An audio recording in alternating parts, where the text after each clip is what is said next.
like, please don't, never do it. Don't you understand what I mean when I say so? Never do it now, never do it now. I just don't know why you make me feel like this again. Never do it now, never. Don't you understand what I mean when I say so? Never do it now, never do it now. I just don't know why you make me feel like this again. Never do it now, never.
Yo, what is up, guys? Sorry about the short delay, but we are here with Wednesday night fights. All right, yeah, everything was some stuff crashed and burned, but I figured it out, so don't worry. we're good now. We're good. Hey, what's up, everybody? What? Why did you try to join? Okay, that's all right. Anyways, welcome everybody to Wednesday Night Fights. I'm joined on the mic with my good friend Esteban TA Wolf. You guys know him well. What's up, everybody? I'm here. I'm ready to commentate.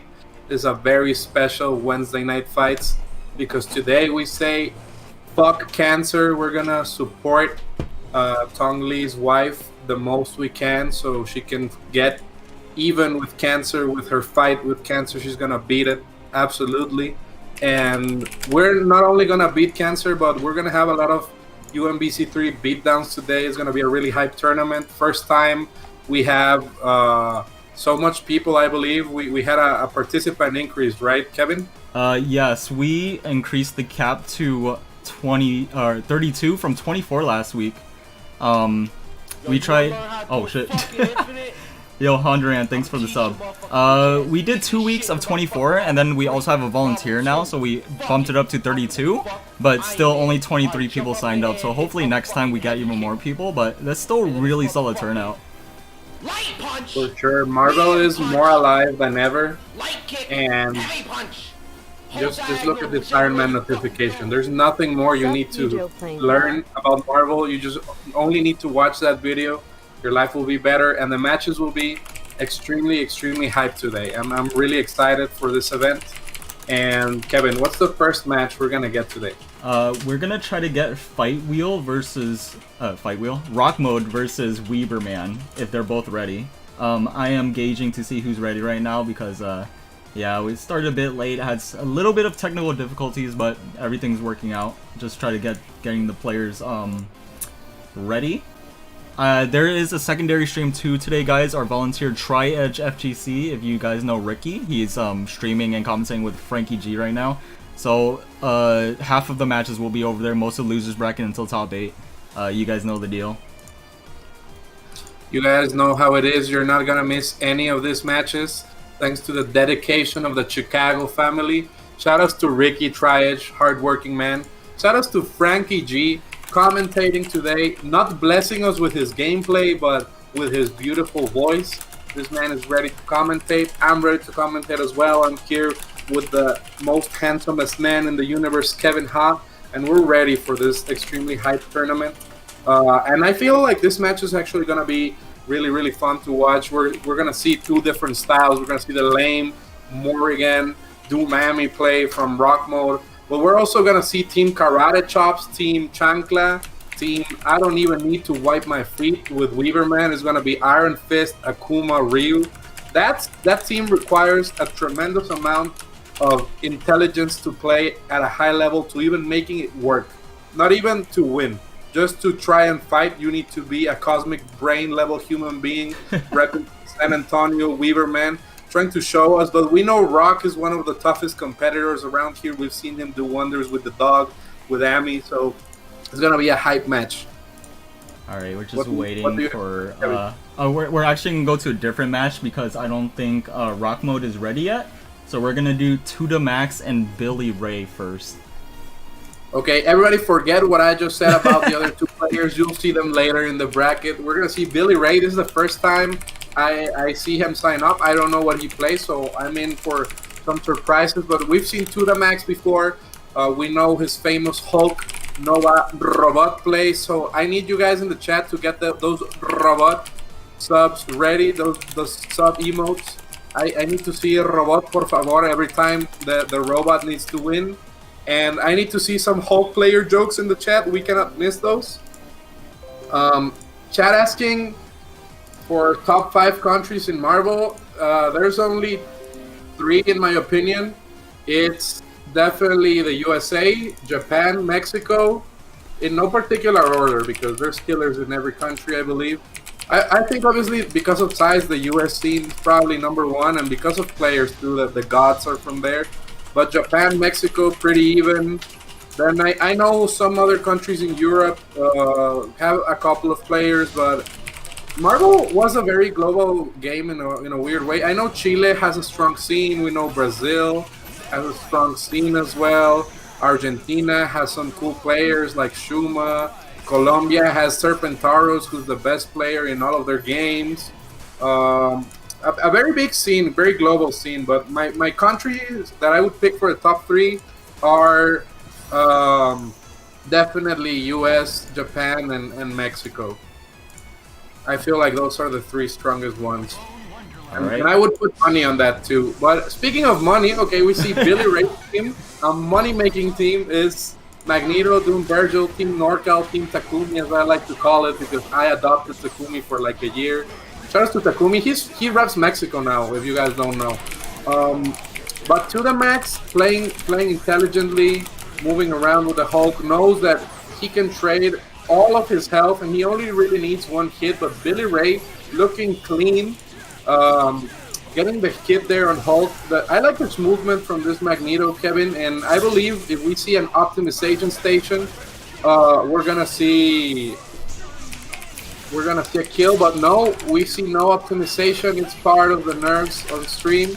The Superman that hold there grabs the happy boo-boo, but does not complete the combo there. Now this could be a wasted X Factor. Billy Ray trying to ice it out. Looking clean with this movement. Gets the foot dive there. Oh, nice confirmation, trying to bring him down to the ground. He does. Many inexpert Dr. Doom players try to foot dive there, but he still didn't complete the combo. It's looking pretty even right now. Tuda Max gets the scoop. He does like 9 normals. I don't know if that was a flex, a setup, or a drop, but he does 9 normals before the grab right there. And yeah, trying to chip out there the Dr. Doom. We're gonna see an X Factor activation. Oh, try to punish with the grab right there. Wasn't quite on the ground at the moment, and he started being hit stun.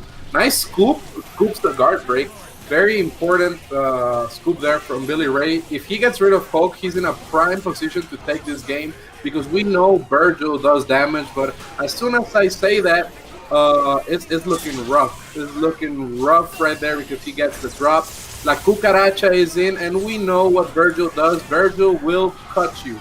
He's a KOF player ready to take your wallet right now, ready to steal it at the arcade for beating him the first 2-3 games. Old school arcade style. But to the max gets the hit right there.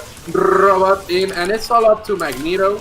We know Magneto slays the robots. That's why to the max takes him out of the game.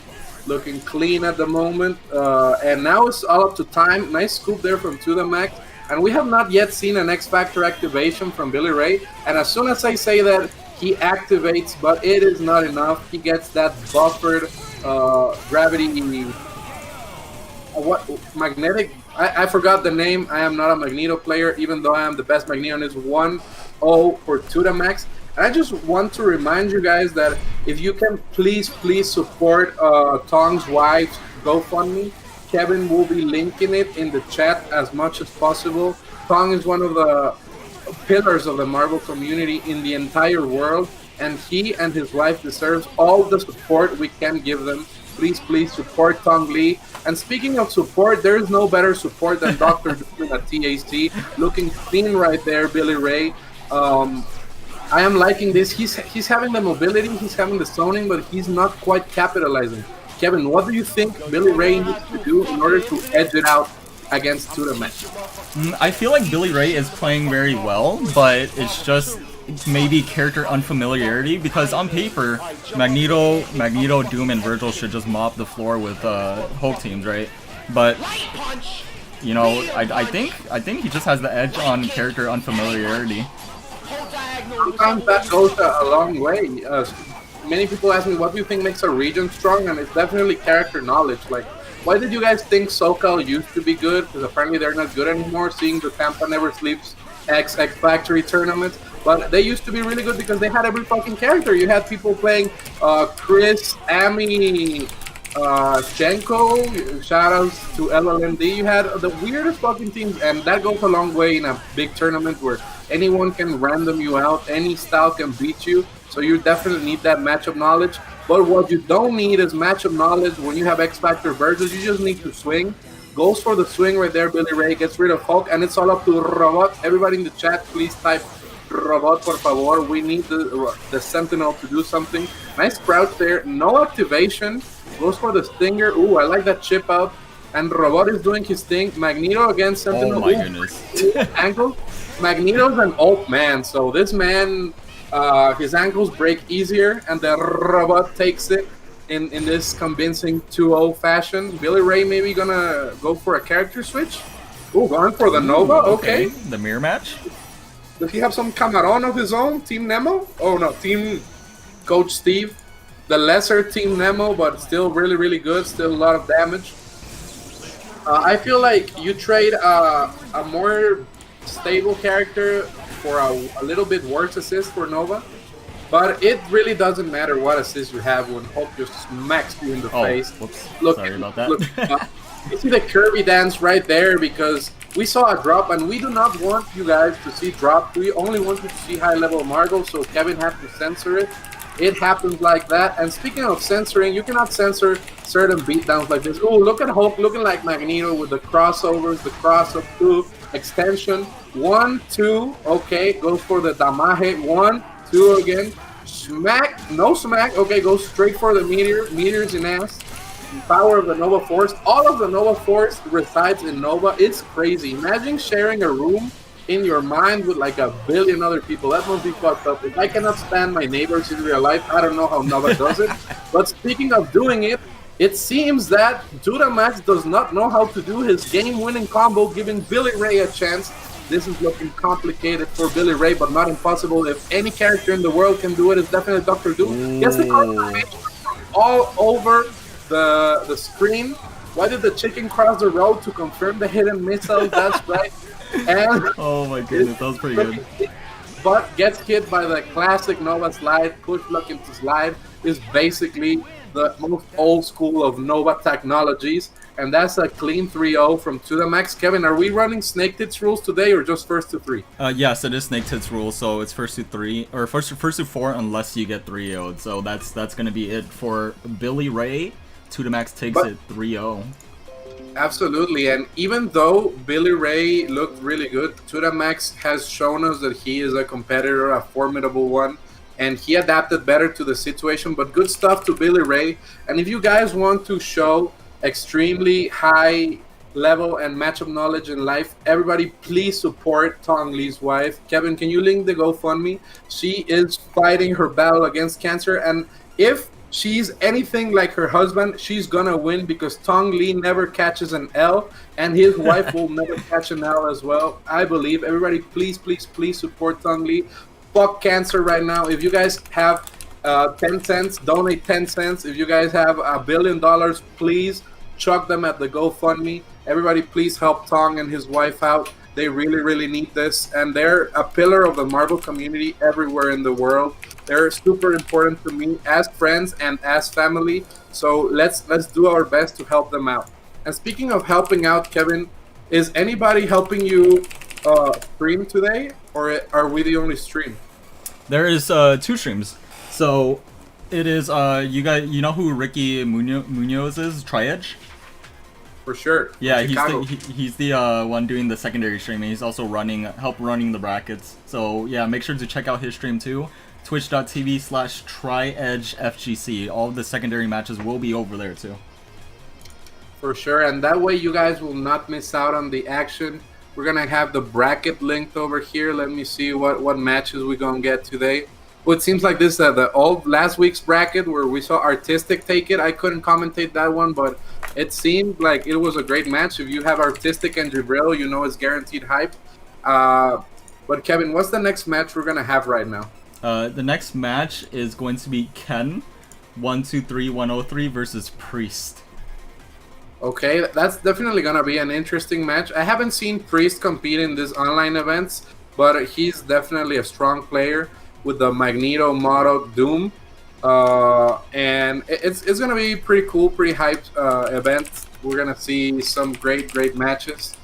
And Ken, we've seen him with the Captain America, right? We saw a very strong showing a couple of weeks back against Weaverman. Definitely gonna be a match to remember. And if I know one thing is that Priest hates Captain America. He does not like this character. It is the opposite of what he believes in a game plan. So maybe Ken can use it to get into his mind. Well, shout outs to Ken, by the way. Not only is he giving us all the digits in his credit card in his own name, Ken123103, but he's also linking the actual bracket right now. What a god. Oh, what yeah, a god. yeah. I did fix that too. I'm sorry, guys. Give me 1 sec. Don't worry, Kevin can't do everything, guys. He may look like a holy being, but he's not the Holy Spirit yet. He's not everywhere. So he's doing his best right now to bring you guys the really hype content. I hope y'all are enjoying. I am definitely enjoying right now. And yeah, this is going to be a great match. I want to see what Ken can do. I feel like Captain America, one of the characters that actually gives Priest team trouble too, because he can say fuck you to the Dorito at many ranges. If you guys don't know, Modok's main weakness is that he cannot cancel the Dorito. So if you can really ignore that Dorito, your character's on the other side. There are certain characters that can't do shit about it. For example, Hagar. But yeah, you cannot cancel the Dorito into Super. So Killer Illumination does absolutely nothing. If you catch them doing a Dorito, you can Super and Reaction force them to X Factor, and that's always a good situation. Ken's team can do stuff about it. Let's see if he can deal with the Magneto first, though, because Priestess Magneto, one of the cleanest looking Magnetos, he puts butter on his feet every day to move faster. This is what this character does, but it's going to be a slobber knocker right now. People side betting in the chat as well. Oh, okay. Start with MODOK. Okay, Priest may be looking at the stream. Okay, shooting those rays. And see, the charging star right there. No fear. There is nothing to fear. I would have X Factor because I hate this fucking washing machine. But looking clean. Ooh, challenging once again. Are we going to see the extension? Yes, Spencer saying, Amigo, aquí estoy, which means friend, I am here. And it's all up to Magneto now. I was expecting Priest to go Magneto first, actually, because I feel like it's a more comfortable matchup for him. He can go under Captain America's shield and outmaneuver this man, who only really has the down kick and a dream and a shield as well. There's not much Captain America can do. Many people always ask me, yo, Wolf, why does everybody in Mexico play Captain America? I always explain that he's just a KOF character. He has the double jump, he has the roll, he has the staggers, and he has the very ignorant charging star button. So that's why everybody plays him. And speaking of ignorance, though, Dr. Doom in the corner, hard to deal with. Let's see if Priest, who's new to this online events, has the infinites. I suspected he would drop because every new player drops it at this point. We're going to see a Bionic Arm there try to go for a punish. Goes on the other side, but the missiles cover him. Priest is thinking in, like, cosmic years right now. This man is way ahead of everybody else. Repulsion attracts him, into the missiles. Looking clean. This is clean. But Ken is making this a very even match. I cannot call a victor at this moment right now. The only victor I can think of is Spooky, because that man brings us great fighting game. Oh my goodness. Well. Yeah, I just got that too. Yep, but now Captain America just says fuck you to every projectile, but he was a little bit too slow. He should have backed out. Captain America is gonna die, and it's all up to Hawkeye. But I would never put my faith in Hawkeye to not even in the movies. Like, when Hawkeye's wife and children disappeared, he was like, oh, let's go kill people in Japan. Like, that makes no sense. This man makes crazy decisions. Let's see if crazy is enough to deal with the Master of Magnetism. Gonna try to chip Magneto out. No X Factor there, no Punish as well. But Ken is looking clean, actually. And if he can manage to get rid of Magneto, Doctor Doom really suffers against Hawkeye. Really turns it around, manages to get through the horrible matchup. And now it's going to be really rough for Priest at the moment. Looking very clean, Ken, and he can always chuck. Oh, not like this. Okay, Priest maybe messes up the input. I would always just keep like one bar ready in case he approaches to do the goodbye super. There, that's the goodbye super. And Ken manages to edge it out 1-0 over Priest. Shoutouts to everybody in the chat. Shoutouts to Chango, the legendary Jigglypuff player that changed Melee's rules forever. Shoutouts to Dedics Pride, Remora, Sikilic. And I hope y'all can donate to Tong Lee's wife's GoFundMe. She's fighting her battle with cancer right now. And, of course, she can beat it. But it's always better when you have an assist. Just look at Ken's Captain America right now looking clean. He could not do it alone. He's gonna go through it. The Charging Star looking mad clean. Oh, nice cross-up there. The ABC 1-2-3 Jackson 5 mix-ups are enough to open up Priest at the moment. And that's a clean extension. I would have just gone into the super. This man really says, let's not spend neither. Ooh, and the washing machine gets guard broken. Adios, lavadora. And Ken is looking strong. Kevin, I had never seen Ken this dominant on all of the Wednesday Night Fight streams that we saw before. And right now, back to the neutral. Dr. Doom can do it. I feel like Dr. Doom is one of Captain America's bad matchups. But there are no such thing as matchups when you are eating a shield in your face. I believe it's going to be enough damage. No, goes for the save. Maybe he did not believe in the DHC. Okay, punishes the hard kick right there. And this is a 2-0 for Ken. Very surprising, actually, because we had never, ever seen a Ken this strong. We had seen him put in impressive showings against players like Weaverman, but not this convincing. This man looking cool. And Priest against the ropes, but if one player can do it, it is definitely Priest. He's looking clean with the Modok zoning right now. He had been opened up in other rounds. I like what I'm seeing for Priest. Ooh, no double block for the lows. And Priest, a very intelligent player, knows that since Modok only really has 2 lows and they're both kind of shitty, nobody expects 2 lows in a row. Ooh, nice. Checks his dome right there with the baby legs. Doing the Don't Be a Menace at the South Central while drinking juice in the hood special. Looking there with the extension. I believe it's a Dead Spencer. The lavadora hits like a truck right now. He definitely has some Autobot parts, and especially there with the level 3, no scaling, back to Magneto. This is looking hard for Ken. The washing machine gonna put the Dorito in the corner. No Dorito, but doing the pressure right there with the missiles. Open up, baby legs once again. And Priest is gonna put one on the board, and since this is Dr. Snake Tits rule, aka Pasadena rule, we are going to see, unless we see a miracle drop right now, a first 2-4. Okay, nice extension there from Priest, getting all the full hits of the Shockwave, and this is a 2-1. Actually looking really clean. I'm very excited to see a match like this. Let's see what Captain America can do. Okay, those arrows keeping Modok honest, and Priest knows that Captain America is a problem. Gonna really try to get rid of this character. Nice pressure there with the butt slam. See, try to charge through the Dorito. You can't do that unless you do a super. So you kind of have to snipe the Dorito in the neutral. Like those types of Doritos, you kind of have to chug the super, because they are not safe at all. And Priest is kind of abusing the matchup knowledge. See, there, ignores the Dorito with the super, picks it up, knows the fucking washing machine is the problem, and once again, chat, say it with me, adios lavadora. This is a very, very big struggle right now for Priest, because Captain America has been putting work, but I feel like Magneto's the key. He really has to slide under those shields. Nice scoop there. The Hagen Dazs. Ooh, okay, starts playing Frogger right there, even though he had to confirm, but gets the hit anyway. Maybe he wanted a more cleaner confirm, and we're gonna see a goodbye to Captain America. Spencer is gonna have to survive a really, really rough incoming mix-up at the moment. It is looking complicated in this situation. No incoming mix-up though gives him space, and sometimes you don't have to play to win. You just have to play for your opponent to lose. And Priest was definitely betting on that. The missiles come down, do not let him confirm. Goes for the grab there. Are we gonna see an X Factor or maybe a raw tag into Dr. Doom? Yeah, it goes for the X Factor. Priest knows. Priest knows there's a problem. Yeah, lavadora means washing machine in Spanish. You guys are get to do a lot of things. You get to support the Marvel community. You guys get to learn Spanish, and we get to see more games because Priest is coming back from this disadvantageous position.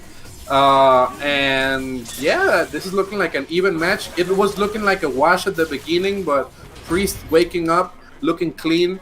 My man is looking solid, and I want to see what Ken does. Maybe he's gonna try to change it up a little bit. Let's see what he can do to adapt. Kevin, what do you think of this match so far? I think it's going at first Priest wasn't really used to the matchup. Maybe he's still getting used to Parsec, but he's starting to well, I hear myself a little bit. Oh, it's an echo, sorry. Oh, don't worry. Yeah, it's definitely just I think Ken said that. Oh, he's saying that he has a huge lag spike. Oh no, that's not good. Okay. Let me tell him to reconnect. We're gonna reconnect. Nobody wants to see the lag spikes. It's the one bad thing about online Marvel. They're saying la lavadora de Electra en abonos chiquitos. No, esta lavadora es Whirlpool y todo el rollo. Which means that this is a very expensive washing machine. This is not a shitty washing machine. It's just a really, really modern, fucked up washing machine. And we go back to the hostility. This is looking rough right now for Ken. It seems that Priest has managed to adapt. Excellent confirmation. Goes for the reset Okaiba in the corner. Eat all of this crouch H. Looking very, very optimal. And now this is the key to winning the game for Ken, I believe. We're gonna see the DHC there. Optimal DHC. Strong hits. I'm liking what this man is doing. Ooh, catches him low. Bless your ankle, son. And this is looking sloppy, just like the United States debate. Shout outs to everybody that lives there. I'm so sorry for you guys. And right now, this is looking rough for Ken. He cannot really get in. Okay, gets the confirmation there. Forces Priest to X Factor. And this is one bionic arm away of getting really winky right now for either player.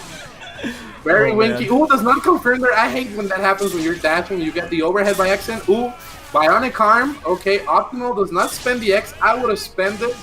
Okay, one more. Goes for the DHC. Maybe he likes this matchup better. And if things are about to get winky, because I don't know how the MODOK against Hawkeye matchup goes, I would believe that Hawkeye kind of struggles if he doesn't have any meter, because Doritos apparently defeat the Avengers on their own. This is why MODOK is one of the Avengers' main villains, right? Like, they cannot deal with Doritos in the comics or in the game. Just look at that. How do you approach throwing boogers on the floor? Nasty washing machine. We're gonna have to see an X Factor soon. Tags, and Priest was so ready. Baby legs in the face. You should have used protection, and he did not protect his dome right there. No helmets for Spencer. This is looking rough. But now we have X Factor and a Dream. So it's not over for Ken, but it's definitely looking complicated. This is a 3-2, and Priest manages to turn it around.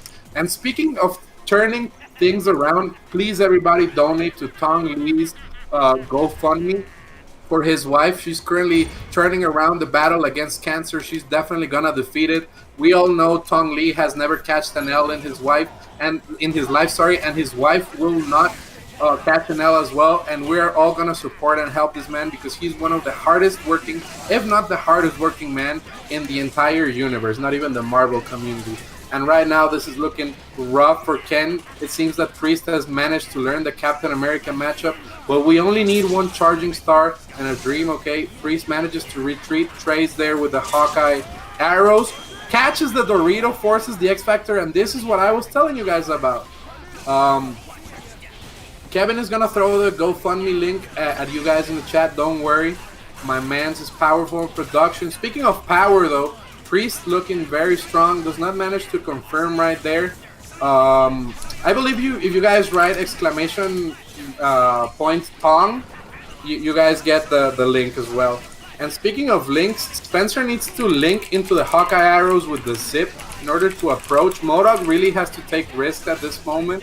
But Priest is looking really, really clean at sniping, and I'm just liking the defensive gameplay. Knows that he does not want a close match. Nice blocks from Ken as well, but that MODOK Disruptor, that first circle forward L beam, looking tough, and that's definitely a punish on Spencer. Those jabs keep him honest. You really have to cover with assist every time. Now it's all up to Captain America. If one character can do it, is Cap. The A stands for Amen, because he does miracles sometimes, but sometimes the washing machine just looks strong, and I feel like Priest really adapted to Ken. He tried to chuck right there the charging star. Now it's all up to Hawkeye with no X Factor. Oh no, man actually drops, but Priest wasn't ready to punish. There is a dream. Does this man have a dream? He's gonna have to be sniping those Doritos real quick, otherwise he's gonna get the punish. Ooh, no punish right there. No snipe on the Dorito, trying to keep the MODOK honest. I'm liking this. Okay. Dodges. Does he get a punish though? Does not get the punish. And this is looking rough for Ken, but we've seen miracles before. Ooh, calls the Captain America assist. Very ballsy. I would be letting this character kill. Priest gets the snipe.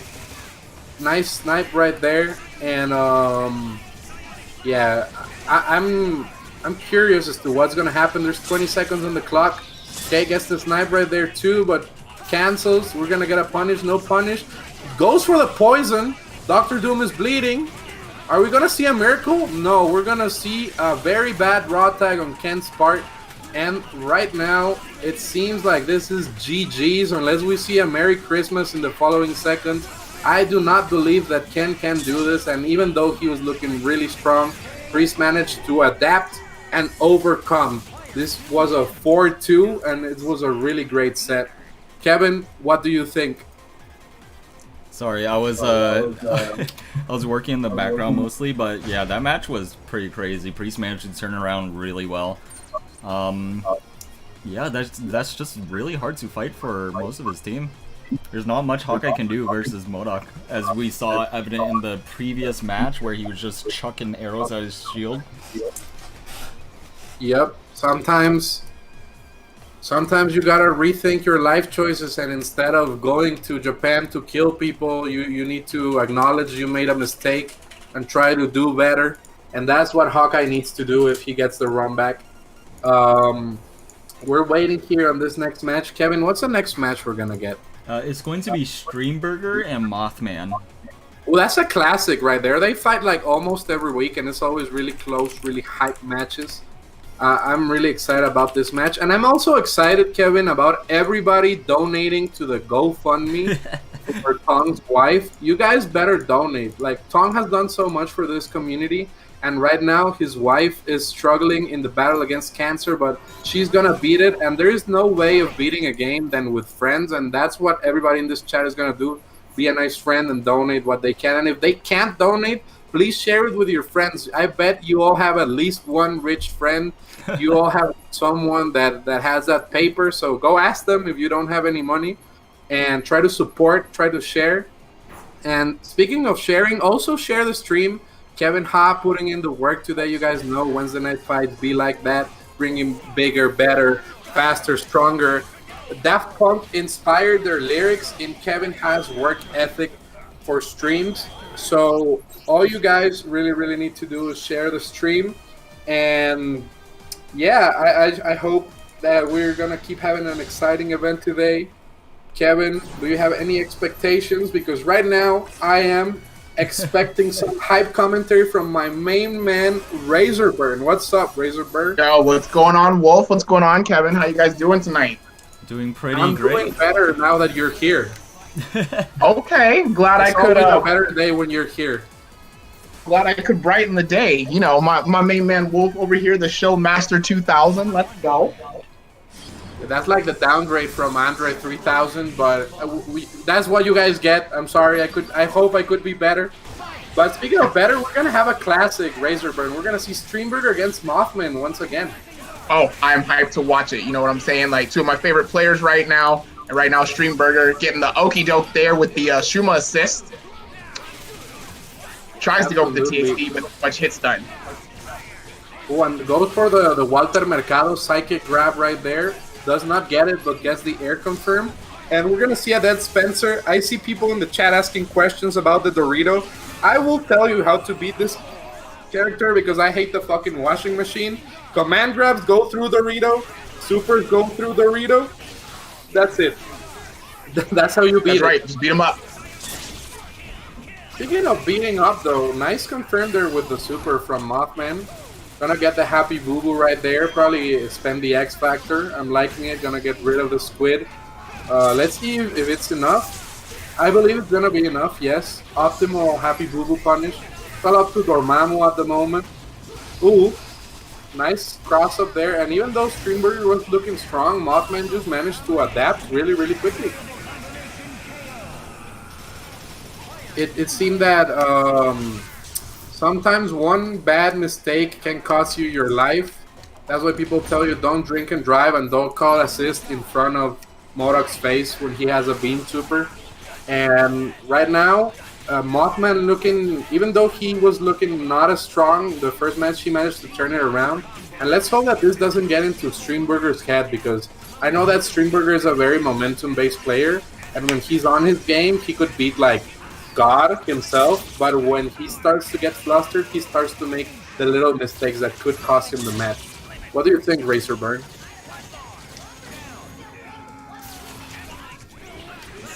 Oh, it seems that we're having technical issues. Don't worry, guys. I am here to cover it up, just like war crimes in South America. And right now, this is looking very dominant from Mothman. I am liking this zoning game. He knows that Modok really gives a ton of trouble to Dormammu as long as Dormammu does not have the stalking flare active. And yeah, nice chip right there. Tries to go for the punish. There is no punish. And yeah, he gets the scoop there with Spencer. Mothman just looking really, really clean at the moment. Very solid showing. It's all up to the squid, but I don't know what the squid can do to block this mucus on the floor. And this is just looking really tough for Streamburger at the moment. This is a 2-0 Mothman. And yeah, that's it. I don't breathe because I was born to commentate. Commentating gives me life, so don't worry. The washing machine putting in the work for Mothman. And speaking of boo-boos, though, Streamburger drops it, looking complicated.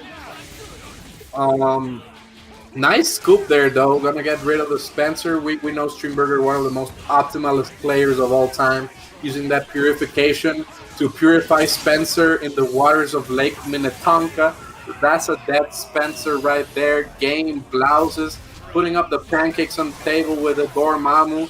Nice chip right there, and this is a struggle for Modok now because there are spells and meter. This is looking rough for the Modok, but we have seen Mothman turn it around in just one hit, and I don't want to be a bad omen for Streamburger, but Mothman with a Dorito jam session in the corner is really, really hard to deal with. There's sometimes nothing you can do, but this time Streamburger was ready.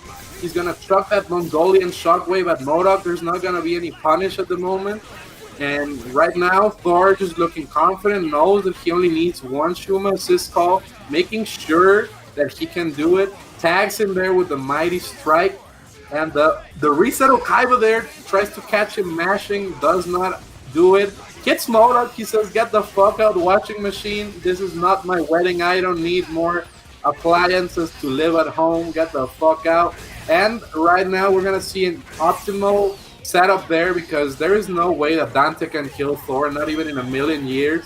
Mothman trying to go for the $20 mix-up, but it only really works when you have $20 to donate to Kevin Haas. So if you guys want to see that mix-up work, just chuck your money at Kevin. And speaking of chucking, we see Thor chucking Modok into the Shadow Realm, and now we're going to get a first to fourth. Right now, this is just such a hype match. I really enjoy this Marvel commentary. This really is always an entertaining match. Streamburger and Mothman are like Ash and Gary. I bet Mothman's kind of like Gary, because he has all the hoes around him. Spencer carries his hoe in his left arm, and Streamburger is the protagonist. He's been struggling to beat him, but when the time comes, he will win. I am not an Adderall. I am functioning in 100% hype right now. That's what you need to feed me. Also food, because the struggle be real. But speaking of struggle, that was an excellent confirm there. Is this gonna be a dead Spencer? No way. Oh my god, that drop was crucial, but it doesn't matter. Just killing Spencer there with the barbacoa. Pressuring Modoc, does not want him to escape the corner. We have seen what this washing machine does. El mal de ojo there for my Spanish speakers, chucking it at Modoc. This motherfucking washing machine gets sniped by the Shuma assist. This is looking rough, and Streamburger looking dominant in a commanding fashion right now. Goes for the reset. Okaiba gets his space. He's like, baby, we've had a nice relationship, but I just went to the beach with someone else and I need some space. And right now, it's hot in here. Thor tags in. We need to see Chris Hemsworth there in the action. Gonna snipe the Dante.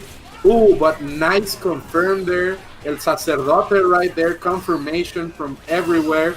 The washing machine gonna get rid of this Thor right now, and this could be a game changer because we know the corner pressure is nothing to scoff at the moment. Just looking really, really complicated. Let's see if he can block. Goes for the Moco. No, goes for the guard break. You guys don't know, Moco means booger in Spanish. I feel like Moco sounds way cooler than booger though. But Kevin Ha, if you were a booger, I'd pick you first, and that is what everyone is doing here in the stream. So please support Kevin, and make sure that to support the GoFundMe for Tong Lee's wife. Everybody, please just chuck your money at Tong Lee's wife's GoFundMe, because she's fighting a battle with cancer, and it is always better to fight with an assist on your back. You can do it solo like Shuma, but it's tough. Look, Dante and Modoc, best friends. That's why it's looking rough for the Squid. And right now, the Squid gets squashed. He has no bones, so that probably didn't hurt as much. But sometimes, time is a factor. X Factor is a factor as well. And this is going to be a dead Squid. This is going to be a 3-1. No? Are we going to see a miracle, though? Okay, goes for the level 3. Snipes him, but I don't think he can do enough damage. Mothman very aware of this. And this is just a very clean 3-1, but it's not over. We've seen Streamburger recover. This man is a Saiyan. He's lived in Mexico. He knows what it's like to be in the struggles in the third world. So he can get back from this. This is nothing for a man like Streamburger, but Mothman just looking clean. So ready for the reset of Kaiba right there too. Mothman try to get cheeky right there, but sometimes cheeky is not enough. Feliz cumpleaños. And this is gonna be a dead Spencer because Dante drops out. He's a demon, so demons are a little bit heavier and sometimes they drop out. Trying to open up that Modoc, doing the Pythagoras right there, all shapes and sizes with the mighty strike. Tagging in Dante, I don't know if I agree with this. Okay, tagging Modoc back in. Maybe he wanted that devil trigger, the cucaracha mode for Dante. He has one as well. It's a little bit shittier than Virgil's, but it does its thing. And speaking of shit, there is no such thing as blocking. I always crap my pants when I'm in the corner against Modoc. It's looking rough. Let's see if he X Factors. Is the extension gonna be enough? This is rough. Okay, goes for the safe DHD right there. I'm liking this from Streamburger. Keeping the washing machine in control, getting his space, knows the spells, kind of deal with this character well. The meteors in ass. Ooh, gets the cross up. Oh my god. This man crossed him up like Christopher Columbus crossed the ocean to discover America. And speaking of discovery, this is a whole new world that Dante's going into. You cannot really deal with Dormammu, volcanoes. This is tough. Nice confirmed though. M. Bison would be proud of those Psycho Crushers. We're gonna see a dead Dormammu unless we see a miracle at the moment. We're gonna have the optimal combo right there from Mothman. 2 devil triggers in one combo. No, just ices the hot away. The coffee was too hot. Chucked those 2 ices at him. Gonna get rid of Thor. Now it's all up to the Squid. And even though this was looking like a wash, Mothman managing to bring it back. Is it gonna be enough X Factor to kill? You best believe it is. because this squid is about to die. Wait, it might not be. It might not be. It is. I am gonna shut the fuck up right now. This is a 4-1, very clean from Mothman, but it's always close matches between these two. One day, Streamburger is gonna be the one that's doing 4-1s because they fight every week, and it's always close. But do you guys know what I don't want to be close? I don't want Tong's wife's battle with cancer to be close. So everybody, please donate so she can get the best treatment and fight this battle with as much help as possible. Tong is one of the pillars of the Marvel community. He is a man among men. What am I saying? He's a god among men, and his wife needs all of the support. She's a really sweet person. So everybody, please, please, please support Tong Lee's wife right now. Kevin gonna chuck the donation link at you guys. Kevin, Razorburn, how you guys feeling right now? Feeling good now that I'm back. Discord decided to disconnect on me earlier, so I had to reset my computer and everything, but we good. We back in here. And yes, absolutely, you guys, please, 1, subscribe to Kevin Hogg. Can't show that one enough, but also 2, please go ahead if you can. Help out Tong Lee's wife. You know, she's dealing with this cancer. It's not fun for anybody. And go ahead and donate $1, $5, any little bit helps. Yeah, and if you guys can't donate, you can share the link so somebody else can donate. That's Everybody right. knows at least one rich person, at least one person in the 1% in their lives. So just please find that person and ask them to help because she needs all the help the Marvel community can give her. Everybody, please support Tong and his wife. And speaking of support, also, if you guys are able to, please share the stream because Kevin is bringing you some of the hypest Marvel content in the history of the universe. Kevin, speaking of hype Marvel content, what do we have next? What match do we have next? I'm gonna try to run Artistic versus Canty. Canty hasn't responded yet, so I might run a different match if he doesn't respond soon. Alright, we're getting the match right now. And also, speaking of support, also go support Triage and Frankie G from Chicago. They're also streaming the matches that you don't get to see here, commentated by yours truly and Razorburn. But they are also streaming this tournament, this WNF. So make sure to support the Chicago boys. They not be the best. Frankie G may not be the best at finishing combos, but he's definitely the best at commentating. So just support this man. And I hope that you guys are having as much fun as I am. Razorburn, I feel like this is going to be a great tournament. What do you think? Oh, absolutely. I mean, when is Wednesday Night Fights not a great tournament? We get so many strong players. And didn't we up the cap from 24 to 32? Absolutely. Yo, let's go. That means more Marvel. It's always more Marvel. And you guys know the old saying my grandpa used to tell me, when there is more Marvel, all is well with the universe. So always play UMvC3. That's what he told me word by word before he passed away. And speaking of passing away, we're gonna see, I believe, a Virgil in this match with Artistic, right? And there is no better character at sending people to the Shadow Realm than Virgil. That's what Virgil likes to do. He gets motivated, and as soon as the moment you hear him say he's motivated, that means you're going to the Shadow Realm. Just know. Absolutely. There's a really funny scene from Rick and Morty where the mercenary guy says, "Oh, here I go killing again." And I believe that this is what Virgil players think every time they just press Stinger and it hits, you know? So it kind of happens like that. Are we going to get Artistic versus Canty, Kevin? Yes, they just both connected. Real quick too, if you guys type !Tong in the chat, it should give you the link to the GoFundMe. So if you guys are interested, please donate. Help a brother out, you know. He's been doing so much for the Marvel community. It's the least we can do for him too. For sure, we're gonna kick Cancer's ass. I know the Marvel community.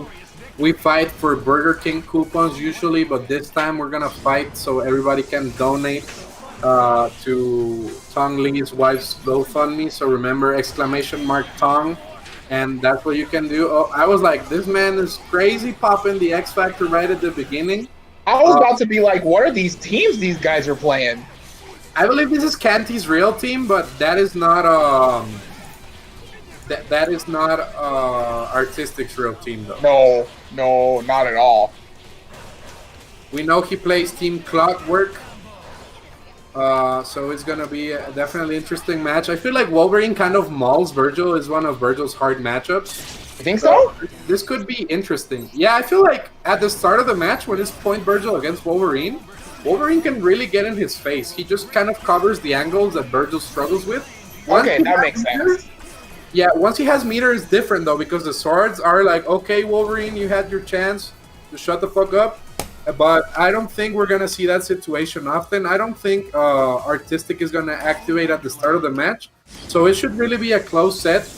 And it's interesting. I have never seen Wolverine cry in my life. But this team's definitely telling us that Wolverine may cry. Gets the dive kick right there. Ooh, gets the happy boo-boo as well. Optimal, no, does an X Factor. I don't know if I agree with this decision. And and Artistic is running into these foot dives like it's water. He just loves getting foot dove in. The feet are divin right now, and nice confirmation there from Artistic taking back the corner. And he should have actually capitalized. I would have X Factor right there, no question, but it seems that Canty kind of knows. He's confident in getting those hits. So let's see. And just like that, Artistic responding with a happy birthday of his own. But Logan drops out, and then he just puts himself back into another one. He's like, that's cool. You can go ahead and finish killing Dante. That's customer service, you know. The client is always right, so they just gave it to him. He's like, okay, just take it. And now Dante, I'm not going to lie. I feel like Dante's kind of a butt cheeks character if he doesn't have X Factor, because he takes just so long to kill. But definitely a different story with Virgil, you know. This man just needs to activate the swords, activate X Factor. And he just needs to get motivated, and then he's ready to go. Like you see right now, Artistic is just going in, getting these hits, and taking out Canty's Virgil. For sure, and Canty was looking really strong at the beginning of the match. That's where Wolverine shines his best, but he just didn't capitalize enough. Those dive kicks really were not enough to get the kill right there. Gets another hit. Let's see if he confirms it this time. Okay. Are we probably going to have to go for a reset here? No, Canty should have been, Artistic should have been looking for the down, especially knowing that Logan doesn't build meter when he's in Berserker Rage. So he should have been looking for that down TAC. And I'm liking some of the things that Canty is doing, but it just seems that he's not really believing in the hits he's getting, you know? And sometimes you just have to believe. You guys remember that shitty pseudoscience movie, The Secret? If you can wish it, it happens. That's what you gotta do with your confirms on Marvel. Just close your eyes, let Jesus take the wheel, and things are gonna be okay. And Canty's not believing right now. That could cost him the match. Gets in on Dr. Doom, drops once again. This man is just not confirming, and this might be what brings Canty into his downfall. Absolutely. And Artistic going for the side switch mix-up on Virgil, but Canty getting the air grab. He's like, no, we don't get mixed up like that. But drops the combo into the American Reset. Helmbreaker, X Factor, Doom is dead. Yeah, and Canty looking like a Killer Instinct player, cutting his combo short on purpose. Maybe he's expecting the combo breaker, but that's the wrong game. Nice block there from Artistic. Gets chipped out. Fuck your ankles, he said. Nice mix-up right there. Okay, Strider cannot activate, because if he does, things are about to get real. Gets stingered though. It's not going to be enough damage. Okay, tries to waste the X Factor time right there, but the Yoloboros are still there, and he only needs one hit to turn it around. No Yoloboros, but now you gotta guess. Eagle, dead character, and that's what happens when you don't put on swords. This is just looking complicated for Canty. He was really close this time. He was. Really close. He was, but yeah, like you said, he tried his best to run out those orbs, but he was just a little bit short, and that's what cost him the match. It did cost him the match, and right now it seems that both players kind of looking sloppy at the moment. Oh, that was a nice mix-up. Breaking the ankles right there for Wolverine. Optimus Prime combos very optimized. Drops. Goes for the reset right there, and I wonder if we're going to see a tag into Dante. No, we're going to see a dead character, but he presses buttons like his life depends on it. Wolverine with the Berserker Rage right there on defense, but it was not enough. Those rocks are big clean. And Artistic had the punish there on the Helmbreaker from Dante, but he didn't believe, and Canty had a happy birthday, but then he dropped it as well. And it seems that, I don't know, that maybe they think they're practicing combos or something. Just, okay, show me your cool combo, bro. Okay, your character. Like when you went to the arcade with your brother and you couldn't fucking beat Rugal, so you had to give it to your brother. It's kind of like that. They're just doing one combo and one combo so they can just play more. They're not killing each other. But I believe this guy actually going to be a dead Dante, and Artistic is close to taking it. No dead Dante. No, he's trying to get that mix. He wants that Virgil. We don't want him in level 3. But the swords are up. Oh, and he's chasing him down. Not letting him touch the ground. Stop foot diving. As the X Factor so he wouldn't get punished by the finger lasers. Okay, we're going to see a slice? No. Oh, no. He wouldn't have won the game with. And now we see a drop again there from Artistic. And maybe it's a virus. Maybe they're just Michael J. Fox in this Marvel match. Their hands are shaking. It's looking complicated. Strider has no X Factor, gets hit. Let's see. We're gonna see a drop from Canty, but now it's a reset. And now Virgil can really go to town when Strider has no X Factor. Razorburn, what do you think that he has to do to win this? Well, what I think he has to do is when Strider's in the air, just press S and it crosses up, and the player doesn't know if it's going to cross up. You don't know if it's going to cross up, and you lose. That's what happens. For sure, and that's the beauty of Marvel. It's not hit boxes, it's hit spheres. So sometimes circles overlap with other circles, and they open your ass up. And right now, there is no meter for Artistic, so I would just close my eyes on Berserker Slash before I die. That's the game plan with Wolverine all the time, but especially right now that there's no meter, I would like to see a Berserker Slash as soon as possible. I would like to see him just DHC out. But he goes for the raw tag instead. Not the safest option, but it works out for him. But he's just getting stuck in the round trip loops, and he's having a hard time getting out. Yeah, he pretty much said, fuck this red health in particular right now, and he's going to lose Dante because of it, unless we see another drop. We do see another drop. My commentators are very strong today. They are. All right, but Dante is dead, and now we're just going to lock down Logan, setting up the round trip, just not letting Logan play at all. And he's down. It's going to be all up to Virgil once again, and Artistic has 3 extremely healthy characters right now. And you see how he tried to blow up the tech, but then it didn't tech because it buffered into Stinger, and then he died. That's beautiful. Speaking of beautiful, I believe it's also perfect. And you know what a perfect thing to do in this moment right now is? Razorburn is donating to Tong Lee's wife GoFundMe so she can destroy her battle with cancer, just like Canty's defense was destroyed this last match. That's right. Go ahead, donate to the GoFundMe, turn on the swords, and let her battle out this cancer. Please help out, you guys, if you can. Very much appreciate it. Yep, and if you can't, you can always share. Clicks and shares on Facebook and Twitter are free. You guys be sharing all that hentai. Sikalik, I'm looking at you. You guys can also share a GoFundMe.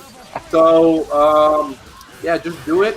And right now, looking clean right there from Artistic, he's cleaning the slop off. I'm just kidding. My main man, Surge, though, he shares the main Pokemon ship with me, which is Ash cross Misty. So if you guys don't believe in that, you guys can just block me. Speaking of blocking, though, we did not see a block right there. Presses the buttons, and now Canty just looking strong. Yep, really, and Artistic was trying to go for, some swaggy combos there, and he dropped it. And sometimes the swag, is, that's what costs you a match. Gave Canty a chance to get out, and Canty's running with it right now. Yep, and it seems that Canty does not care what's in front of him. It's like when boxers are still fighting, but their eyes are all swollen, they're just swinging to see if they get a hit. This is like Canty's doing right now, and it's working, because Dr. Doom getting bamboozled right there. We're going to see a dead Dr. Doom, I believe, if we see this DHC. Yeah. And this is pasta al dente. This is not al dente, but this is looking rough for Strider. Both of these characters actually need at least 9 billion combos to kill the other. They do really, really little damage. I think that's why Artistic is opting to chip out. But fortunately for Canty, though, Strider is made out of wet paper, so anything is going to break him. So is Dante, because he had a little bit of health, but now Virgil kind of makes Strider struggle, but there is no struggle when you're getting hit by the Hidden Lotus from the Hidden Leaf Village, and this is a 4-1. It was a close match every match, it's just that Canty just didn't capitalize. He definitely didn't. And then there in that last match, you know, Artistic was chucking the birds, he was chucking the bombs, he was calling the lions, and Canty was just kind of running into it, and he was able to seal it out pretty quick. He's like, I'll just zone him out. It's cool.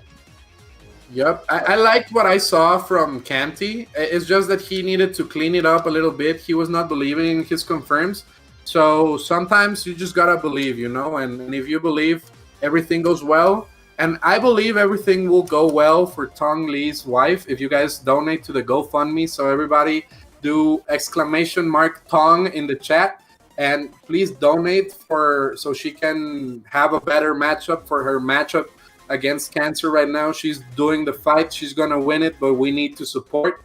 And at the moment, a lot of money has been raised, but even more can be raised. And if you guys don't have any money to support, you guys can always share the GoFundMe and make sure to protect all your friends and family from the Marvel community. I know that in times of need, I've always been helped, so let's always give back. And speaking of giving back, Kevin, can you give us the names of the next match we're going to have? Yes, it's going to be Weberman and Rock Mode. Ooh, Weberman and Rock Mode. Two players that I very much enjoy watching, and Weberman has been doing some crazy work here with that Iron Fist and Ryu and Akuma. Yep. Team Karate Chops definitely needs a cosmic brain to be played. You really need to have a lot of intelligence to play this team. Not to win with this team, just to play with it. You need to be a super smart human being in order to get those W's. And even though he's fighting a tough matchup in Morrigan, Doom, Ami, he can do it. We've seen him do it before. Weberman is definitely a threat. Absolutely. If anybody is going to beat out that team with Iron Fist, it's Weberman. Please believe. Of course. Weberman is a god, dude. I'm rooting for Weberman because Weberman is the person I owe my life to. This man introduced me to Whataburger when I went to San Antonio, and it changed my life forever. Every now and then, I only dream about 3 things. Okay, Chad, I will tell you these 3 things. One thing I dream about constantly is Hagar Tech. Like, I dream about training mode, I wake up, and I do it. Dream number 2 is Whataburger, and dream number 3 is fist fighting John Bon Jovi, which I believe 100% I would fuck him up in a fist fight. But I don't know why are the 3 recurring dreams in my life. So Weberman is responsible for one of them. I'm going to be rooting for him.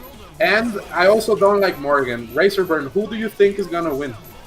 So I think based on paper, Rock Mode has the advantage. However, as we were talking about earlier, you cannot count Weberman out because we have seen him come up against some matchups that you'd be like, there is no possible way he can win this with this team. And he makes some miracles happen. So I don't even know who's going to win this right now. I think it's just going to come up to who plays it out better. Definitely. And you know the one thing that Iron Fist has is that he dashes at you like a Floridian on bath salts. So Morgan can get crossed up if she's flying up in the air and doesn't have the Astral Vision. And I believe that this is the game plan for Weberman, tries to stall out that Astral Vision and try to cross her under to mess up the inputs. Absolutely. To do it so far, and I feel like one hit is all he needs because Iron Fist hits hard, and that found the hit with the 6H parry off the combo. Has to bring in Ryu safely. Oh, tries to bless her legs and doesn't manage to do it. If only Ryu had an OTG. Ooh, goes for the overhead and Rock chicken blocking for his life. That's why his name is Rock Mode Chicken Soup. Because he chicken blocks all the time. It stays in the stew right there he's making, but it's looking rough. Morgan is about to die, and I believe that if Morgan dies, this is not an undoable matchup. But if Morgan survives, we're in for a really, really rough ride for Weberman's team. Well, right now, Weaverman looking pretty good. He just needs one more hit. It's a nice little hit on Doom. Gonna carry him to the corner. All right, so now Morgan forced to try to find a way to get some space, but he finds a way in and gets the hit. Yep, and this is what Pixel Morgan can do. She can just mess you up. We're not gonna see a DP right there from Akuma yet. He's waiting for his moment. Trying to do the 8 Mile thing song. One shot. Do not miss your chance to go. Oh, almost had the chip out, but not quite enough. Try to kill the dog. Okay, dead Morgan and Akuma. We've seen Akuma do miracles before. So Weaverman, strong player. Let's see what he does. Oh, gets the hit, but does not confirm. See, this is the lesson of the day. Every week we have a lesson. Sometimes it's play 0. Other times it's believe in your hit confirmed. That's right. But right now we're gonna believe in follow my lead, and he's going to get picked up, but drop the combo, even though he X-Factored to help himself out. But right now it's looking kind of grim for Weaverman, and he just gets shipped out. Yep, Rock just looked really solid. He made the most out of his Morgan, and I feel like Weaverman's playstyle, he can actually lure you into doing what he wants you to do, but you have to engage in the scramble against Weaverman. And if Rock Mode doesn't do it with the Morgan, it's going to be rough. Because that is where Weaverman thrives, in the close combat, the close quarters combat, some Metal Gear Solid shit. But right now, Rock Mode is just looking too clean with the Morgan, has a ton of meter. Who gets opened up, but the missiles save him. And right now, we might get raw tag. No raw tag. Okay, I like that, using the key fist. That was such a character specialist piece of tech, you know? Like, I wouldn't have done that in a million years. Absolutely. I didn't even know that was a thing until right now. So, you know, Weaverman showing that he's got the knowledge of Iron Fist, but Ryu and Iron Fist are both bleeding right now, and Astral Vision is backed up, and Weaverman has no meter. Yeah. Cross up. That was disgusting. What side was that, Wolf? It was the side that hit him. Oh, okay, good. Yeah, so you got hit then, right? Aim block that. And now we're just looking at a rough matchup for Akuma, but Akuma can turn it around. I feel like Akuma just really needs 1 or 2 good mixes, but you don't get mixed if your ankles get broken, if your soul gets drained. This man is not gonna do much unless he busts out right now, and he does get the hit. Confirmation, believes this time. Optimal too. I would have just done the Jackson 5 combo, the ABC 1, 2, 3. Nice mix with the chancla right there, Mexican mother style, but it was not enough. Does Rock have a confirm right here? Oh, he does. Oh, no, he does not. Tries to go for the cheeky stuff, but unfortunately, Weaverman runs into a finger laser, and Rock takes it 2-0. Yep, he said, "Where's death?" right here, and he just walks into it. A nice DP start there from Rock Mode. I mean, why not? Why not give this character a DP? And I like this new strategy, sniping the dog, starting with Akuma. He's gotten the hit with Akuma a couple of times now. He just needs to capitalize. And nice confirm there from Rock, but he manages to drop it somehow. I will shut the fuck up every time someone does a combo right now, because they're all dropping them because of me.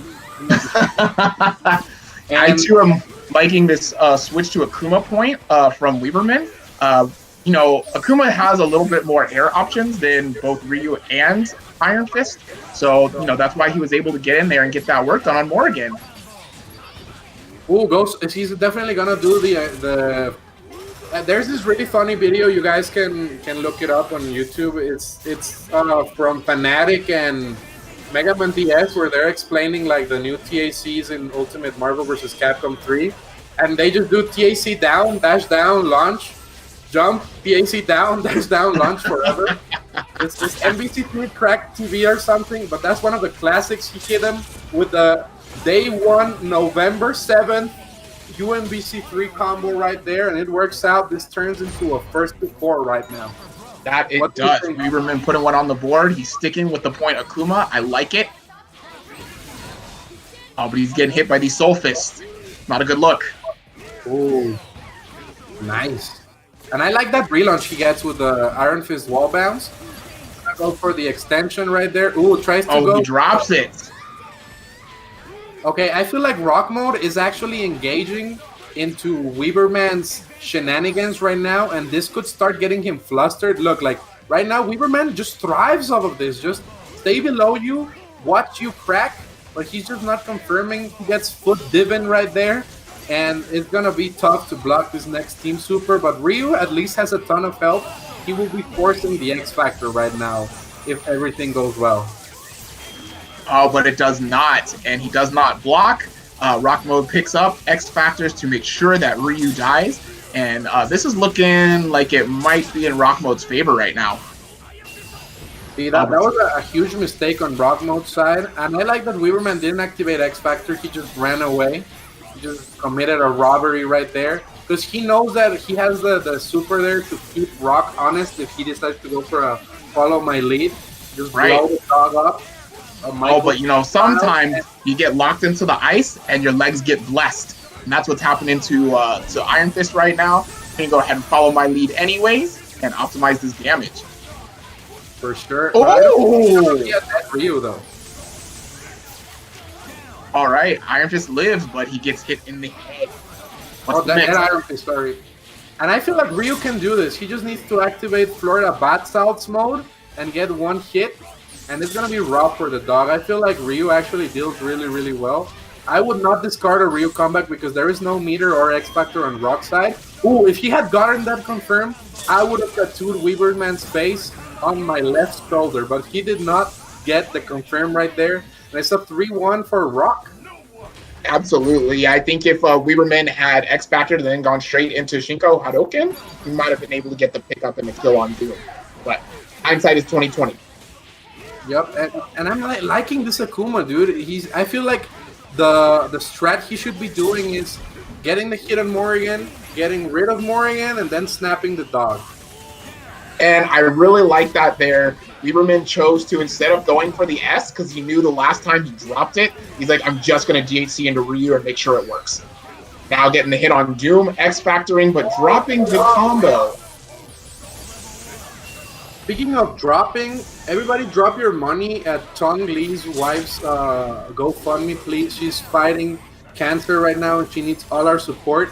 And you guys, please, please, please support. If you can't support monetarily, support with a share. You guys have no idea how strong the internet is sometimes. Like, if we can make fucking, I don't know, Cardi B famous, we can definitely make this GoFundMe famous. So now, speaking of fame, though, I don't think this dog can do the Beethoven, become famous there, and just win this match. It's just too much of a struggle. I do not believe in Rock this match. I'm sorry. I feel like Weaverman's gonna take it. The dog just has no meter, no X Factor, no nothing. But miracles do happen. This is Marvel, and right now Rock Mode is fighting for his life. I tried to believe, but, you know, he gets that air-to-air into the Tatsu, and Weaverman pulls it back. It's 2-3. Yeah, Weaverman's saying he's more of a cat person right there. No miracle. And I'm liking this game plan from Weaverman. Okay, blows the meter right there. This could be tough. He's going to try to stall out the Astral Vision, try not to fall into it. Rock very ready, and I love that trade with the Iron Fist. X Factors absolutely agree with this decision. No 100%. Nice extension there with Ryu and Weaverman looking strong right here. There's no 2 meters trying to hit him with the chancla right there. I love that meaty setup that Weaverman does with the stand medium or heavy. I don't know which one it is, but it just looks so dope. That would be stand medium. Yeah, it's medium. It's medium, right? Yes. And right now, Rock Mode's trying to get these foot dives in, and Weaverman doing a really good job of just evading and not being where Rock Mode wants to go, and finds a way to bring in Iron Fist. Yep, and perhaps using the old bring Iron Fist as a meat shield technique. It's similar to what Iron Man players do. I believe that Iron is not even part of their name when they made these characters. It's just like, this is the tag we're going to use to label unfinished character. It's like Iron Man and Iron Fist. And right now, Rock Mode blows his meter right there a little bit before, and that could cost him the match. I feel like Weaverman is just looking very intelligent, knows the dog is the problem, gonna kick this dog. He tried but a nice X Factor guard cancel there from Rock to get a happy birthday. And Akuma and Iron Fist are now both out. But it's not as bad as it seems. There is not enough meter on Rock side to deal with the Ryu. I love that Americans call him Ryu instead of Ryu. I feel like it even sounds better. And yeah, there's no I in that name. You know what I'm saying? It just looks, it sounds dope, dude. Ryu. Right now, Ryu getting in there and getting these kicks. Bakumo trying to slow it down though. Finding his way. Goes for the cross up, but Weberman blocks it. Good stuff. Weberman is just looking so solid on his defense, and if he can get rid of Ami, he can pretty much do anything. But I feel like Rock knows the time is actually on his side, so he's trying to stall it out a little bit. Knows that Weberman needs to take a risk. There's no meter on either side. All right, and Rock finding the punish with the reflect on the Hadouken. He gets a pickup off of the Hadouken and is able to go ahead and seal the deal and take the match 4-2 over Weberman. This was a great match. Weberman showed us that it's not impossible. It's just really, really hard. And that was a sick confirm right there from Rock at the end. Gets the match 4-2. This is not the last we see of Weberman, though. I believe this was the winner's bracket. And if you guys want to be winners and keep entering brackets, just please support Tong Lee's wife. This man does so many tournaments every week after week. And right now, the strongest tournament we have to win is donating to the GoFundMe to support Tong Lee's wife so she can win her battle against cancer. He's a personal friend of mine and a personal idol of mine. He is exactly the opposite of what John Bon Jovi is to me in my life. I would never fight Tong Lee. I respect this man. So please, please, please support him and help him out. The link is, all you gotta do is !Tong. I'll type it myself. So you guys get the link. Please support. And please support Kevin Ha's stream as well.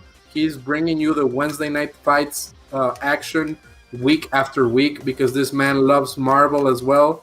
I'm here with Razorburn commentating. What do you think of this next match we're going to have, Razorburn? Well, who do we have coming up right now?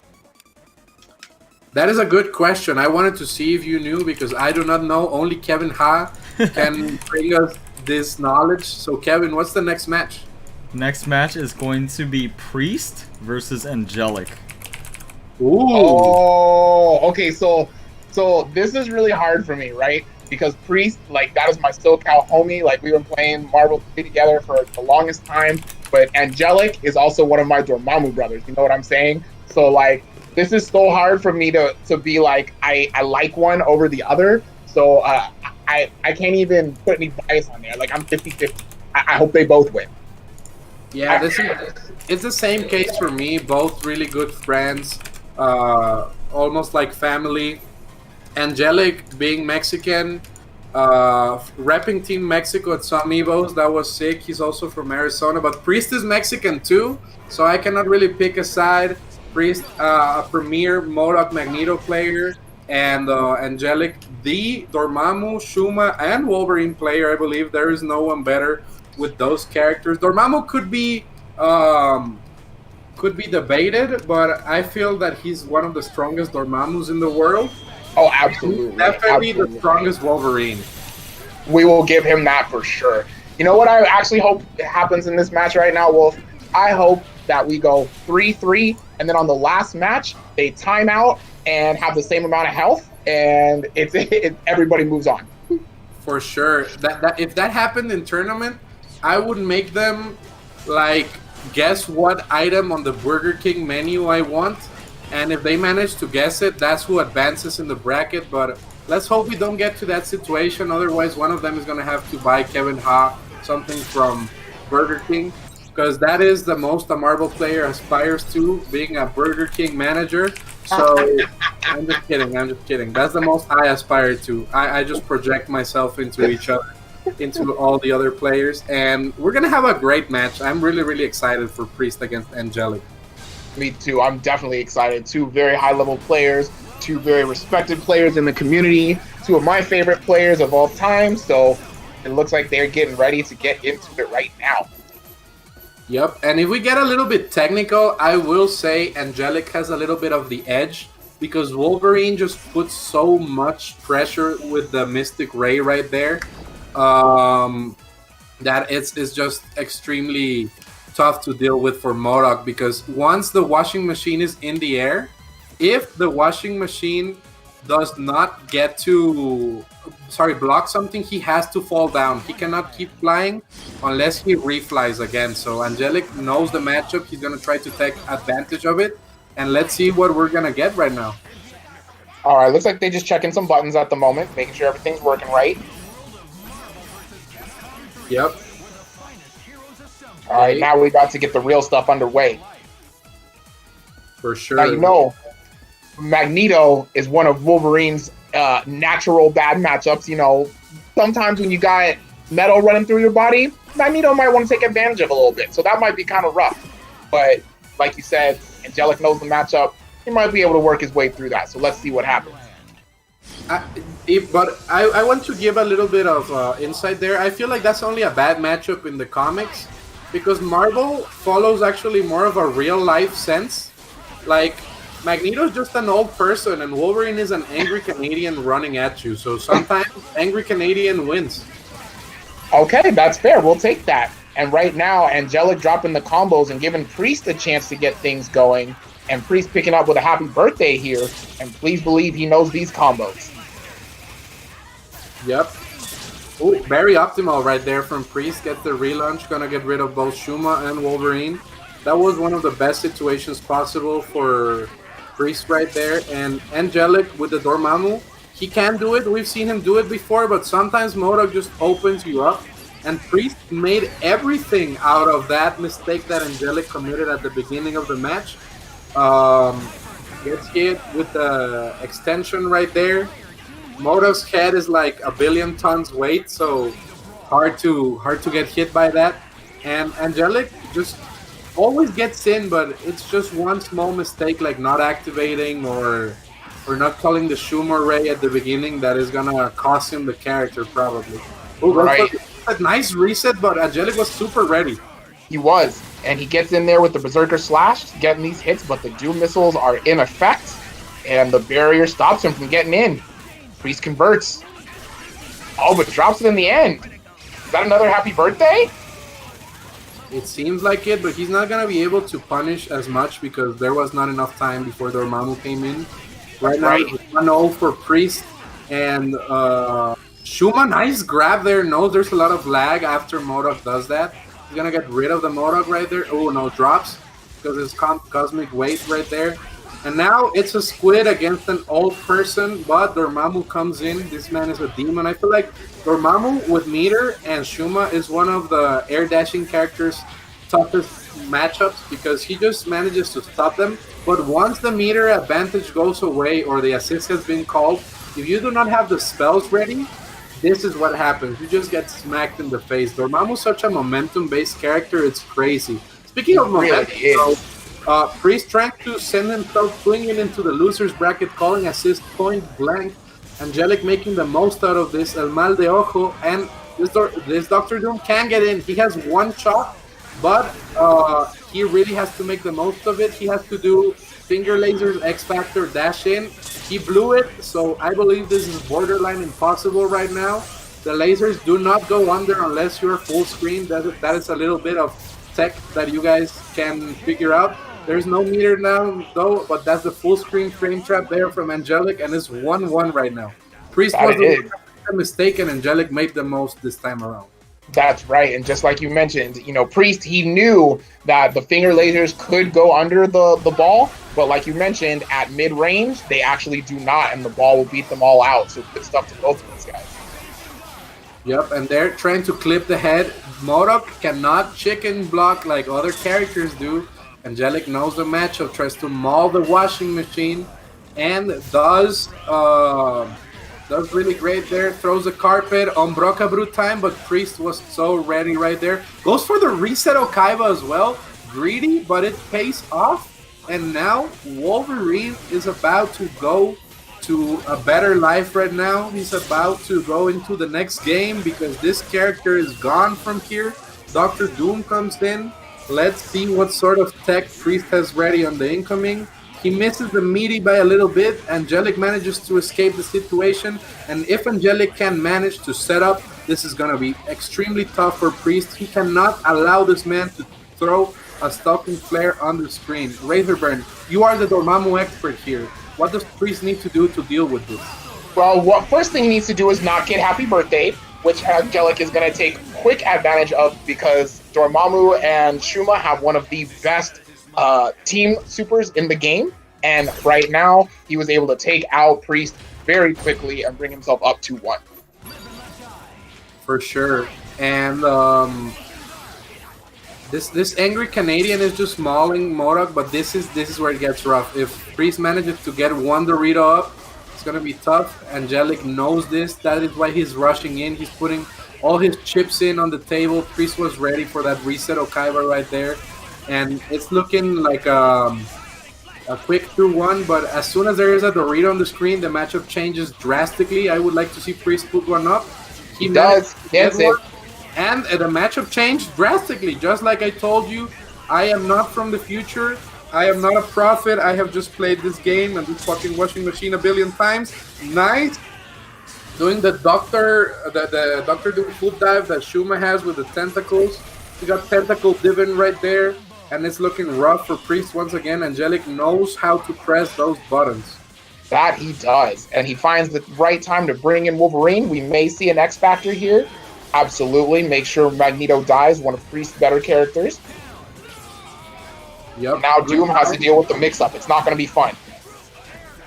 Very nice. Fun getting hit. And I believe this is going to be game because you don't even have to go for the complicated DP extension. You just go for the team super right there.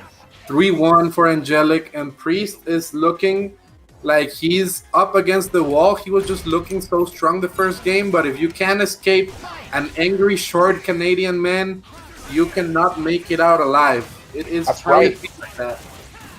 All right. And Priest doing a good job converting off of the missiles there. But Wolverine was a little too far away for a full conversion. So now we're just going to play the zoning game.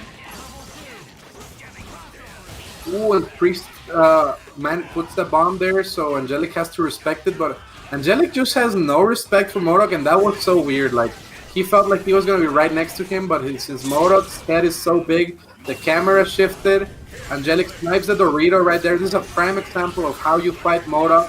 Everybody in the chat a couple of matches ago was asking, what do you do about the Dorito? You always super it. So if your character can super through it, you do it. And if your character can't, tag in a character that can, just like Angelic did it. But right now, I feel like this is a wise decision from Priest, tagging out. He's trying to get back into safety. We'll probably see a raw tag here. No raw tag. Gets the confirm. No, he does not. And now I feel like Priest has the advantage. What do you think, Razorburn? You know, I think so right now. He definitely has the life lead. Wow, Angelic finds a time to raw tag in Wolverine. He's able to get the kill on the MODOK assist, and now he's just going to rush Doom down hard. Doom should be dead.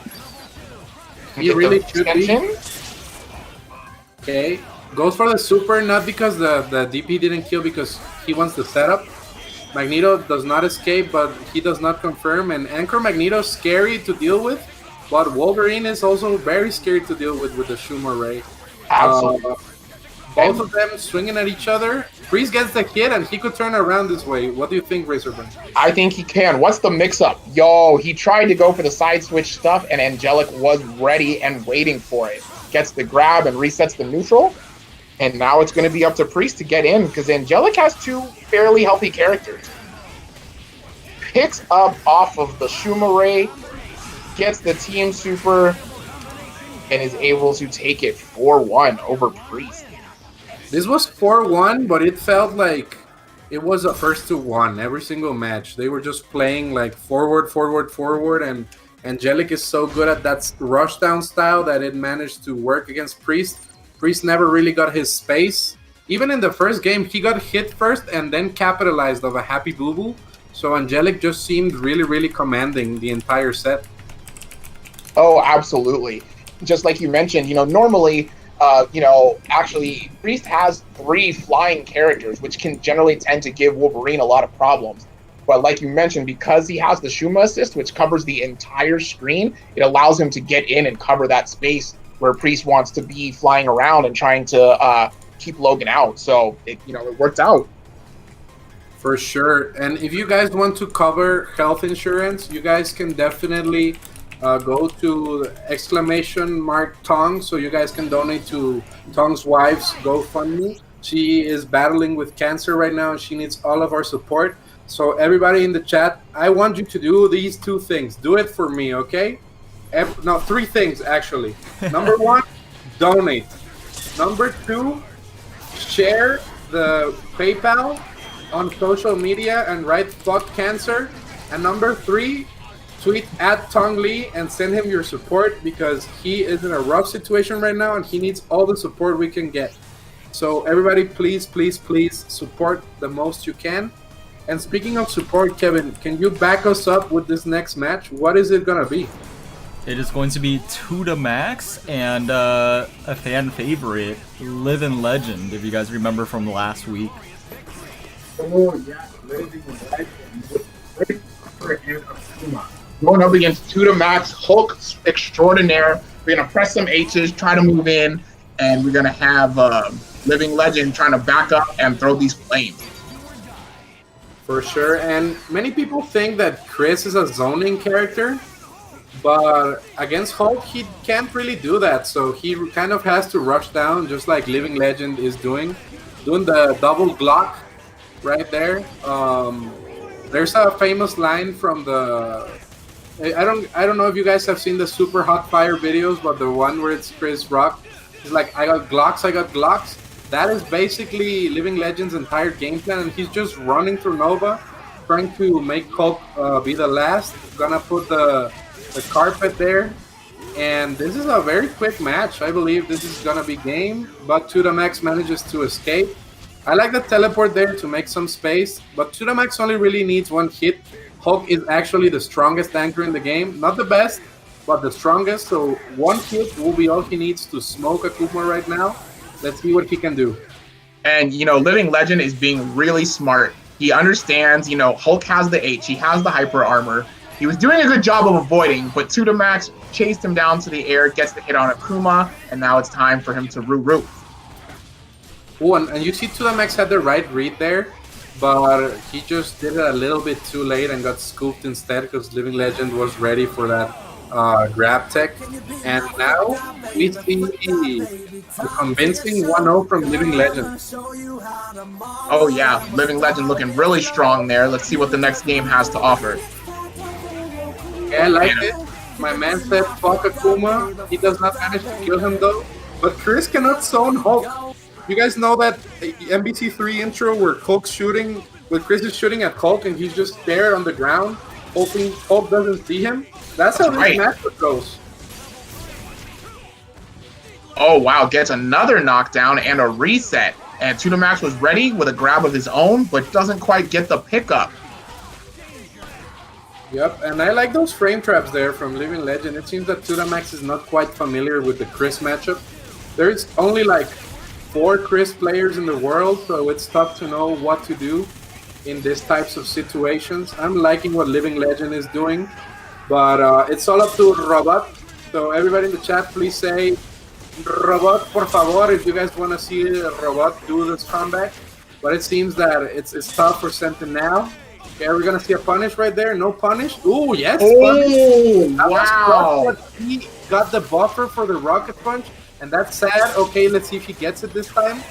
Everybody in the chat typing Robot, por favor. Ooh, he gets the side switch as well, but does not confirm. And this is the lesson of this tournament. Sometimes you have to believe in your kids, otherwise you lose the game. This is what's been happening match after match. And Robot is dead. He's getting hit with the bazooka. So that's a 2-0. And this is match point if Living Legend manages to get the win, because we are using Dr. Snake Tits rules after all. Yeah, we are. So Living Legend has been looking really strong here so far. Max going to have to make some major adjustments here in order to get things going. And I like Living Legend again, starting off with the snap against Hulk. He knows that it's Chris's fastest move, essentially, and now he doesn't have to deal with Hulk. Yep. And now gets rid there of the Sentinel. Knows that robot is the problem. Everybody type adios robot, please, in the chat. And yeah, no one needs to survive this mixture. Gets hit with the Umbroca Brew. The grenade explodes, and this is definitely a lot of matchup unfamiliarity from Tudamax. I am feeling this pain from this man because he was pressing buttons at a time he was not supposed to, and now this Living Legend is disrespecting actually. And once again, oh wow, that was dirty. Nasty. He set up the flame for Tudamax to come in and block, and then brought in Akuma, went for the overhead plus the low assist from Wesker, unblockable. Cheap stuff. Yep, and Living Legend just looking so clean. He's looking living and a legend. Okay, let's see if he has any sort of punish right there. Ooh, tries to go for the command grab. Tries to grab Akuma. This demon. Tried to go for some cute stuff. Tudamax was ready for it. Chasing him down with the air-to-air. Living Legend definitely found it. Oh my god, gets his legs clipped. Jesus, Tudamax might put himself on the board. He might. All right. He just has to get one more hit. He can do this. All right. Same side. X Factor's done. Goes for the command grab, but Living Legend was holding up back. I feel like Living Legend cannot really zone Hulk. He can just Gamma Charge in. He's scared. He's just running away. Gets clapped. And oh my god, if we see the solo Hulk extension, we might see a game. We might see so. Oh, no, he dropped it. No. That was everything. Chat, please type 1 if I should shut the fuck up in game-defining moments, please. Please type 2 if you don't believe it was my fault. And that was a 3-0, quick 3-0 from Living Legend against Tudamax. It's a shame we saw the drop there. I was believing in the Hulk comeback. I was believing in it too. He was close, but dropped it at a crucial moment, and Living Legend definitely took advantage. So, but good stuff to both of those guys. That was still winners though, right? So Tudamax can come back in losers? Absolutely. He can come back in losers. That was winners. And we're going to see some interesting matches in the winners bracket. We are going to have Artistic against Mothman. We're going to have Zenpool against the winner of Baba Ganoush and Rock. We're going to see the winner of Jabril and Zero Max against the winner of Milky and Dedics Pride. This is going to be some hype stuff. I'm really excited about what we're going to see today. Oh, absolutely. But you know what's even more hype than these winner matches we got? For one, donating to Tong Lee's GoFundMe for his wife who's battling cancer. He's super hyped if we could help her out, help them get through those expenses. You know, it's not cheap. Tong Lee, he's been in the Marvel community for a long time, so let's show our support. And 2, you guys can go ahead and subscribe to my man Kevin Ha, who's bringing these amazing matches here and also helping out by putting the GoFundMe out there for Tong Lee. For sure. You guys can follow Lariat God's example right there. He just subscribed. I want to give a shout out to Lariat God because when I played MBCI, like the 3 months I did, I played Hagar Sigma, and he is the only other Hagar I respected in that game because everybody else was kind of doo-doo butter, so shout outs to him. And I'm glad he's seeing the light. I'm playing UMvC3 right now. That's so dope. No disrespect to MBCI, but I just love UMvC3 much more. That's how it is for me. And shout outs there to Jacoman in the stream. Shout outs to Quite Fast for Banks. Shout outs to Weaverman, Disrespect. Shout outs to Kevin Ha, Dedics Pride, Honduran. Shout outs to everybody. My boy Psychelic. We got Invasion HB and Not Soy. Shout outs to everybody out here in the chat tonight. Shout outs to Not Soy, dude. He was my team for the Danger Room team tournament, and we put in so much work using Hagar. It was crazy. He also makes the best jalapeno poppers in the history of the universe, and I really miss you, Not Soy. I hope all is well. We're gonna have a shout outs to Evasion, shout outs to Sikalik. I love you, Sikalik. Te amo, amigo. And yeah, I'm just happy everybody's watching us today and is supporting here. Tong's wife and Kevin Haas beautiful UMvC3 stream. This man is the hardest working man in the Marvel community. Shout outs to Joey D. Shout outs to Sky High Claw. Shout outs to everybody. Everybody. I love all of you guys. Press 1 if you love me. Press 2 if you feel loved by me. Press 3 if there's gonna be a great match. Razorburn, what do you expect? I expect that there's going to be some swords up. I expect that Milky going to be moving all around the screen in ways that none of us can imagine. I think we're going to have a really hyped set right now. This is gonna be a slobber knocker. I saw them fight before in Marlin Pie stream, and it just went back and forth. I feel like Milky is a really talented player. His one flaw is that he's sometimes too flashy for his own good, and Dedics Pride is the opposite. He is not flashy. He's a practical man, and he will never, ever, ever, ever go for flashy stuff unless it kills. And I like practical, so it's a battle of styles. Of course, absolutely. And right now, Dedics Pride going in, trying to lock Milky down, and Milky is not having it, pressing the buttons, trying to disrespect some of Virgil's approach, but he gets mixed up with the teleport and the Tomb Beam. Yep, and I'm liking this from Dedics Pride doing the optimal raw tag. The best way of doing damage with every character is just tagging in Doom. So if you guys don't know, now you have a marble tip for all you beginners out there. Always tag in Dr. Doom to do the damage for you. The D in the first, Doctor stands for damage. That was a sick block there from Milky though. It absolutely was. Milky definitely no slouch on the defense side of things. He's seen a lot of things, seen a lot of mix-ups, blocked a lot of stuff, so he's going to be ready for a lot of these things. But he's not ready for the Strider Vajra while he's trying to fly around in the sky. A nice round trip glitch there from Dedics Pride. See, this man is practical. He's always ready to do stuff like this. And Milky's swinging at the fences, trying to make it work with Anchor Dante. But once again, this character's butt cheeks as soon as X Factor runs out, so he really has to make the most of it. Dedics Pride doesn't even care, dude. He's just raw tagging in his face. He says, "This is my X Factor. Do something about it." That was a nice mixture there. No pickup. And Dedics Pride was going for the Vajra mix-ups left and right because he knows that Milky needs at least 700 billion combos in order to get rid of one character with Dante. This character just struggled, dude. Great support character, but when he's on his own, he doesn't do well. That's why he takes Trish everywhere with him in the DMC games. What do you think Milky needs to do, Razorburn? Well, I think, for one, Milky did play pretty clean. I think Dedics Pride just kind of smothered him a little bit, and Milky seemed to have a hard time finding his way out. And then the couple of times where he did get some pickups, like off the Dante Jam session, he wasn't really quite able to capitalize. I think some components were good.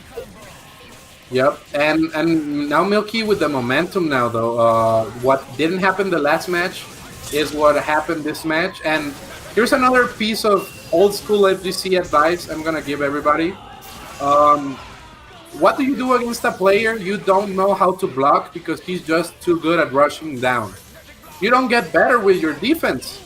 You get better with your rush down because people that rush down well usually don't block really well. So you rush them down, and that is Milky's adaptation here. He's rushing the XP down, taking advantage of the defensive flaws of his enemy.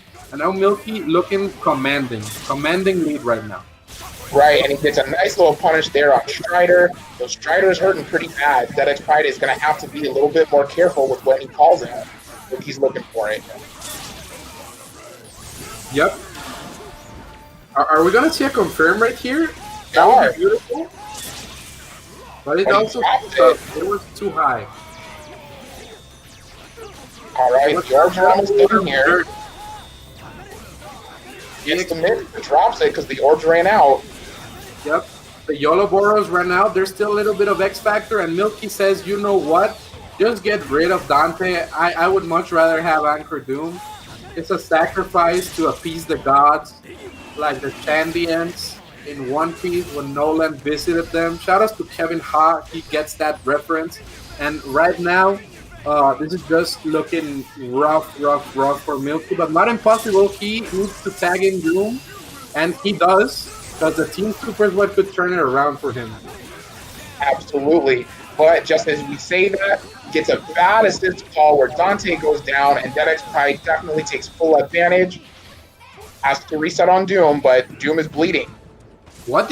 She just like hit me? I don't need this character? That was crazy. He just that was really weird. I'm not sure what happened there, but Strider is definitely dead. Did Milky just pay him $5 for that character? Like, I don't get it. What happened? Did Dedics Pride this confident? Did his pad just desync? Oh, the Santa Claus, the legendary Santa Claus goes right in through the chimney, and Milky steals this match? Does he? Yes, he does, and it's a 1-1. Dang, that was crazy. Milky, it was funny, he did the finger lasers, but apparently he called a few missiles beforehand. Dedics Pride thought he had got in between it and had the kill, but then the missiles came down and Milky was like, nope, I was ready for this, and he was able to seal the deal. Yep, and sometimes life gives you lemons, and you make lemon juice.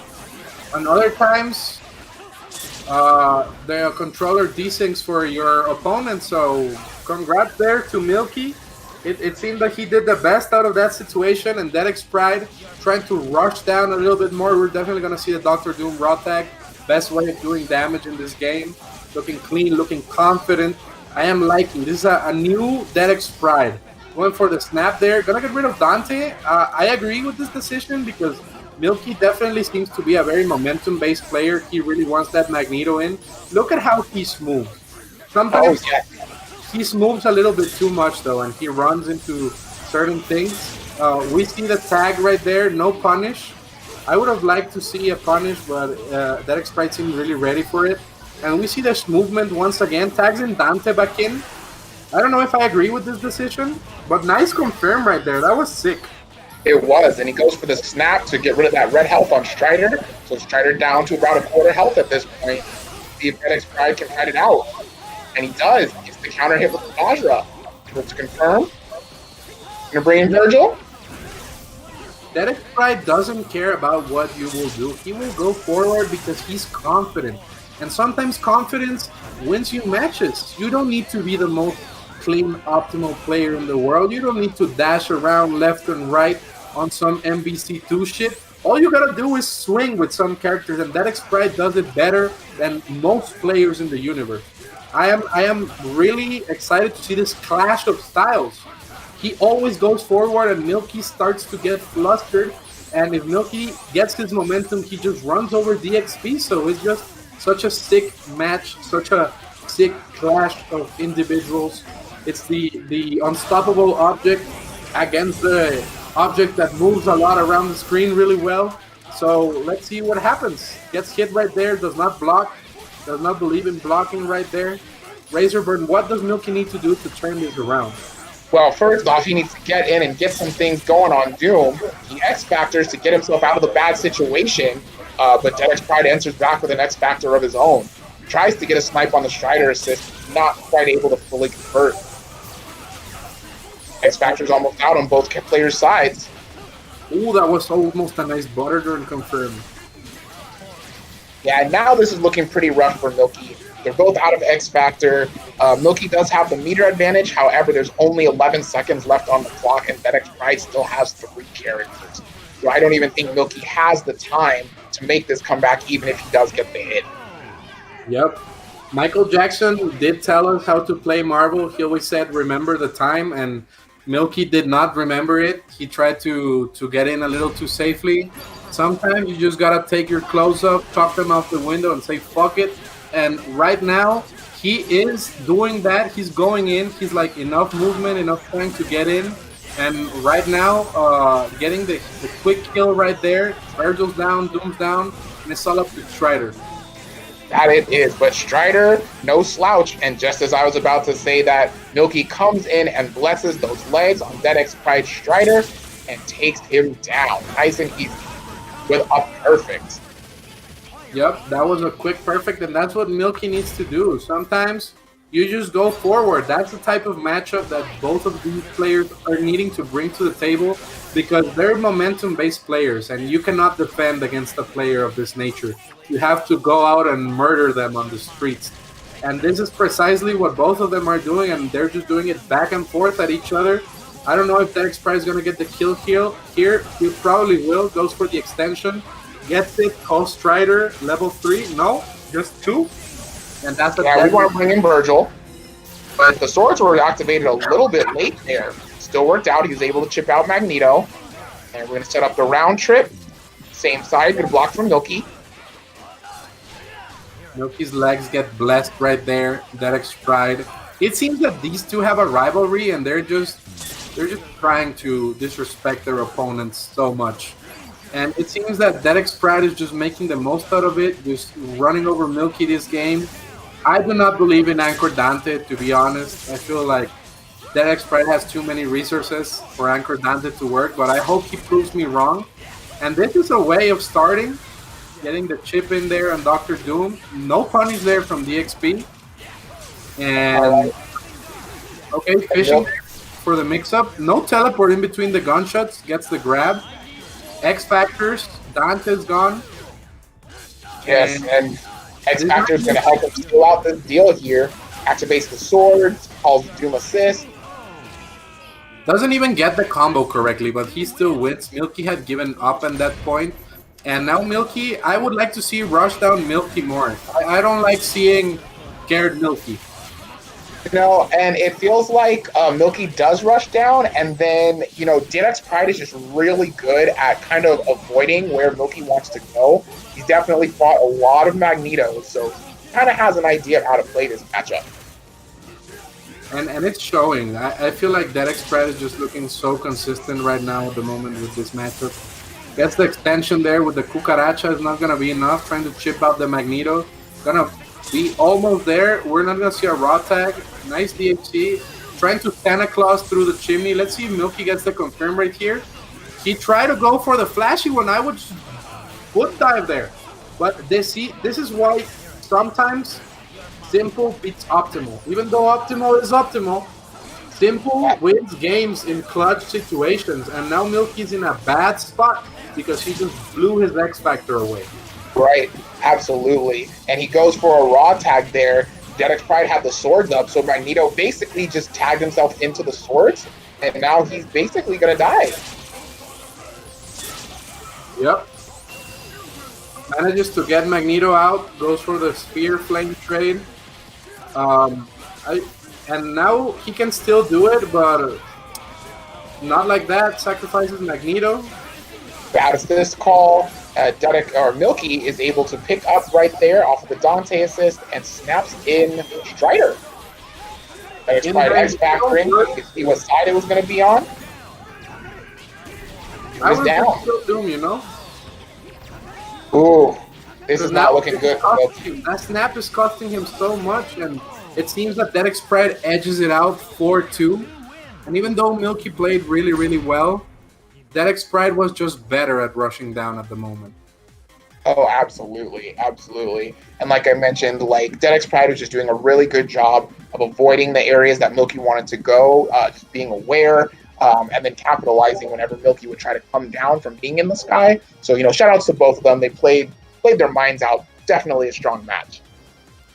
Yeah, it was a great match to see. I'm really excited to see more players like this, so clean, so aggressive.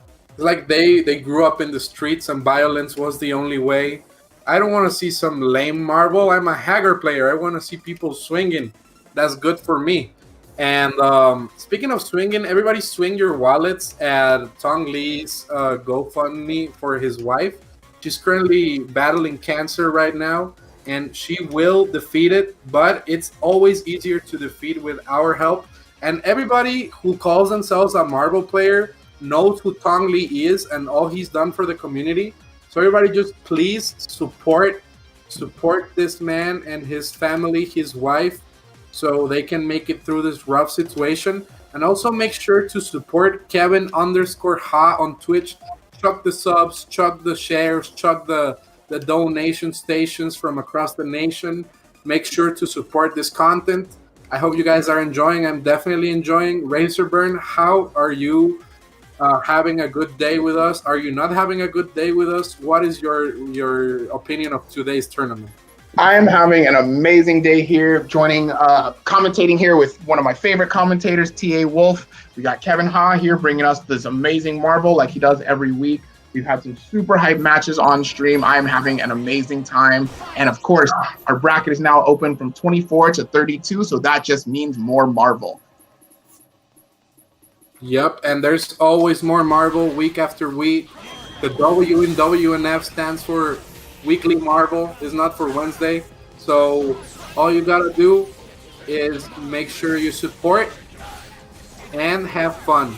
And this next match is gonna be pretty hype. Baba Ganoush against Rock. I will be right back. Okay. Check out Kevin's Prime subscriptions. That's so hype. Also, somebody please donate 69 bits as soon as Zero gets the first loop, please. I promise it will be worth it.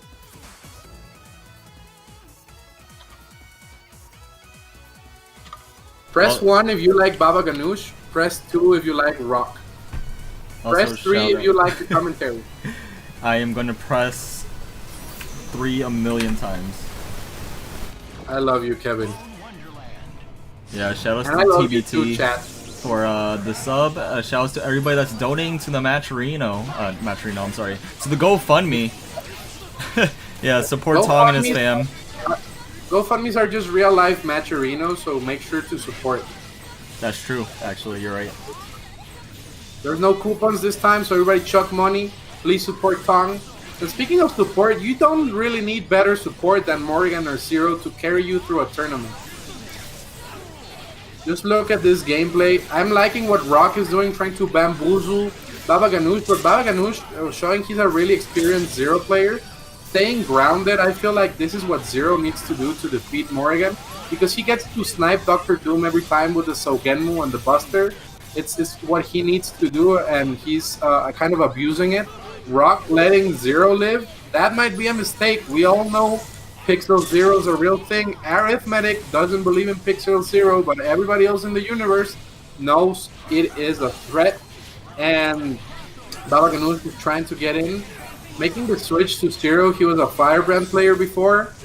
I believe this is a wise decision. Zero is just Firebrand with a Buster, so that's nice. Nice snap there too. Knows the Amy is a threat right there. Anchor Morgan not as scary if she doesn't have any assist. Tags in Zero. Time for the animal abuse. The Pokemon Junichi Matura style gonna hit that dog right there, and it's looking rough. We're gonna see an Umbroka Brew opts to tag. Gonna get rid of his own Morrigan. I don't know if I agreed with this decision. I don't know if the Morrigan is more valuable than the Team Super. I would think it is, but it seems like Rock was betting it all on the Team Super. He just died on incoming though. Let's see, are we gonna get a snap? We are. Is worried about that Emmy. I like that mixture. Goes for the tick throw, doesn't get it, but gets it a second time. If at first you don't succeed, try and try again. And right now, this is looking tough for Rock. It seemed like he was going to win the match, but he just let Pixel Zero live. And this is what happens. The missiles are coming in. You don't get your confirm. It's looking rough right now. No, I stepped away to get some caffeine, and I came back, and Baba Ganoush was pressing some Zero buttons on Rock mode. Yep, welcome to Blockbuster. We only have one DVD. It spells out KO, and it's a 1-0 for Baba Ganoush. All right, I imagine we had a pretty hype first round there. Yep, extremely hype. And there is nothing more hype than Marble except donating to the GoFundMe for Tong Li's wife. We're gonna help her deal with this cancer situation. She's gonna come out on top, and she will defeat it with all of our help. Let's send that Marble player Spirit Bomb out there to support. While Baba Ganoush and Rock Mode go into the next match, it seems that they're both taking a breather. So let's see what happens. You know, sometimes you get hit by Zero, and you got to take a minute to step back and think about your life and get things together. Because Zero gets that hit, it's not going to be a fun time. All right, I believe Rock Mode is having some connection issues right now, so he's just gonna try to reconnect. Okay, we're gonna wait for that. It's a classic Morgan player technique, trying to get into your opponent's mind even outside the game. Classic. They need all the help they can get because she's clearly low tier. Yeah, and when you play a level 2 character like Morgan, you gotta pull out all the stops. You gotta make sure like, hey, my opponent, he got me this one. We gotta stop this right here. Yep. And Snake Tits giving his cousin Baba strength in the chat. That is true support, true family support. Even though all Marvel players are family, there's sometimes real families that play Marvel, and there is no better one than the support that Baba Ganoush is getting right now. Snake Tits is the closest human being I've ever met to being real-life Bruce Wayne. So shoutouts to Snake Tits. And speaking of shoutouts, sometimes you just get opened up in the corner right there. It's just impossible to deal with Pixel Zero, but let's see if Pixel Morgan manages to be as strong. He gets his crushed up, and this could hurt Rock. That it could. And right now, Baba Ganoush is looking pretty strong. Gets a nice little pickup there on Ami, and then it resets into Doom. Cross up and put him back in the corner. Now he's going to have to watch the movie. Yep. This is kind of like how the Oscars is going to be this week when Sonic the Hedgehog wins every category because it was the only movie out this year. That's how Marvel is. They're both blue, they're both midgets and weird, and they just win games, That they do. And Doom is dead, and he's getting crossed up by lightning on incoming. Baba Ganoush not even bothering to spend the X Factor. He's like, I'm just going to run this like normal. Drops the combo. Rock Mode gets another chance at life. The clones are still on. Do you think the dog can do this? I don't know. It's going to be quite an uphill battle. Rock Mode going to go ahead and activate the Okami Shuffle. Doesn't even bother to X Factor. He's pressing buttons like he's still having some issues. He just gave it away. Maybe the connection issues are actually getting to his mind. The plan backfired. And it seems that Baba Ganoush is up 2-0. This is match point. This is his cousin's rules after all. So he knows them very well, and he will probably benefit of the Pasadena rule set. Oh, absolutely. He's going to get a little bit of a power-up with that family power-up. And it looks like Rock Mode resetting one more time. Yep, let's see what's going on right here. And I just want to give a huge, very special shout-out to my girlfriend, Maggie. She doesn't even play Marvel, but she's here supporting every week. Also, shout-outs to Scientific KOF, my friend Christian. He's actually one of the best players in NorCal for DBFC. He also loves Marvel, but he never really competed, and he's from Guadalajara. So shout-outs to the family. Got to take care of the Marvel family, of the Guadalajara FGC family. Shout-outs to everybody there in the chat. I hope you guys are enjoying. I'm definitely having a really fun time right now.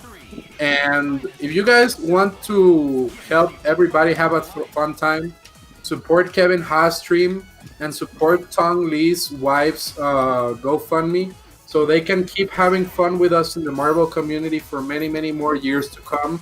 It's a tough matchup, but I believe they will win it. No problem. Everybody go and support, please. And support is what it takes to win those tough matchups. You need those assists. Family, friends, that's what brings everything together. That's how we win the tough matchup. So yes, please support Tong Lee. Donate to the GoFundMe if you can. And like you mentioned before, if you can't donate, at least share the stream link and let people know that we need to support his wife out here. For sure. And also, I just want to give a huge shout out to the homie Jamal Seto. He's actually come visit the Guadalajara FGC. He can tell you how lit it is. And as soon as we get over this horrible pandemic, I am going to make a tournament called Hello UMvC3 2021 Ultimate Marvel vs. Capcom tournament. It's going to have Ultimate twice. And it's going to be the best tournament of all time. So I hope all of you drop by. I promise Mexico is not that unsafe. We'll take care of you. You guys will have fun. It will be hype. And speaking of hype, it seems that we're ready for the match, Razorberg. Yep, and it looks like we're getting things going. Baba Ganoush just going in with the raw S as Rock Mode is falling to the ground, and he's going to be able to steal the deal here on Morrigan. Make her watch the movie. Lightning is up. Zoop, zoop. Oh, but the drops. An ancient elder of the FGC once said, "Zoop zoop, don't complain," and he was right. Even though he was wrong in many other things, he was right about that one. And yes, Kevin Ha is factually correct in the chat.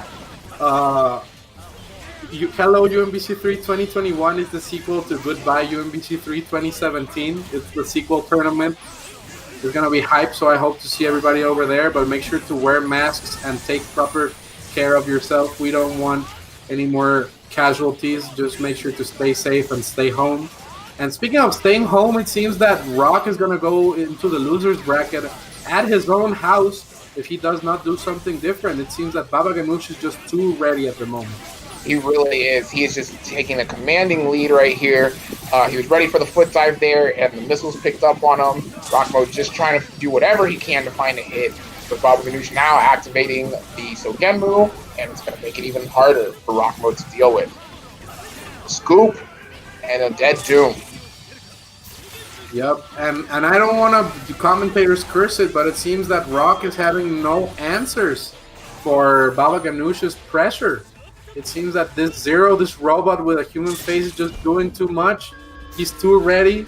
And I'm scared of dogs in real life, so I would do what Baba Ganoush would do and just run away. It's like, I'm telling you guys, real life logic applies to Marvel. Why am I losing to Hagar? Oh, it's because you're letting a 6 feet tall, shirtless man with a mustache and a pipe approach you. You don't approach, you run away. And it's the same with a rabid dog. This logic applies to life, it applies to Marvel, and this is why Baba Ganoush won. He was ready for the matchup, and it was a clean 3-0 right there. But this is not the last we see of Rock. We're going to see him in the losers bracket. That we are. And I'm definitely excited for the next Marvel matchup to come up, but I'm also excited to have you guys go ahead and donate to Tong Lee's wife's GoFundMe, help him fight this cancer.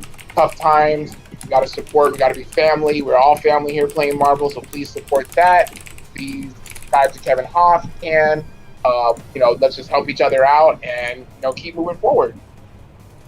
Absolutely. Support all you guys can. Please help Sarah and Tong get through this. They're gonna get through this. I am positive. And all we can do is help, guys. It's like a Beatles song I like. It says, I get by with a little help from my friends. And fortunately for me and for Tong, especially for Tong, all the Marvel communities are friends. Except maybe MODOK players. They're kind of evil. But everybody else, they're your friends. And I'm just hoping you guys are enjoying this tournament. I'm definitely enjoying. And I hope that you guys are having as much fun as Razorburn and I are doing this commentary for you guys. We are having an amazing time here. My boy Mothman out here in the chat, a little upset that he's being outcast as a MODOK player. These things happen. It's unfortunate. It's my fault for saying it, but it's also not my fault because it's true. And right now, we're speaking of truth. Kevin, what's the next match we're gonna get? This is gonna be only legit matches at this point. This is Jabril versus Zero Max. Oh, and if you guys love Zero, you're definitely gonna enjoy this one because we're having a true mirror match right now. The only thing that is not the same is that on one side Virgil is Puerto Rican, and on the other Virgil is in the second slot. Which will triumph over the other? Vegas against Seattle. Who will win? Who will lose in this exciting matchup? Who do you like? Who do you like in this matchup, Wolf? I like Zero, Virgil, and Dante. Okay, all right. I think I kind of like that too. We're rocking the red stuff. Red being one of those colors to show like anger and hatred, and definitely Jabril is good at making his opponents show that anger and hatred by just playing super solid. For sure, and this is a really important lesson that the chat needs to learn. It's the first thing I teach people that I teach Marvel to. If your colors don't match, you are not a Marvel player, so you have to make them match in some way. And the best way to make them match is going all red. Jabril taking advantage of Zero Max being potentially colorblind, making sure that he's sneaky with the Bond Wonderland, picking red and green always is the tech. That's how you know it's a Marvel player, taking advantage of the situation and turning it around. He blocked Zero, something many people can't do, and now it's a mix against Virgil, but Virgil gets hit by the jam session right there, and this could be the turning point in Jabril's favor. What do you think, Razorburn? I definitely agree. Jabril, a very smart player. He had a pretty good idea that Zero Max was going to come in and press something on that incoming, so he made sure the BD jam session was ready. But he gets an unfortunate drop there, giving Zero Max another chance at life. Gets across with the rapid slash and loses Virgil. And this could cost him, because if had Jabril not dropped that, he would not be getting sliced by the opposing Virgil. And now we're going to see a Dante Infinite online? I don't think so. No, we don't got though. Yeah, I think it would have been in Zero Max's favor to just do a pretty basic combo into Super and THC into Virgil. And because he didn't, loses Dante. So Jabril can still bring this back. Just as I say that, Zero Max presses the buttons and seals up the first game. Yep, and Zero Max managing to take it 1-0, proving that all black team is actually looking strong at the moment, matching his colors right there. Dressing up with the Inter de Milan, the black and blue, and right now it is looking tough for him though, because Jabril managed to get the full screen confirmed with the Buster. We're gonna have a dead Zero, and you never want to block the opposing Zero in the corner. Not even Zero players know how to block their own mix-ups. Oh, that's right. That's why Zero mix-ups are so strong. Because if the player don't know how to block the mix-up, guaranteed the opponent does not know how to block the mix-up. I will correct myself. Zero Max did block it, but he didn't block the thing right after. So props to Zero Max for proving that I am an idiot that knows nothing about Zero players. Because I, fortunately, am not a Zero player. But he's doing his own thing right now, and he's going to try to get rid of that Zero, going to go for the reset. Okay, slices up, goes for the jam session, puts on swords. He needs to get rid of this character as soon as possible, otherwise bad things happen. You do not want Pixel Zero to do his thing. It's dangerous. You absolutely do not. Build the last bar, but drops the combo.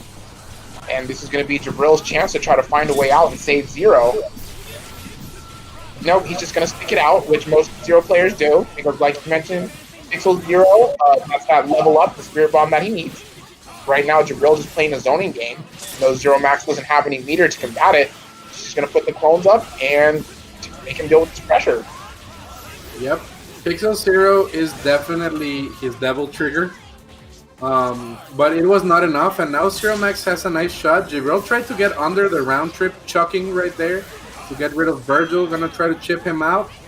Baits the X Factor right there. He was plus, so Zero Max couldn't press. And now this is a great situation for Jabril. Gets hit though, and this is what Zero Max needs in order to make the most out of this X Factor. Goes for the optimal devil trigger combo. Gonna zoop zoop zoop.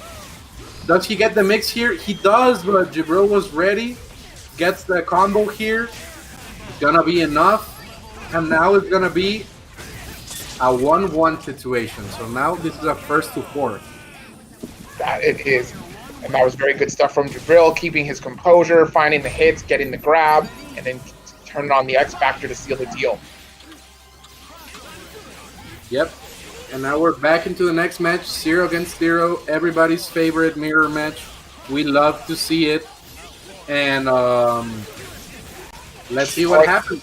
Yeah, they're showing each other a lot of respect right now. Zero Max turning on the Sogenmu to try to push his way forward. Jabril doing a really good job at avoiding. And now that Zero Max's clones are out, Jabril activates the clones of his own. Yep, and this is Zero May Cry on the left side against Cero Puede Llorar, because that's Puerto Rican Virgil on the right, so you have to say it in Spanish. And right now it seems that Zero May Cry gets the hit right there. It's gonna be a dead Zero on Zero Max's end. That's how you know he's a Zero player. He has Zero in his name. It's like when you fight a KOF player in bracket and it's always like Juan KOF, Scientific KOF. You know they play KOF. That's right. Absolutely. You know, if you're going to play a character, put them in their name. But right now, Jabril doing all this work, getting the snap in on Virgil, and is able to punish the Helmbreaker with a level 3 Buster. Please believe that Jabril will be killing this character. Yep, there's gonna be a dead Virgil unless Jabril drops. But if he doesn't drop, this man is used to this game plan, this online tech. Goes for the Zoop Soup, trying to corner Dante. Kid gets hit with the electricity. Shout outs to that old club song that went like electric. They used it in Smash combo videos for like 10 years. They didn't get over that genre of music.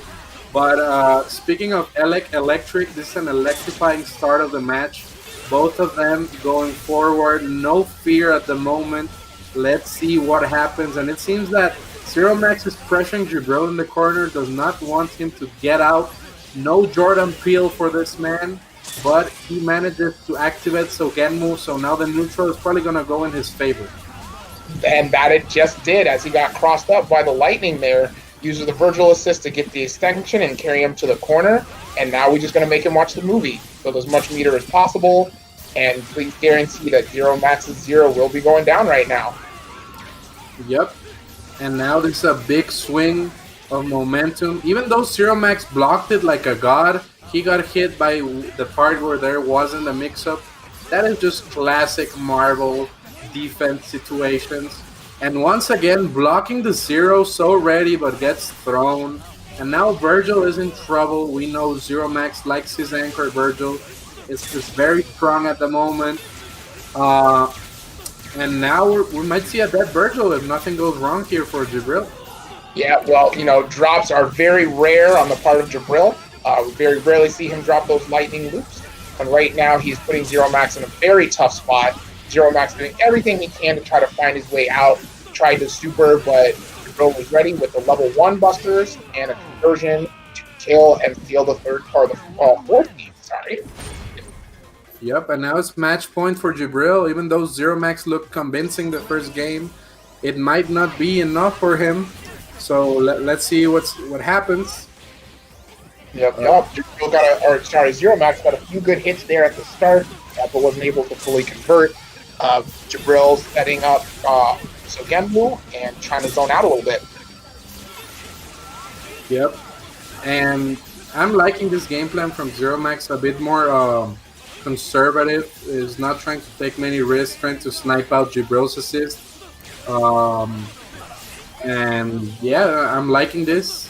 People ask in the chat, this is an interesting question. Do all of Zero's crouching attacks hit low? I believe Crouch H does not. But that's it. I'm pretty sure it does. I think all of them hit low. Crouch H hits low? I'm pretty sure it does. But isn't it an anti-air? Crouch H? No. Where he rolls around down towards the ground? I'm pretty sure it's a low. No, chat, keep me honest. Is Zero's Crouch H a low? If that's a low, I will be impressed. Alright, well, either way, Jabril getting a hit low on Zero Max's Zero.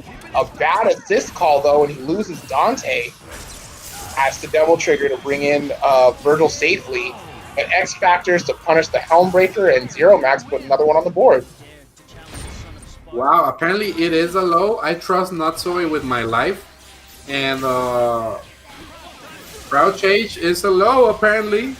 Yes, sir. Speaking of lows, we hit a new low right now in Zero Ditto commentating. I called it a Ditto instead of a mirror match. We gotta spice it up sometimes with the terms, with the guessy terms. And right now, there are no guessies. Zero is just a walking fitty, just looking at you. And it's going to be hard to block here for Jabril. Going to go for the Umbraca Brew. And Jabril manages to escape. And this might be the momentum swing he needs. Absolutely. But he drops his combo there. A very rare occurrence from Jabril. But he's able to, pick it back up, get the hit on Zero. And he's going to be able to spend some bars. Yep, and I'm liking what Zero Max is doing right now. Sacrificing Zero in order to get Anchor Virgil right in. Meanwhile, Jabril is always so clean with his Sparta brothers. That was a sick mix-up. I like it. It was smart. The sick mix-up of round trip do nothing. Have Zero Max expecting a teleport, and he just ran right into it. That's the next level stuff.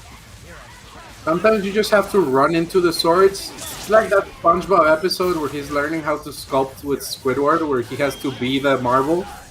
Right now, that's what Virgil is doing for Jabril. He's being the marble, literally.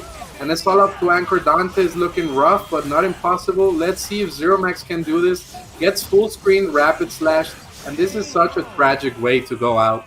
In a 4-2 situation, this was very sad to see.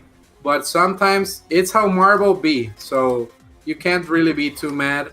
Shout outs to Jabril for advancing in the bracket, and this is not the last we will see of Zero Max, because this man is going into the losers bracket. He's not out of the tournament yet, so let's see what he brings to us in the losers side. Oh, absolutely. Definitely looking forward to that. Also looking forward to having people to please donate to Tong Lee's wife, the GoFundMe, to help her fight this cancer. Cancer is not fun for anyone, so the best thing that we can do is help support them in their time of need. Tong Lee is definitely a long-time standing member of the Marvel community, so let's show him some love. Also show some love to our main man, Kevin Ha, for bringing us this tournament. If you can, go ahead and support, subscribe, donate, do whatever you can, and we will continue to bring you this commentary, me and TA Wolf. For sure, we are so glad to commentate here with you guys. This exciting Marvel gameplay. We're going into our top 8 qualifying matches into the winner's side. Kevin, what do we have next? This is going to be Artistic versus Zero Max. Oh wow, so Zero Max coming right back up, right after losing the match to Jabril. Sorry, Going up Artistic and Mothman, sorry. Oh, okay. Okay, I thought that Mothman did the body swap with Zero Max into the losers bracket with the Guinea, but it was not the case. It is Mothman against Artistic, and I believe that Artistic has a team to make Mothman struggle a little bit, but Mothman does have that Spencer team, which I believe does really well against Team Clockwork. Spencer, one of the threats to Team Clockwork, because he can just bionic arm those teleport mix-ups away. So let's see what Mothman brings to the table. Right, and Mothman definitely no slouch, a very smart player, a very strong player, won a few WNFs here, so you definitely cannot count him down and out when the chips are down. Yep. Mothman looking strong. Artistic, we've seen how strong he is. I believe he won last week's Wednesday night fights, if I am correct, right, Kevin? Artistic, yes. So he definitely makes art with the way he plays. We saw his match against Canty a little while ago. It was a bit of a slobber knocker, but he did manage to come out winning in the end. And Mothman effectively going with that Spencer team. I am enjoying this because I am a Spencer player myself. And as you guys know, Spencer players pour milk into the cereal box. So that's what we do. We swing, we go forward, and we don't do anything else. And I will support Mothman in doing that. All right, well, let's see what he's going to bring to the table here. Looks like they're both just about ready. Artistic making his final decision. Should be ready to go. Yep. Let's see. Meditating on if that was the right color choice, because I don't believe Artistic has any other team. And let's see. Let's see what happens. That is precisely what Artistic needs to do. Avoid Bionic Arm at all costs. So I'm liking this start of the match already. Let's see what happens. All right, he gets a little bit of a drop there, so now he's going to switch to a little bit of a zoning style to try to keep Spencer out, and this is definitely a good idea. Yep, okay, we're going to see a tagging back to Virgil. I like it, but if he does any weird teleport mix-up, he could get team supered, just like there. That was a situation where he could have gotten team supered, but it does not matter. Mothman did not swing wild enough. And now the washing machine needs to block this mix-up before coming in. And if he manages to get some space, it's actually not that bad. but he does not get the space right there. Finally gets it. And you know what? One thing I noticed is that some Modoc players struggle with the Vajra assist because he does not let them be that mobile. But other Modoc players just go to town on Strider. Like they will block and do fall crouching medium jump S. Sorry, fall jump medium jump S. And just delete Strider with one team super after that. So I want to see if Mothman has the matchup knowledge to do this, or if he just gets slain by that Strider assist. That's exactly what happened, and now the DHC into Virgil. Artistic was really trying to get it there, but unfortunately drops it, which lands Mothman a happy birthday. I have to imagine that he's going to do whatever he can to make sure Virgil dies. Yep, gonna hit Virgil right there. Extension. He tried to S right there on the wake up and got hit by the Team Super, and now Strider escapes. That was so intelligent by Artistic, and now he has a shot because he has the access to the YOLO Boros, and it's looking like curtains for Mothman unless he manages to block everything from Strider here. Artistic didn't seem to go too crazy, but he gets the grab in the end, and yep. Artistic's going to take the first game, just like that. All right, they're getting right back into it, wasting no time. And Artistic, this time, going for the ground grab. Gets it, but isn't able to extend, so he had to just turn on the swords for the next. Yep, and it seems that Mothman is not that comfortable against the point Virgil matchup, and he's not getting those Spencer confirms as well. So this is definitely swinging the momentum in Artistic's favor. We might see a switch to Morrigan if this Spencer gameplay doesn't work out. Doesn't kill there though, goes for the Happy Boo Boo, and this might be a mistake because now Spencer activates the X Factor and drops Mothman in trouble now. Big trouble. Absolutely. Losing Spencer and losing the early X Factor can definitely come back to bite him. Artistic turning on the swords and gets the extension on Modoc. Yep, and it's looking clean for Artistic right now, actually. It actually is looking very clean. Seems to have these extensions down, but just as we say that, he drops the combo. Mothman going to be able to DHC into Dante and get Modoc out to safety. And the round trip right there from Artistic, very smart to keep the lockdown. But Mothman is still not out of this game. He still has the Dante there left.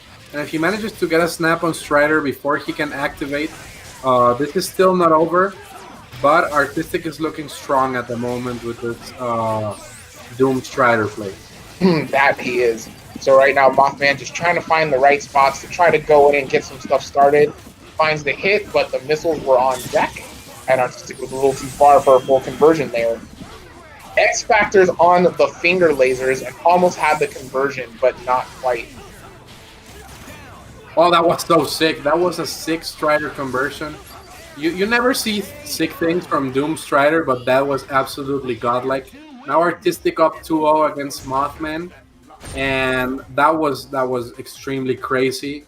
Mothman against the ropes. Is he gonna switch to Morrigan? I feel like the Morrigan switch could benefit him because he did not seem comfortable in the Spencer matchup? Yes, the Spencer matchup. Absolutely. Well, like you said, he went straight back to the Morrigan. Definitely going to be a little bit more comfortable. So let's see if he's able to turn the tides here. All right, and Artistic starting off with the grab again for the third round in a row. Activates the swords, and Mothman's just going to try to wait it out.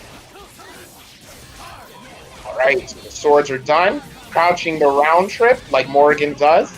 Goes for a side TAC, but Mothman drops it.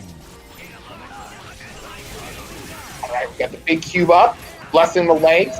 We know that Modocs like to go high a little bit, so Mothman was like, hey, we're going to go for those legs. Gets a nice little happy birthday. We're going to take out the important characters on Artistic's team. Virgil and Strider are now both out. Happy birthday. That's the production value you guys can only get from Kevin Haas' stream. And that was the best situation possible for Mothman, actually. Getting the boo-boo for both Virgil and Strider.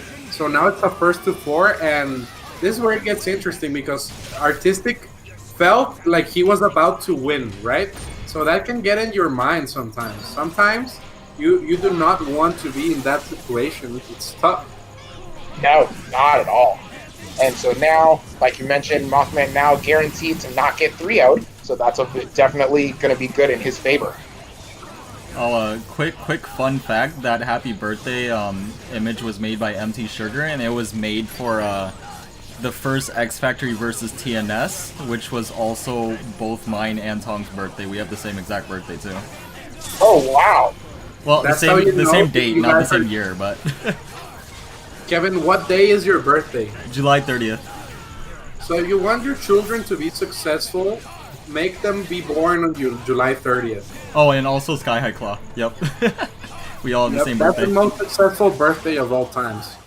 So y'all have y'all all have a birthday 3 days after mine. Let's go. That's how it be. If you guys want your children to be Hagar players, make them be born on March 23rd. I feel like there might not be a whole lot of children born on March 23rd going forward. You know what I'm saying? That's true, that's true. But as long as there's one, the legacy will continue.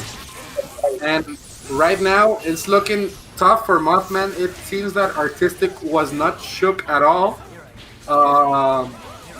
Because even though he lost the last match, he's looking commanding right now. But Dante has a dream and X Factor. Anything could happen when you're in the corner, just like in real life.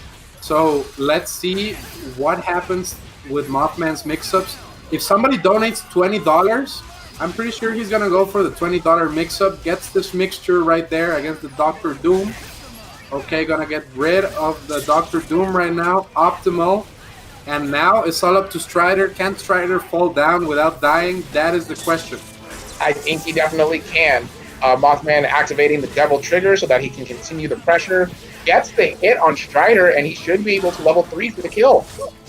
Yep, he could not survive, and Mothman ties it up 2-2. It seems complicated, but not everything is an Avril Lavigne song. This was not that complicated for Mothman, and he manages to tie it up and perhaps even turn it around. The mental factor is starting to weigh up on him right now. That it is. So they're taking a minute to think things over and then getting straight back into it. Good blocks there from Mothman and a nice punish on the teleport. I am liking what I'm seeing from Mothman right now. This Morrigan switch looking way more comfortable for him than the Spencer. Even though I thought Spencer deals well with Virgil, it seems that Mothman only uses it as a counter pick of sorts. So perhaps he was more comfy with the Morgan matchup, and it's showing. Yeah, that it is. But also, just as you say that, Artistic finds a nice little TAC infinite here on Morrigan, and he should be able to kill her without having to spend any bar. Goes down, and now we're going up for the mix. Good blocks from Mothman. Now he's going to be able to set up and try to keep Doom out. Yep, and it's hard to keep him out when he has the swords. Looking strong. I'm liking this round trip glitch pressure. Looking very like RF right now, like Mabushin, all those Virgils from Japan that dominated that round trip glitch, made it the character famous. Now it's all up to Anchor MODOK, and I wouldn't put my chips on Anchor MODOK because he did not even touch the ground right there. And it seems that unless something goes horribly wrong, Artistic is gonna take this 3-2, and it's gonna be at match point once again in this set. God, he is. And, Mothman had a really good start there, and just a few unfortunate mistakes cost him the round. But, he can definitely make those adjustments here. Yep, and I'm liking the game plan I'm seeing right now. Artistic knows that he needs to avoid giving Mothman that space. He knows that Mothman needs that space in order to pace his game plan correctly. And that drop could be crucial because if Dr. Doom dies, then we're going to have MODOK there in the corner in a situation that's unfavorable. But Mothman himself drops. We're going to see MODOK come in, tries to escape, maybe sacrifices MODOK instead of Morgan, values her a little bit more. MODOK has a weird body, so we will see if he drops or not. Sometimes it's not even a thing about the body, it's just that the animation throws you off. I've seen it happen a lot, but it's not the case with Artistic. And Artistic is just looking clean at the moment, trying to slice with Morgan. And Morgan really has to make this happen. Yeah, and Morgan definitely can. Mothman trying to find his way in, but ends up in a happy birthday situation. Artistic going to X Factor to make sure that he's able to pick up on both characters, which he is, and he's able to seal the deal and get 4-2 over Mothman. Yep, manages to seal the deal. Very convincing right there from Artistic. I am liking the game plan so far. This is not the end of Mothman, though. We've seen him thrive from the loser's bracket. We've seen him get the reset before, so let's see what he brings to the table this time around. And we will see Artistic moving on into the top 8 of our event. All right, we're getting into that top 8. That's what we like to see. If you guys are having a good time here with us tonight, if you're enjoying the commentary, enjoying these matches here, please give the subscribe button a click and, support Mr. Kevin Ha, who brings us all of these amazing tournaments. Also, shout outs to MT Sugar, also bringing us these hype emojis, happy birthday stuff. And then if we can also have you guys, if you have not, donate to Tong Lee's wife, who is battling cancer right now. We definitely want to do all we can to show them our support and help them get through this rough time. For sure, that is the best way you can support. I will chuck the link at you guys so you guys can support that GoFundMe. Please help Sarah and Tong out. They're some of the best people in the universe, and they really deserve all the support they can get. Please help them out. It's a rough situation.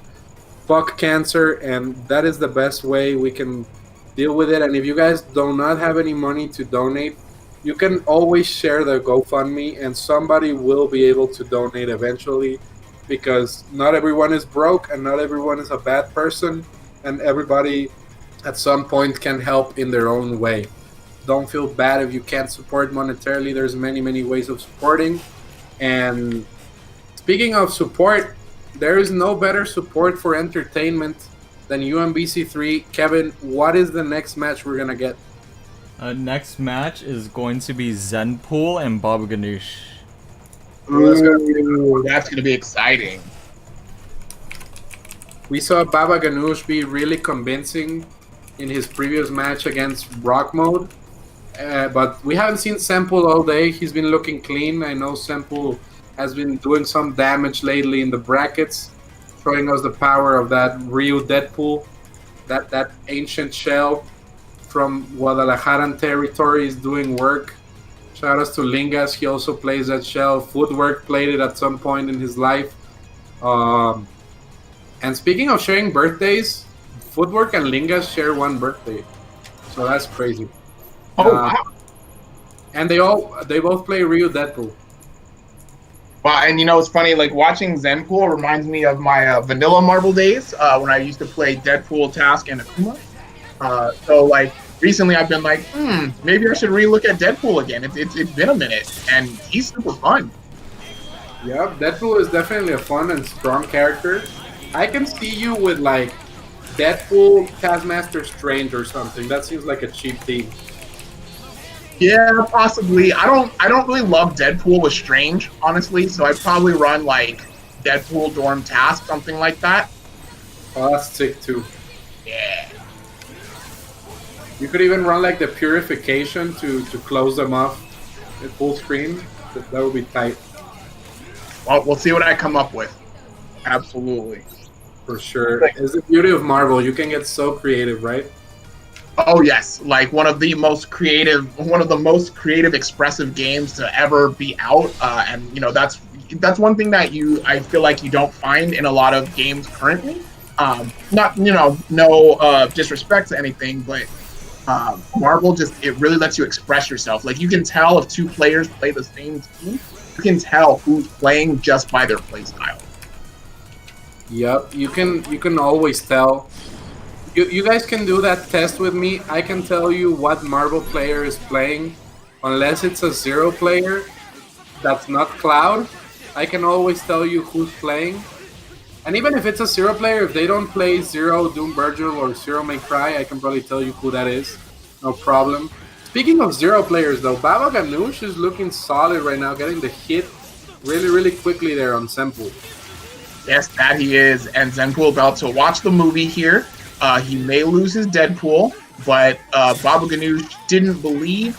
He tried to go for the not having to spend an extra meter, and that could cost him as Zenpool is able to get Deadpool out and bring in Ryu safely. Yep, and Ryu, I feel like, struggled against Zero, but sometimes you just get the hit and you don't struggle anymore. It's like you make it out of the hood, you just made it, and you don't have to go back into the hood, and that's what Ryu is doing right now. Looking at the moment. If there's any Ryu on this planet that is never down and out, it's Zenpool Ryu. Like, he makes this character look like he just belongs up in the top tier with everybody else. He's looking so clean right now. I'm loving the Zenpool play. But sometimes not even the cleanest of plays can deal with La Cucaracha, Dark Virgil here, getting ready to slice people. Oh, and that's one of the weird scenarios where you have so much momentum that Rapid Slash doesn't even hit them. All right, well, Zenpool bringing in Akuma activates the X Factor and gets the hit and is able to take the first game. Yep, and that was clean from Zenpool. He managed to weather that barrage of rushdown from Baba Ganoush and putting it up 1-0. Yup. And now Baba Ganoush backing it up as Zenpool is chucking these grenades, chucking these hottos, and just trying to give Baba Ganoush a little bit of something to think about.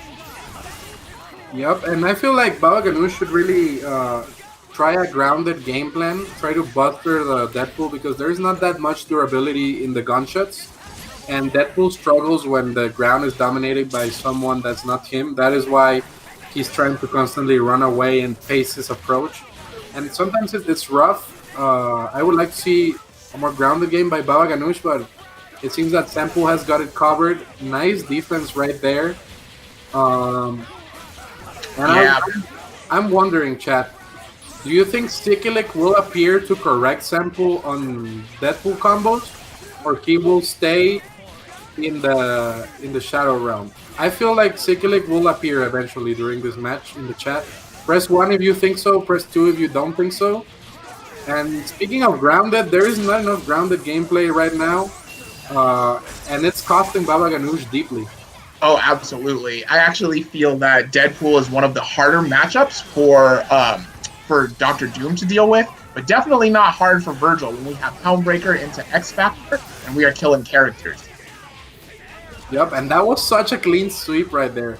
But he did not manage to confirm, clips him low though, and that was such a sick confirm and reset there that the tech changing that roll. And now Zenpool is in a good spot against this Dr. Doom, trying to clip the legs right there, Tatsumaki Senpuki. And Baba Ganoush here is just trying to do anything in his power to get out of this pressure from Zenpool. And Zenpool taking full advantage, able to really kind of smother Baba Ganoush in the corner and pull it up 2-0. So he is on game point. Yep, and Zenpool looking dominant.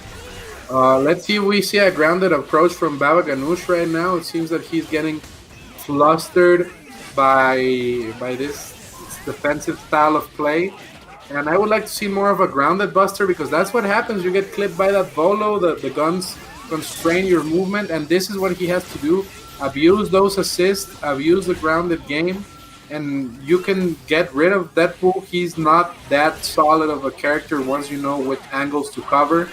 And it seems that Baba Ganoush is looking a bit desperate right now, trying to get in, and he's taking unnecessary risks in order to land that hit against that Deadpool.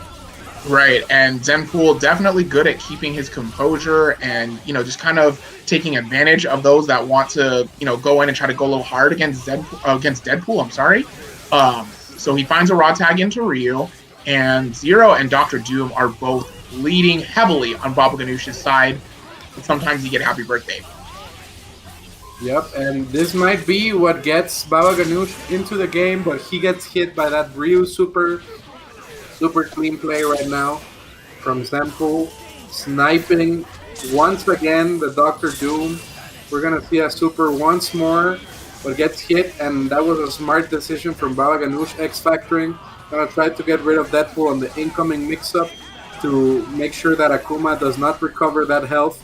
Tries to slice there, and this is nice pressure from Zenpool. He's gonna get the gun confirmed, wasting that X Factor time, and now it's looking.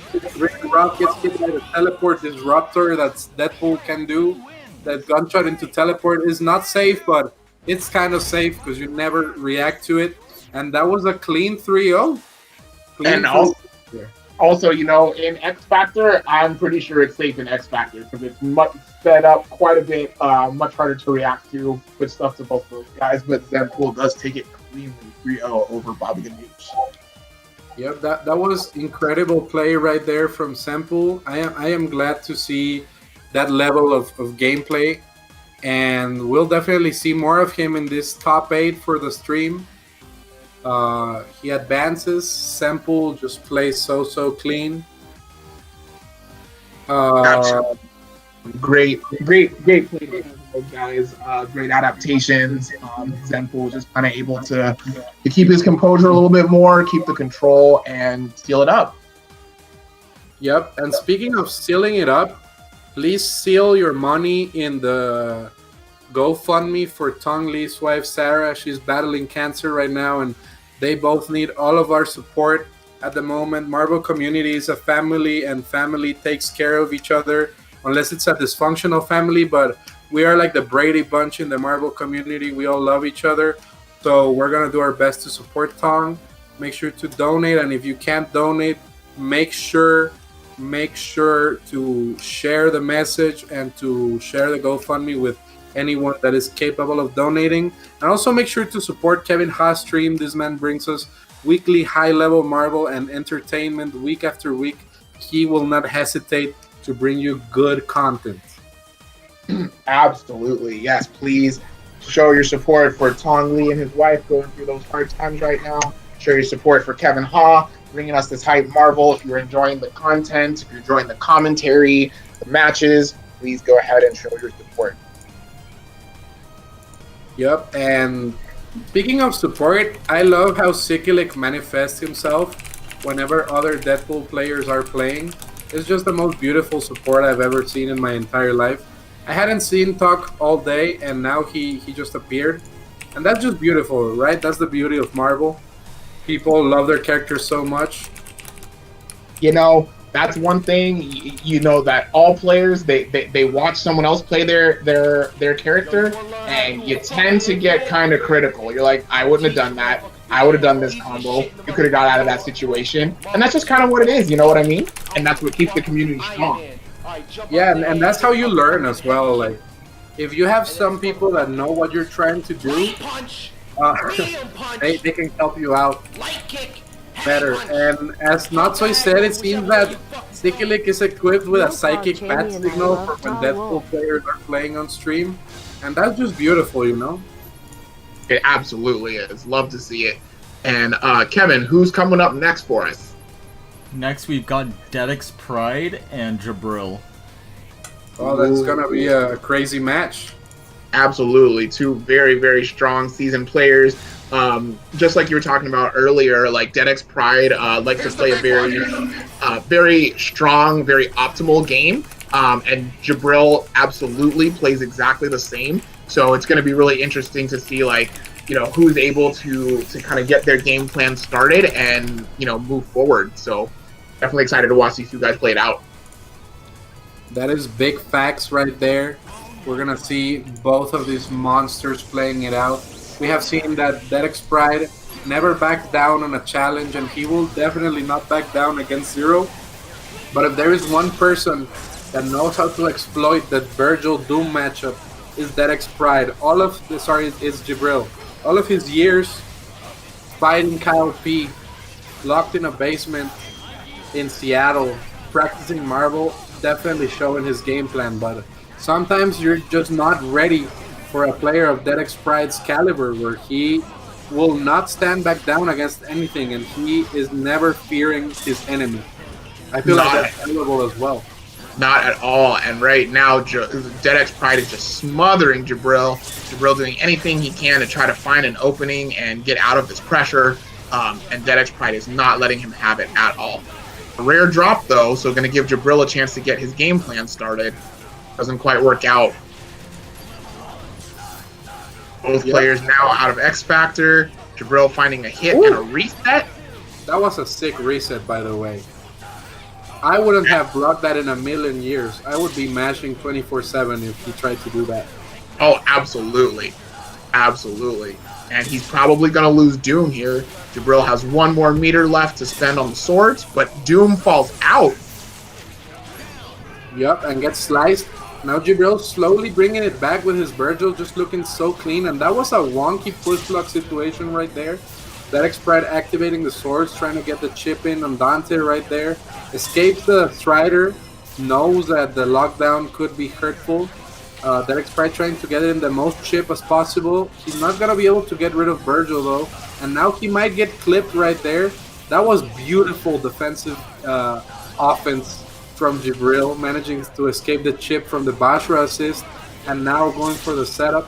I'm liking the gameplay I'm seeing at the moment. Was for the Devil Trigger to avoid the chip, but it was not healing fast enough. Now it's all up to Dante. Yes, and Dante gets clipped by the Vajra, but unfortunately Dedics Pride did not have meter for the conversion, so Jabril's going to get another chance.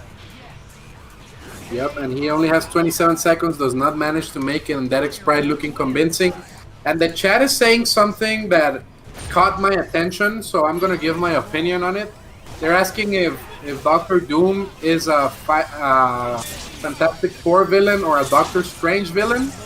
I think that Dr. Doom is not a villain in neither. He's kind of like Alec Baldwin in Saturday Night Live. Like, he works there, but he doesn't really work there.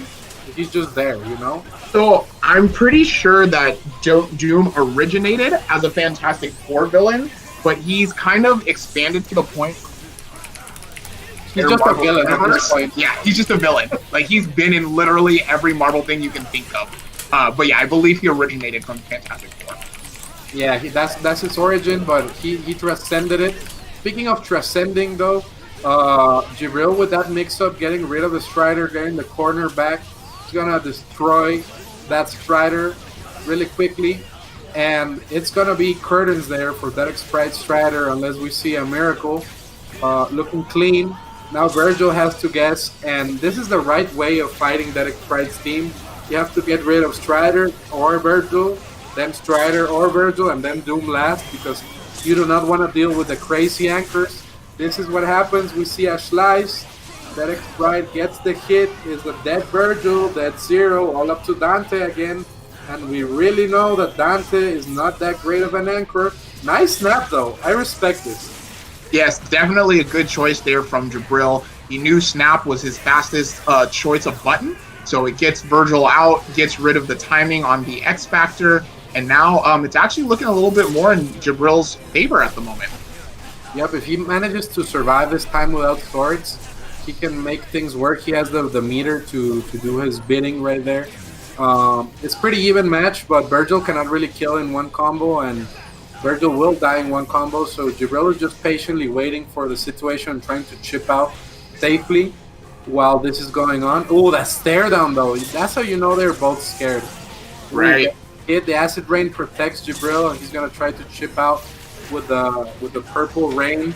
The prince tries to punish that round trip right there. Very, very close match, intelligent. Dedics Pride is just biding his time though.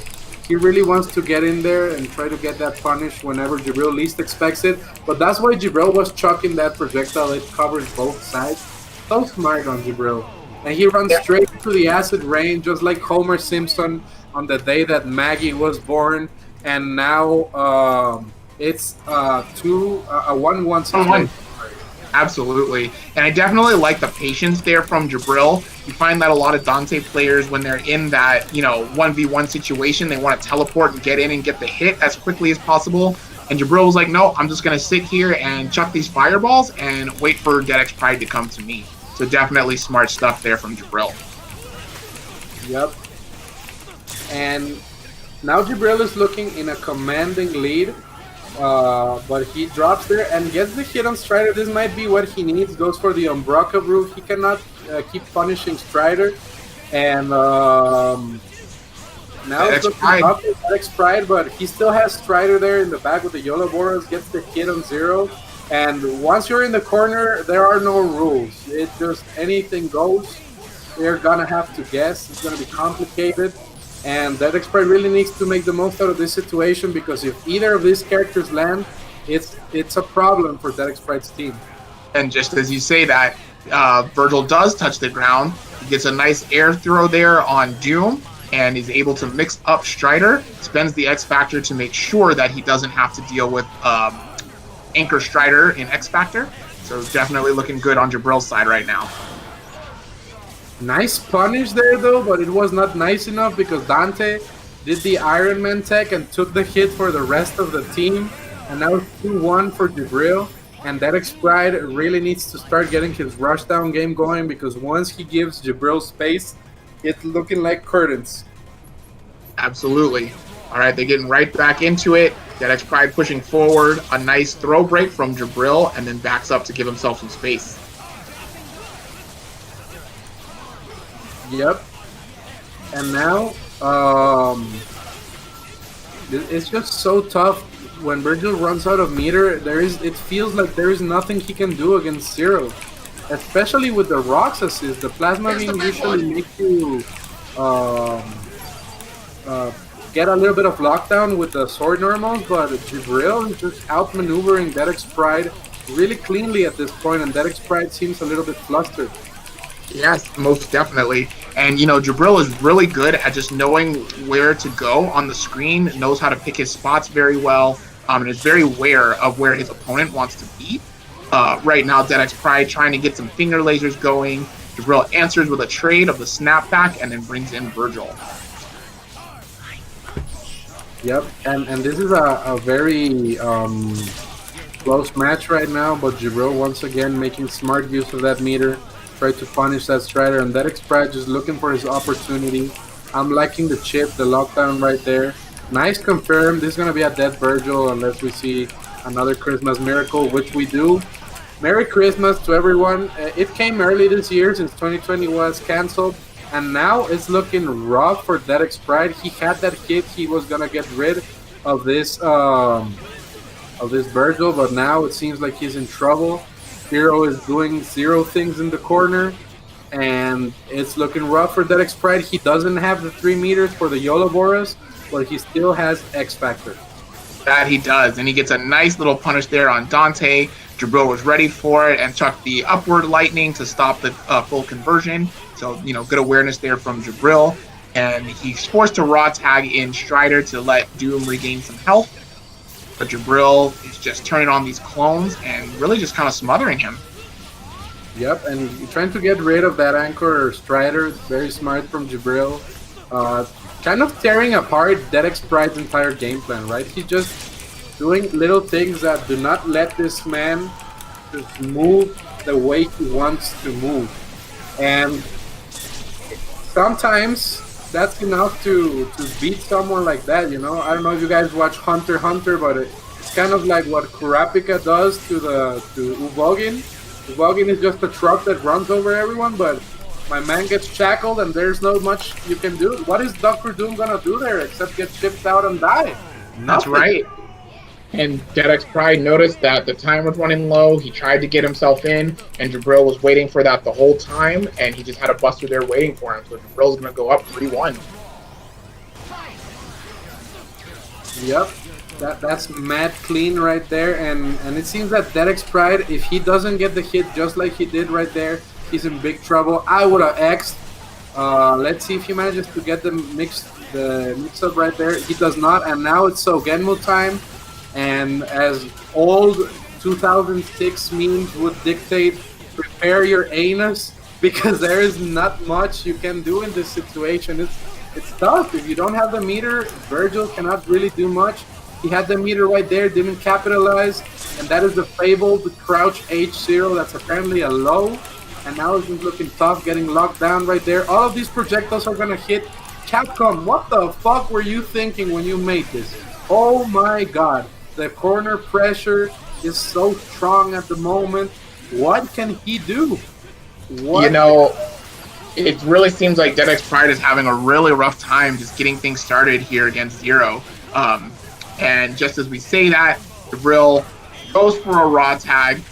Dedics Pride punishes and spends the X Factor to make sure that Virgil dies. I definitely agree with this decision. Don't agree with the TAC, but it worked out for him in his favor. Gets the kill on Zero. And now he's going to be able to turn on the orbs and put on this pressure against Dante. All Jabril has to do is wait it out. Yep, but can he wait it out? The YOLO Boros are looking strong. Dedics Pride gets the confirm right there and drops at a crucial last second.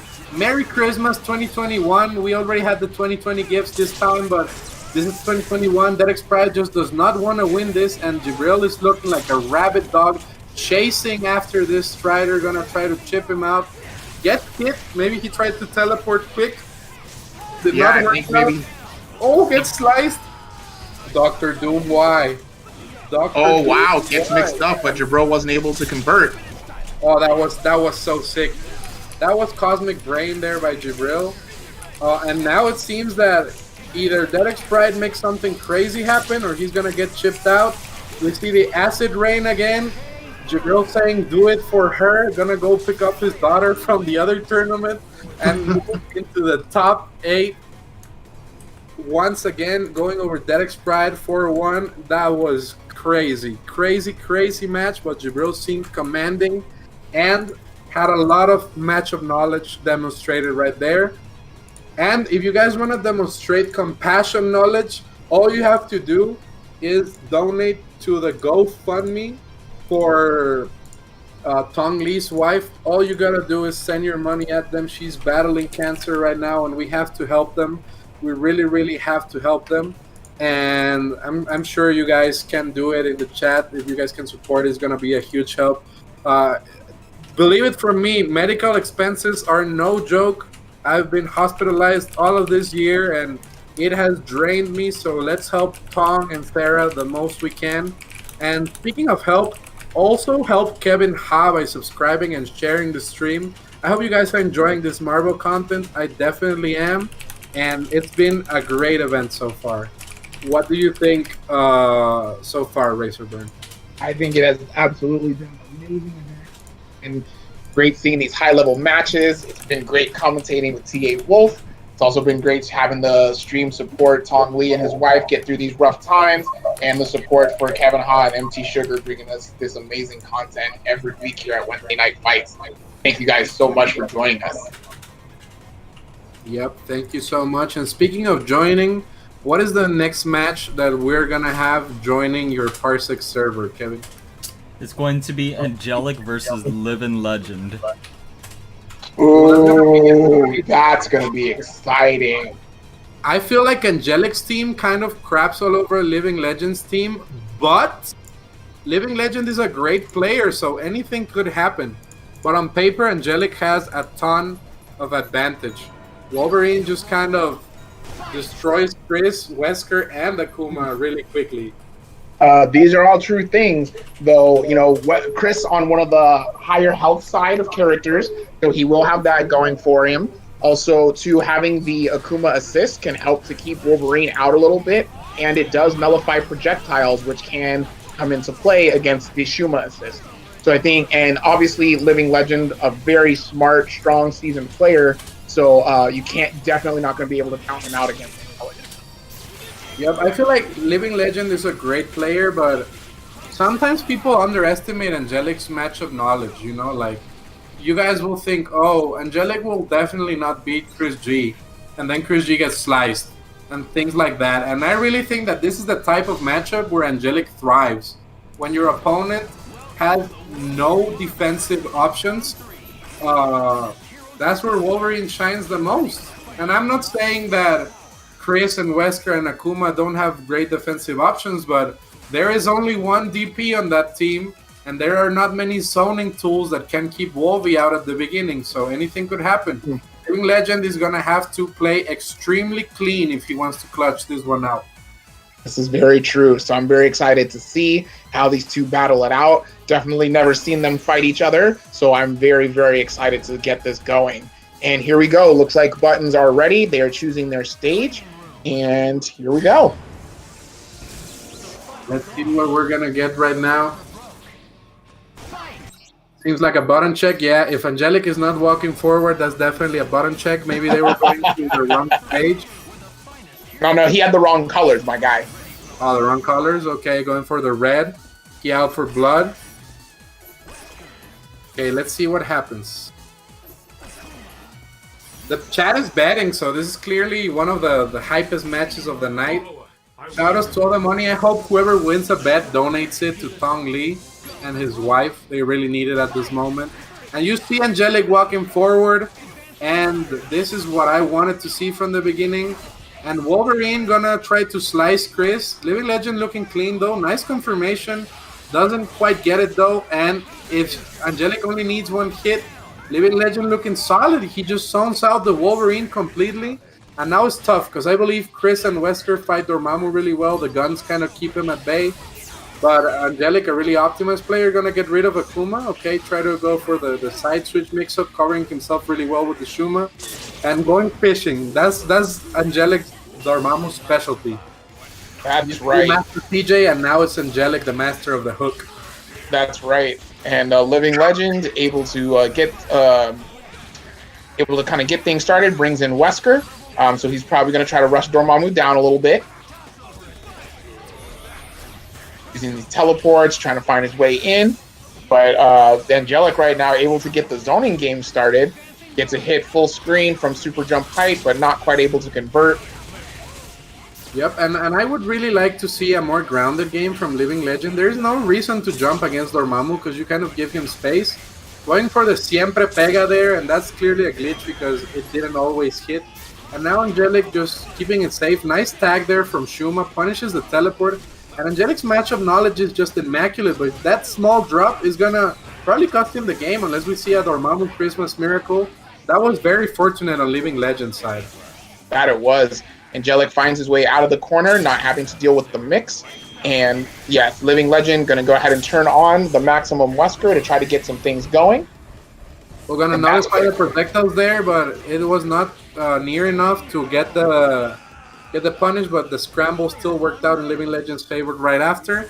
And it seems that Living Legend is going to have to play like this perfectly in order to avoid Angelic's Wolverine barrage, because I believe that if Angelic gets a hit, it's going to look really rough for Living Legend. Let's see what he has right now.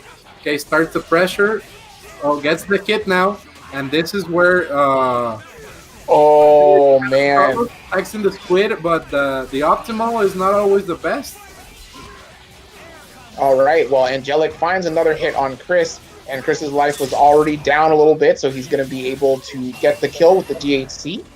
We're going to bring in the ball, send up the ground flame, and we're just going to try to mix them up.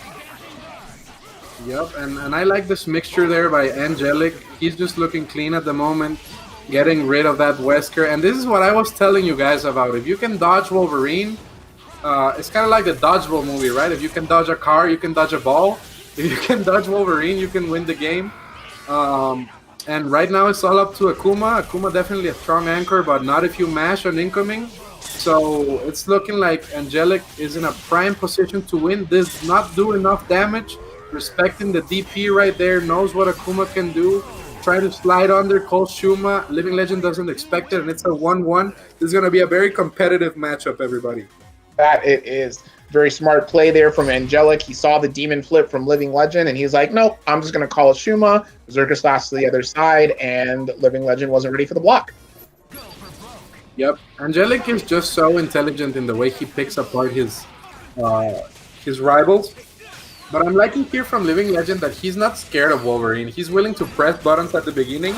And the surprise element has helped him a lot in fighting Angelic's Wolverine. He's gotten rid of it twice that way. And it's probably what's going to win him the match if he manages to clutch it out this game. Yes, absolutely. So nice blocks there from Angelic. Chris, not the biggest character on incoming mix-ups. So he was able to just block and push block and get himself out of the dodge, out of the corner. And now he's getting the zoning game started with Dormammu. Yep, and here's the thing. Chris cannot really cover the upper angle of the opposing side of the screen. So Angelic is really abusing that and charging his spells in a place that Chris cannot really deal with that to make his pressure kind of safe, right? And he's going for the 50-50 mix-ups. There, Living Legend very patient, manages to get the grab, gonna get rid of Dormammu. And I want to see if he has the matchup knowledge against Shuma. Drops right there, and this could be bad. This could be really bad. Calls the Tatsu assist, very smart, covers him. And now we're probably gonna see a stalking flare on the screen at some point, maybe an X Factor. Yes, sir. All right, and Angelic still building those spells. He had the Volcano on point, spends it, and Living Legend finds a hit with the gun into Akuma, but he was too far to convert, and Angelic gets a grab of his own, but drops the combo at the very end.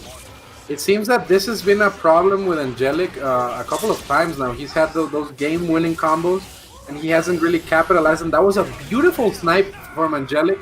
Let's see what sort of pressure he sets up here. Gonna go for the Shuma teleport shenanigans instead of setting up the spells. I respect this and like this. Nice option select grab. Does not get much of a combo right there, but he's gonna take what he can get. Gets the pressure, knows that the super is coming. Nice punish there from Angelic. And as I was telling you, Angelic is a tough bone to chew on. You cannot really get away with a lot of gimmicks and shenanigans against a man of this level. Absolutely. And he played that quite cleanly. He was down in the beginning, but never out. And so now he's pushing forward with this 2-1 lead. Yep, and as I was saying, I feel like Living Legend really has to play flawlessly against Angelic's team because of the nature of the matchup. So I just want to see him be very non-committal and try to abuse that the strengths his team has. Like I feel like both Chris and Wesker really dominate the ground, and he should try to do that to avoid Dormammu setting up. But it seems that sometimes it's really hard to avoid. This team super is the best team super in the game. You even get an extension right after that. And that was looking rough because you gotta block this Umbroka Brew setups in the corner. Shuma gonna cover him, and Wesker has his glasses off at least, but it's not gonna be easy. I would like to see the grounded approach there by Living Legend. I'm liking it. Goes for the snap trade. I respect this because now Angelic doesn't have any meter. He can kind of abuse this. So let's see what happens. Does he have any confirm? No, it's Angelic who wins out this scramble. He's probably gonna X Factor right here. Gonna get rid of Wesker, definitely. And now it's just one mix-up against Akuma. That it is. And, Living Legend coming in with a button on the trade. So definitely a good way to get himself out of that mix-up situation. And the X Factor is almost done here on Angelic's side. So it's a little bit more fair, but still slightly in Angelic's favor as he has the characters available. Yep, and he's going to be plus after this, so Angelic is going to have to respect it, but he gets his legs clipped. And now Living Legend is actually one mix-up away from taking this. Let's see if Angelic manages to press the button here. He does not, but he gets the grab, falling into the ground, and as long as he doesn't drop this Shuma combo, this should be a 3-1. Oh, yes. Keeps it nice and simple there. Does the eye explosion into the Chaos Dimension, and Angelic is able to seal it and take it up 3-1. So he's now on game point. Yep, this is looking rough for Living Legend. Angelic, a very smart player. We were telling you guys all about this. It's not only a smart player against a smart player, but the matchups do take into effect in these types of sets. And I feel like Angelic is slowly breaking Living Legend down. And even though Living Legend has had some shining moments, he has not been consistent enough to keep Angelic out. And right. I like the setup. Ooh, that was so dirty.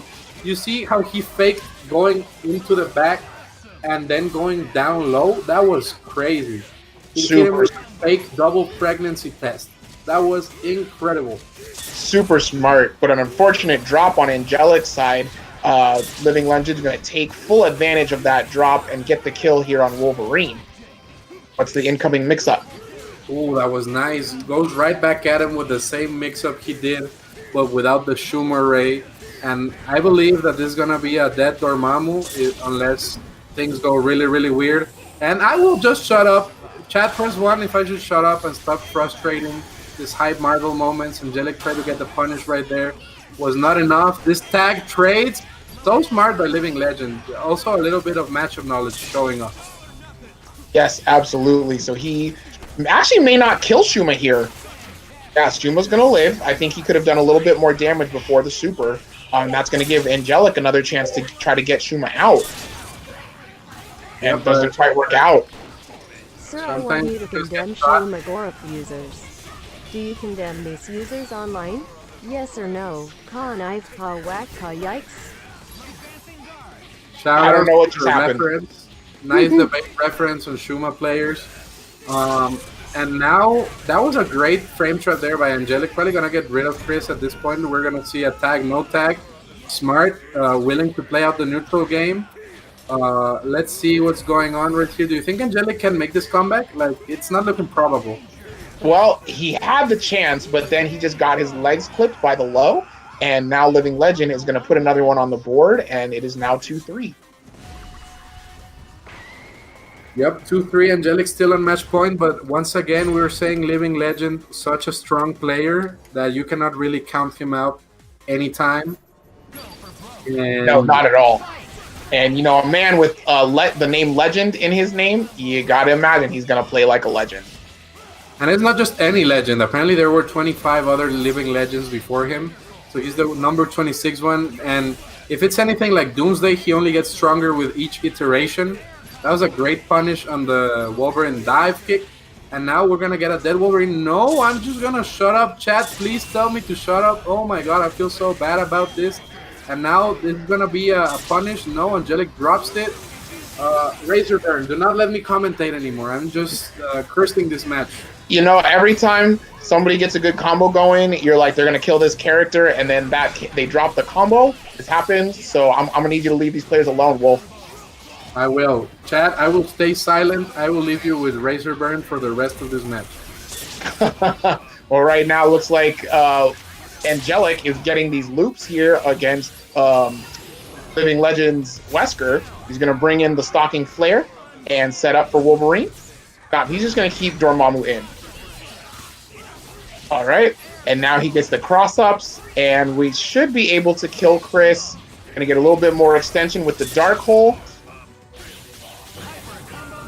And Angelic is going to take it 4-2 over Living Legend. So I feel like they definitely both... Yes, sir. Oh, what's up? I was just going to say, I feel like they both played pretty strong, but Angelic was able to kind of keep his composure a little bit better and find the right moments to get in and seal things up against Living Legend. For sure, and I feel like Angelic had a great matchup on paper, and he just knew what he had to do in order to push it the furthest he could. And even though Living Legend played really well and made some smart calls and decisions, he was not ready for Angelic's game plan because his characters don't really allow him to be ready. You cannot really surprise a person 4 times in a row in a set of Marvel, right? And Angelic adapted to all the surprise. And yeah, that's pretty much how it went. Speaking of surprise, you guys should all surprise Tong Lee and his wife Sarah. She's battling with cancer right now, and we have a GoFundMe that they're doing. We're gonna link it right there so you guys can share and throw some money out there. And also send some good comments to Tong Lee. Please help him out. He really deserves them. And also support Kevin_Ha. He's bringing us this amazing event, and without Kevin, there would be no Marvel, no Wednesday night fights. This man kept streaming when nobody else kept streaming. This man kept Marvel alive, and now it is your duty to support Kevin Ha. Couldn't have said it better of myself. Thank you guys so much for all of your support. It's definitely much appreciated. Kevin, who do we have coming up next? Next match is going to be Dedics, Pride, and Streamburger, and this is to qualify for top 8 losers. All right, perfect. A SoCal classic. These two definitely no strangers to battling it out against each other. So I'm definitely curious to see how this is going to play out. Yep, and I feel like Dedics Pride's team is good, but Streamburger's team is a really chunky, really healthy kind of team that can kind of keep at bay the game plan that Dedics Pride has. So a couple of good trades and it could go in Streamburger's favor. But you never know with Marvel. You never know. It's a tough matchup too. Dedics Pride, one of the premier players. in the world, so he can definitely surprise both the stream audience and the commentators with the game plan he's bringing to the table. He absolutely can. And like you mentioned before, like Dedics Pride is a very momentum-based player. Like he wants to go in and put on the pressure, and that's the kind of play that you want to do against a team like Streamburgers. So I'm definitely excited to see how these matches play out. For sure. I think that the key to Streamburger's team. Oh, we're gonna see. Forget everything I said. Dedics Pride going with the Ryu Wesker team. I am not even mentioning the last character because it's not a thing. So whack. And yeah, I don't have a prediction anymore. I hope Streamburger takes it because I do not appreciate this Wesker Ryu team. I just want to see it when it's Zenpool. That's right. And, you know, so Streamburger doing Streamburger things. He's getting in, getting these hits. Seems to be working out. But he drops his combo there, so going to give Dedics Pride's Ryu another chance. And he just gets in with the standing jab. Yep, and this is a weird trade. Definitely is. Streamburger chooses to spend his X Factor to try to stay safe. Dedics Pride finds a way to get the mix-up with the teleport and the Hadouken and get the kill on Dormammu. Yeah, I think Thor is the key to this matchup. I feel like Thor can really fight Wesker, Ryu, and that's it well. But if Thor dies, it's going to be a really hard situation for Streamburger.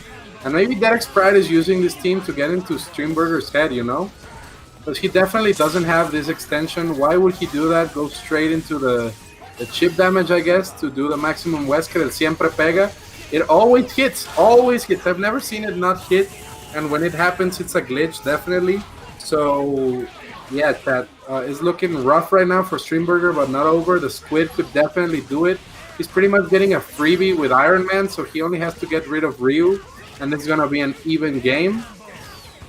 All right, and a very smart push block from Dedics Pride on the drop from Streamburger. And he's able to go ahead and... Oh, well, Shuma's still alive, but not a whole lot left he can do. Just get... Yep. And speaking of bad characters, the worst Marvel player of all time, Remy Martin, is there in the chat. So shout-outs to Remy. I just want to give him a huge shout-out because he is the Iron Man of Marvel players. He's just bad like that. And we don't want to see bad, we want to see good, so I hope Streamburger steps it up right now against DXP's team. Me too. But right now, DXP going in with the reset and the overhead, Streamburger wasn't looking for it, so he should be able to get a nice little kill here on Thor. Brings in Wesker for the DHC, glasses are off, and Thor is down. Brings Ryu back in to fight Dormammu. I definitely feel like this is a little bit more in Dormammu's favor, but Dedics Pride is just finding a way to get around and get these hits in. Well, Fruitsy once told me that he thinks Ryu beats Dormammu, so they might be cousins or something. I don't see how, but apparently some people do like the Ryu-Dormammu matchup. Maybe it's because of the beams, but there's not much here on Dedics Pride's side. Right. And Dedics Pride looking good with the blocks there as Streamburger was trying to challenge him at super jump height. Turns on the max up on Wesker just to get a few little extra hits in there. And Dormammu's kind of bleeding.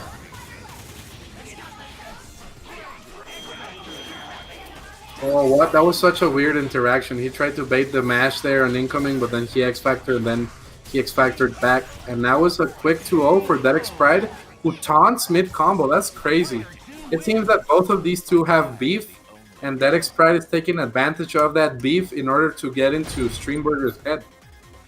And it seems to be working out as he's up 2-0 right now. Gets the cross under after Streamburger blocks the Iron Man assist. Going to be able to pick up with the Wesker gunshot and goes with the side TAC again. Streamburger finally looking for it, breaks the TAC. Has a happy birthday, but a little too far for conversion. Oh, nice punish there on Ryu. I'm liking this, but the drop is crucial right there, and it seems that Streamburger's kind of flustered at the moment. Definitely. To get the punish there on the maximum Wesker, but it did not pay off. Now he gets the hit there on Wesker. He needs to do the most out of this combo. Goes for the reset though. He's not completing the combos, Razor Burner. Yes, and he definitely needs to complete those combos. That's going to be quite crucial in, taking the life lead here. Thor is kind of hurting, so I think he needs to do whatever he can to try to get him out right now. And DXP just being super disrespectful with these Hado Shoryukens.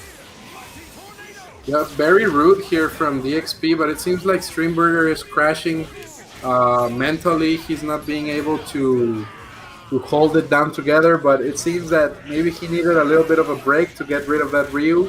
Now it's all up to Wesker because Iron Man is not an actual character. We've said this time and time again. If Streamburger gets this hit, it could be curtains. As long as Wesker dies, this game is over. Okay, this game is over. I would just rage quit if I was DXP. Like, what is Iron Man gonna do? He's not even gonna kill off of this. Look at this. I don't know. It's looking pretty good right now. Not even gonna kill. Yeah, he does not.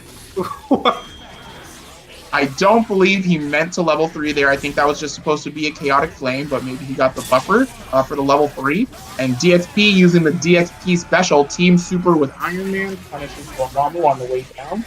And it's looking like a pretty fair fight right now. No, this is over. It was over since Wesker died, but it seems like Streamburger just wants to prolong my suffering. So let's see this type of zoning. Oh my god, the slowest overhead of all time. I think Streamburger is confused because he's losing health and he's never even seen this character. Like, what is Iron Man doing? Why is it working? Oh my god, if this comeback happens, I will be really sad with Noah. You know, the thing is Shuma has a really hard time getting in on a lot of characters. And, all right, he finally finds the hit, but he drops the combo. There's only 9 seconds left on the clock. I think it would be in Streamburger's best interest to just kind of back up and run the clock. Yeah, you gotta run it, but don't get chipped out or hit. Oh my god, this is scary. If he loses this, I will die. Okay, I will not die. Chat, my life is safe.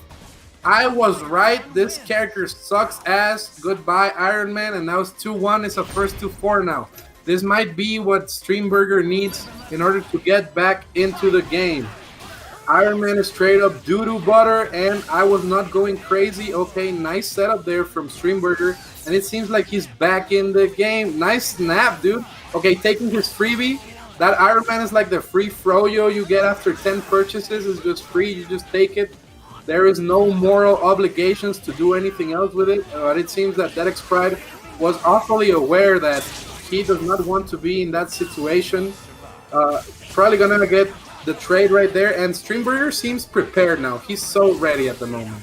He absolutely is. Looks like he's playing a little bit more aggressively, just really trying to get in and not let Dedics Pride play. Dedics Pride is able to find a combo, but obviously Thor having the highest health in the game, he's going to live. So he's going to have another chance to try to get things going.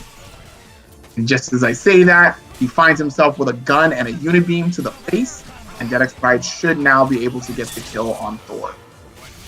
But even then, it's not as bad of a situation because there's a lot of meter for Dormammu, so as long as he manages to land without dying, which he did, it's still not as bad of a situation as it could look like. I don't know if this is a dead character. It might be. I think it will be. Yeah, that was an optimized Wesker combo from Dedics Pride. Now it's all up to the Squid. Ooh, so smart. Forces the X-Factor as well, trying to hit Ryu. So if he gets the hit right now with Shuma, Dedics Pride could be in some big trouble. I would not support Shuma at all. This is going to be really hard as, Wesker does have a lot of good tools, especially with these teleports, to just run out this X-Factor from Shuma, which he does, and the X-Factor is done. But even then, he only really has to kill one character. Then Ryu is bleeding, and Iron Man is not a factor, so it's not over. It's not over. Let's see what happens. Dedics Pride looking solid, though, and he's going to be up 3-1. No? Trying to taunt. Interesting. This is a crazy matchup, but Dedics Pride manages to take it with the disrespectful play. And now it's 3-1. Yeah, yes, sir. And I think what was important is Streamburger had things going at the very beginning of the match, but quite a few drops, and I think that's what kind of sealed the deal for him there. Yep, sometimes you just have to stay consistent. There's many players that in any other situation, they would be super top players. I feel like Streamburger is one of them, but sometimes the execution betrays you and it leads to the loss. Marble is a very unforgiving game. It's the Frederick Nietzsche of fighting games. There is no God. God is dead right now.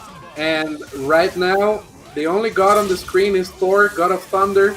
Gonna try to get the optimal combo right here. Wesker's gonna fall down into that stalking flare. We see the teleport. Wesker is dead. 3 teleports. That was swaggy as hell. I love it. And now we see the setup. Nice block there from DXP, but the volcano tricks him right there. That was so beautiful. Ryu is almost about to die. He's just a little bit of chip right now. Okay, Dedics Pride activates the free froyo. There's gonna be a punish right there. Nice punish from Streamburger. Iron Man sucks ass, dude. Get him out of the screen. Why would you waste your X Factor there? No idea. Maybe he wants the assist still. And Streamburger is looking potent at the moment. This is gonna be a dead Ryu. Next match. This is 3-2 now. 3-2 in Dedics Pride's favor. Just quit Dedics Pride. Don't pick that character. Iron Man is so bad. So bad. And now, I feel like Streamburger's alive. He looked convincing right there. He absolutely did. So right now, he's trying to get things started against this Ryu. Dedics Pride is trying to find some space away from Shuma, but runs into people's elbow and an up TAC.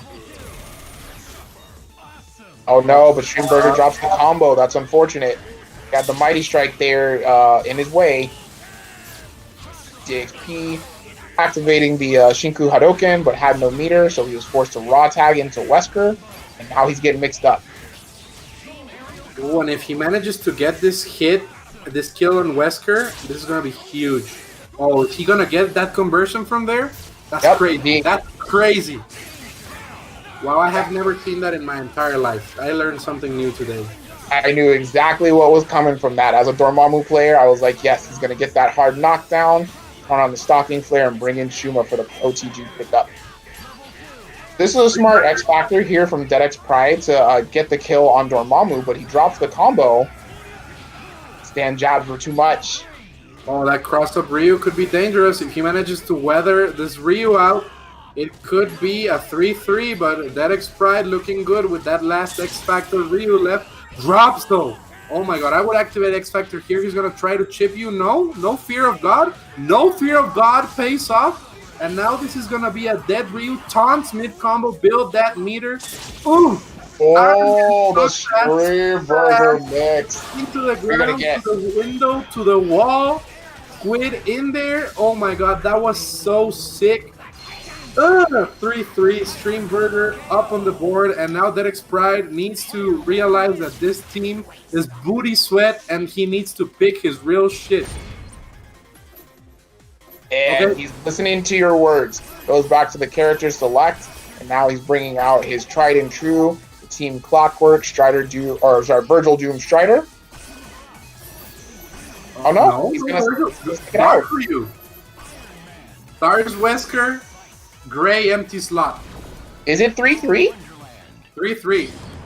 All right, Dedics Pride sticking it out. All right, choosing to start with Wesker this time. Just turns on the glasses, so he's going to get a nice little punish there on Shuma, but not going to be a whole lot of damage. Finds the teleport mix-up with the Hadoken. Gonna have to reset again, though. Thor's a big boy. Side TACs. Dedics Pride loves him some side TACs.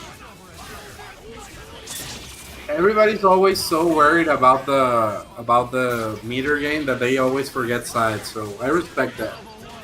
And now Dormammu's in trouble. It seems that Dedics Pride's color change is going to take the match for him. Right, and now that he's got Streamburger kind of conditioned to be looking for the side TACs, he's using some different stuff, and we're going for up. Oh, that was nice there, but not nice enough, and now it's all up to Shuma. This is going to be pretty rough. Gets a nice X Factor guard cancel and a grab. We need to see consistency here from Streamburger. If he manages to stay consistent and get one incoming mix-up, he can definitely do it. Oh, okay, chips him out, kind of risky. Let's see what mixture he has. Oh my god, crosses. Oh! Easy here Kill from this Streamburger. man? Oh, no. not like this. Oh, yes, like this. Okay, Streamburger wins the matchup. There is no way Iron Man is gonna... Oh, no. Oh, okay, I'm gonna shut up now. Okay, Streamburger wins. 4-3, advances over Dedics Pride. Crazy. Crazy. Iron Man is not winning this shit. No way in hell. All right, and just as you said, goes into the level 3. We're gonna get the Chaos Dimension. Okay, gonna get the setup right after too. Let's see. And there's no way Iron Man can do this. Literally no way. All right, just throwing out the eyes. Shuma unfortunately cannot punish that from full screen, and Dedics Pride trying to do whatever he can to try to. Oh yeah, this is it. Just wait, get the chip damage from the eyes. Streamburger's going to take it 4-3 over Dedics Pride. Yep, Streamburger advances. And I want to request Kevin Ha ban Rock Mode Chicken Soup for saying Iron Man wins. The only winners here today need to be Streamburger and Tong and Sarah Lee. Please support the GoFundMe because they really need the help. Sarah is battling right now with cancer, so she needs all the help she can get, and the Marvel community is the biggest family and I know, and I am pretty confident that we will all be able to help and donate. All you guys need to do is to type exclamation mark Tong to go to a GoFundMe, and if you guys can't donate, you guys can always share it with your friends. Everybody has at least one rich friend or person they know, and yeah, that's it. And also make sure to support Kevin Ha and all the stream he does. Sorry if I take long pauses when I speak. Sometimes it's hard to speak in English, but make sure to support Kevin Ha. This man is the #1 supporter of Marvel. Look at all he does. Everybody donate 69 bits to see the quality production value that he brings to the table. This man is a god, a man among men. And I hope you guys are enjoying the stream because I am here with one of my favorite commentators in the world, Razorburn. Razorburn, are you enjoying the tournament so far? I am enjoying this tournament, absolutely. Always a pleasure to be commentating with TA Wolf. Always a pleasure. Glad that we have Kevin Ha here bringing us this awesome Marvel content. Hope you guys are enjoying the matches here. Hope you guys are enjoying the commentary and the production. So thank you guys all for joining us here tonight. For sure. And speaking of joining, what's the next match we're going to get, Kevin? We're getting Living Legend versus Rock Mode. Ooh, this is going to be good. This is what the losers match, correct? Yes. All right. Living Legend versus Rock Mode. Two very, very strong players. Very excited to see how this match is going to go. Who do you like in this match, Wolf?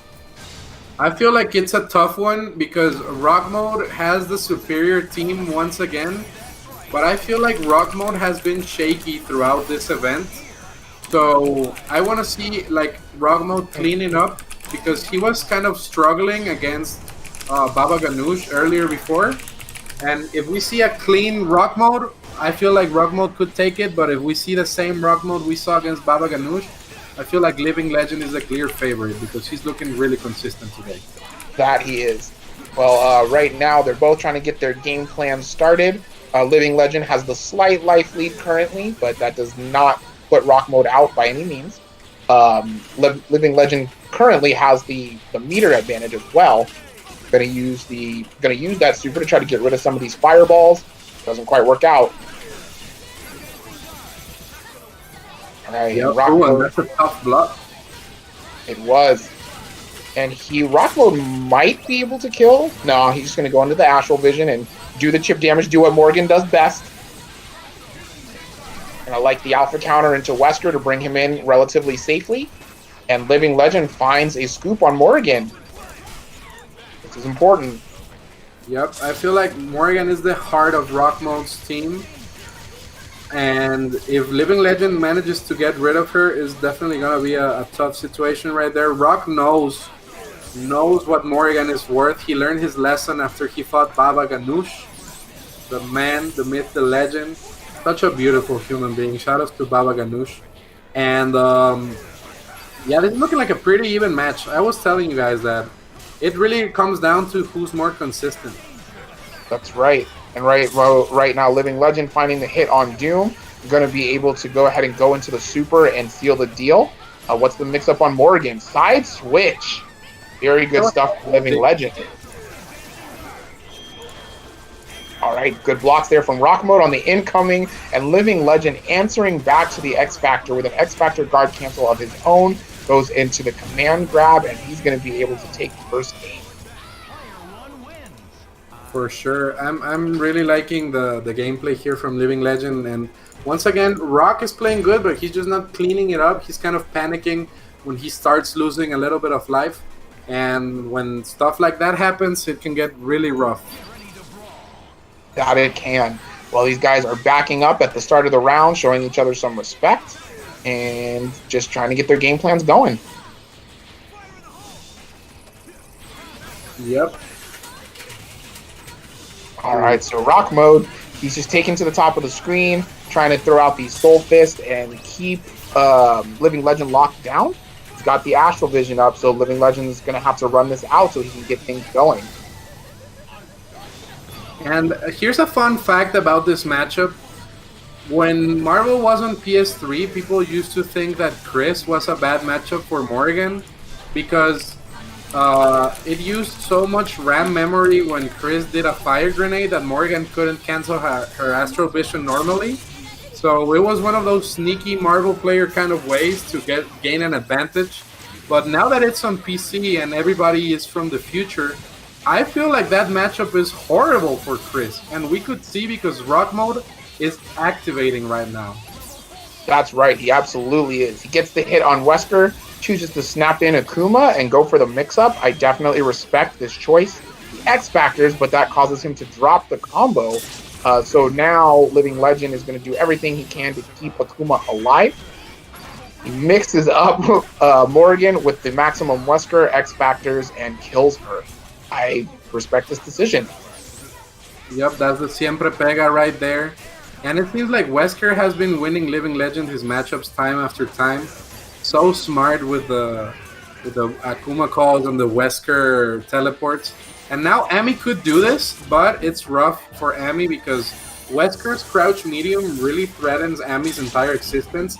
And his launcher is so safe that he can really kind of swat her out of the air. Going for the Siempre Pega right there. Maybe he was trying to set up the Kara Raging Demon, but it ended up hitting, so it was a good situation for him. And he goes for it again. Why not? And Living Legend puts this up 2-0. He's just looking much more consistent than Rock Mode. It's not that Rock Mode is doing anything wrong in the neutral. It's that he's just not finishing his plate. And he's taking risks at unnecessary times with his setups. Yes, very true. So Rock Mode deciding to take it back to character select, kind of slow down the momentum here and just take a minute to think things over. We definitely respect this decision, and we're going to get right back into game 3. Right, again, showing each other the respect at the start of the round. So, you know, these are two zoning-heavy characters, so definitely understand them backing up. But I would like to see Rock Mode actually kind of push forward a little bit. I do feel like Morgan can rush down a little, and I think that might help him out a little bit in this matchup. What do you think, Wolf? I agree. I feel that one of the things that separate Chris G from most other Morgans is that he's so good at knowing when to rush in and when to keep zoning. And at times, it feels like he has a free entrance with the Soul Fist, and he does not take a free 50-50 when the missiles are locking Living Legend down. He's just going back and playing the zoning game, and I would like to see a little bit more rush down from the Morgan when it's safe. If it's not safe, retreat and go back. But if it's safe, I mean, what do you really lose? Absolutely. And right now, you know, Rock Mode is actually able to get quite a bit of damage there on Chris. forcing Living Legend to have to raw tag in Wesker. So this is actually looking really good for Living Legend, right? Or for Rock Mode right now. Yep, if he manages to get rid of Wesker, which has been the problem this past games, I feel like he can put in a lot of work against Living Legend, because Living Legend's team cannot really do much about the Astral, and Wesker's about to go down. Expect a raw tag really soon, or a super DHC out. And yep, the raw tag was right there. It was not expected there by Rock Mode though, and Chris is going to have to survive this onslaught of Soul Fist if he wants to make it out of this situation alive. Absolutely. And right now, Rock Mode is just really putting Soul Fist all over the screen, making it very hard for Living Legend to find the spots that he needs. So this is looking really good for Rock Mode at the moment. And Chris is almost dead. He cannot take any more chip damage at this point. Yep, and he does take the chip damage, but Wesker's healed up, and Wesker has been the star of the team. That was a super dirty cross-up by Rock Mode, and now I feel like he has such a great advantage at the moment that unless he drops, this is going to be a 2-1. Yep, and he does not drop it. He keeps the combo nice and simple into the level 3, and it is definitely 2-1. So he's definitely gonna Living Legend now gonna have to take it into game 4 if he wants to win the game. Yep, and I feel like Rock is taking advantage of the matchup on paper, and that's what you have to do when you fight a player that you feel like is strong. You don't look at the player, you look at the matchup, and you already know what to do in the matchup. So you just abuse that, and most of the times, if you play the matchup and it's in your favor and it's textbook, player skill doesn't really matter, especially with Morgan. That's right. As long as you abuse the other character's weakness, there is no thing to fear, and I feel like Rock Mode is slowly realizing that. Yes, he absolutely is. And Living Legend goes in. I think he was going to go for a grab, and Rock Mode was like, no, I'm going to press these buttons and challenge, and that happened to help him get a kill on Chris. So this is really huge, because Wesker's coming in with not a whole lot of health, so he's going to have to sit here and eat all this chip damage. Yep, and it seems like Living Legend is struggling right now against Rock Mode, and I can't really blame him. Rock Mode is playing the matchup perfectly, but this Wesker has been what has clutched Living Legend match after match, and Rock Mode just didn't pick up the kill. He was close, but the Curse of Pixel 0 is looking kind of tough right now with the Pixel Wesker. But this is a different situation because he tagged in Akuma, and we're going to see a Team Super as soon as this Dr. Doom lands. Best believe. Oh, not even. He gets the foot dive, he gets foot dibbing, the feet have been dibbing, and now we're going to see a Team Super and incoming, and it's borderline impossible, but he manages to screw it up. Oh my god, this could be what Living Legends needs to turn it around. I would be mashing on Team Super for my life. Why are you doing anything else? Just press it. 5 meters is free. The government won't charge you. Just do it. There we go. Foot dives again. Okay, now he can do it. Just please. There we go. And now this is looking tough for Living Legend, getting chipped out. Oh, the foot dives. Feet have been divin. Gets the hit though. There was no mix-up. He just foot dove. And now it could be a 3-1. Living Legend living on a prayer, literally. Wow. This is the choke of the century, people. This is a 3-1, which could have been a 2-2. It definitely could have. But, Rock Mode, he got the push block on the fireball there from Living Legend. And that's actually what cost him, because I think he thought that Living Legend was going to cross him up. But Living Legend stayed on the same side, and he was able to seal that up there. So he is now on match point. And I feel like Rock took an unnecessary risk at that point because he didn't really need to do a foot dive there and not cancel it. Like, he could just keep dashing at him high-low with the lights, and it would have had the same effect, you know? And he took such a risk that now he lost Morgan. I feel like he's mentally guard broken, and he really needs to capitalize off of this foot dive because the feet have been divin many, many times. He needs to get the kill right here. And now it's kind of even. I don't think Chris has many defensive options on incoming, so Rock can abuse this. Let's see what setup he has. Ooh, that was Sucio. Ooh, yes. And chooses not to X-Factor, so he's just going to build as much health as possible. Gets a little drop there, so wasn't able to get him fully to the corner. And Living Legend is going to take advantage of this opportunity. For sure, and gets the Scooby-Doo right there, manages to get the hit. And okay, does the X Factor really wants that meter right now? Let's see what sort of mix-up he has with the follow my lead. Okay, is he gonna do it?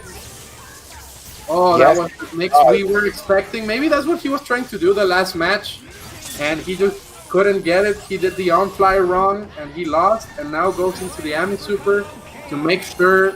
And it's a 3-2. Rock mode is not out. He was not mentally guard broken right there. Not at all. Definitely played super clean. He's going to go ahead and take it back to the character select, slow things down a little bit, and get his bearings.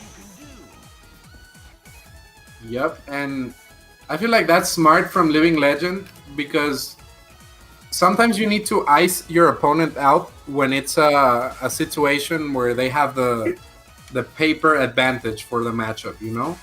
So I feel that him going back to character select, being on match point, is just a reminder that, hey, you got this. You just have to make them fuck up once. That's all it takes. All right, we're going to get right back into it here. See what kind of adjustments are going to be made.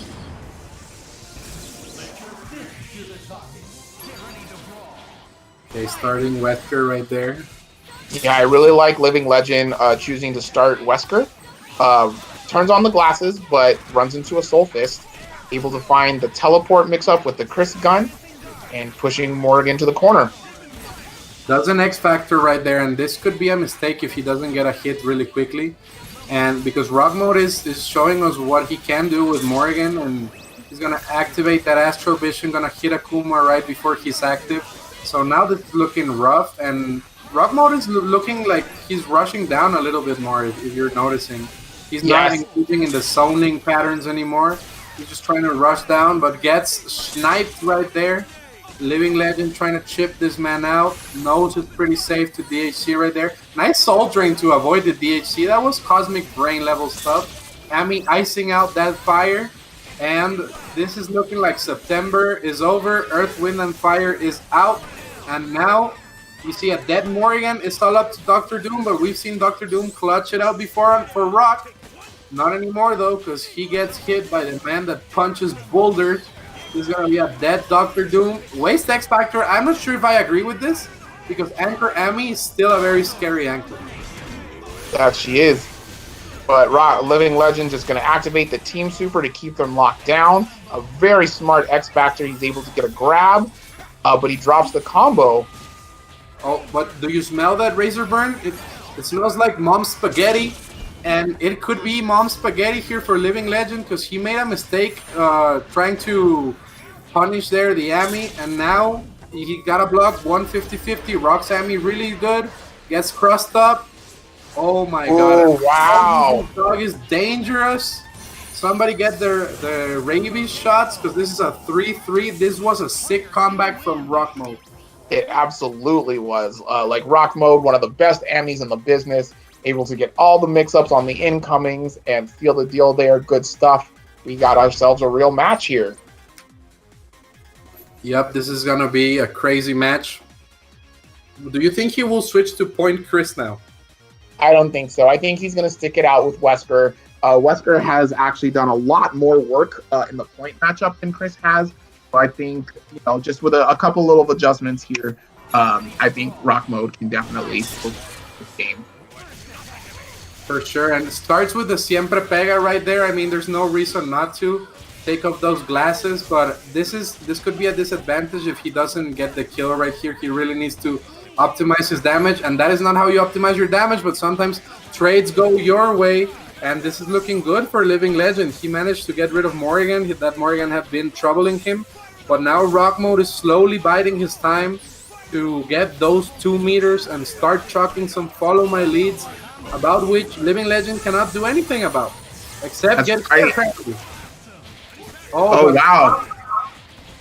And he drops his combo there. Living Legend almost able to fully convert, but he was a little too far away to fully get it out.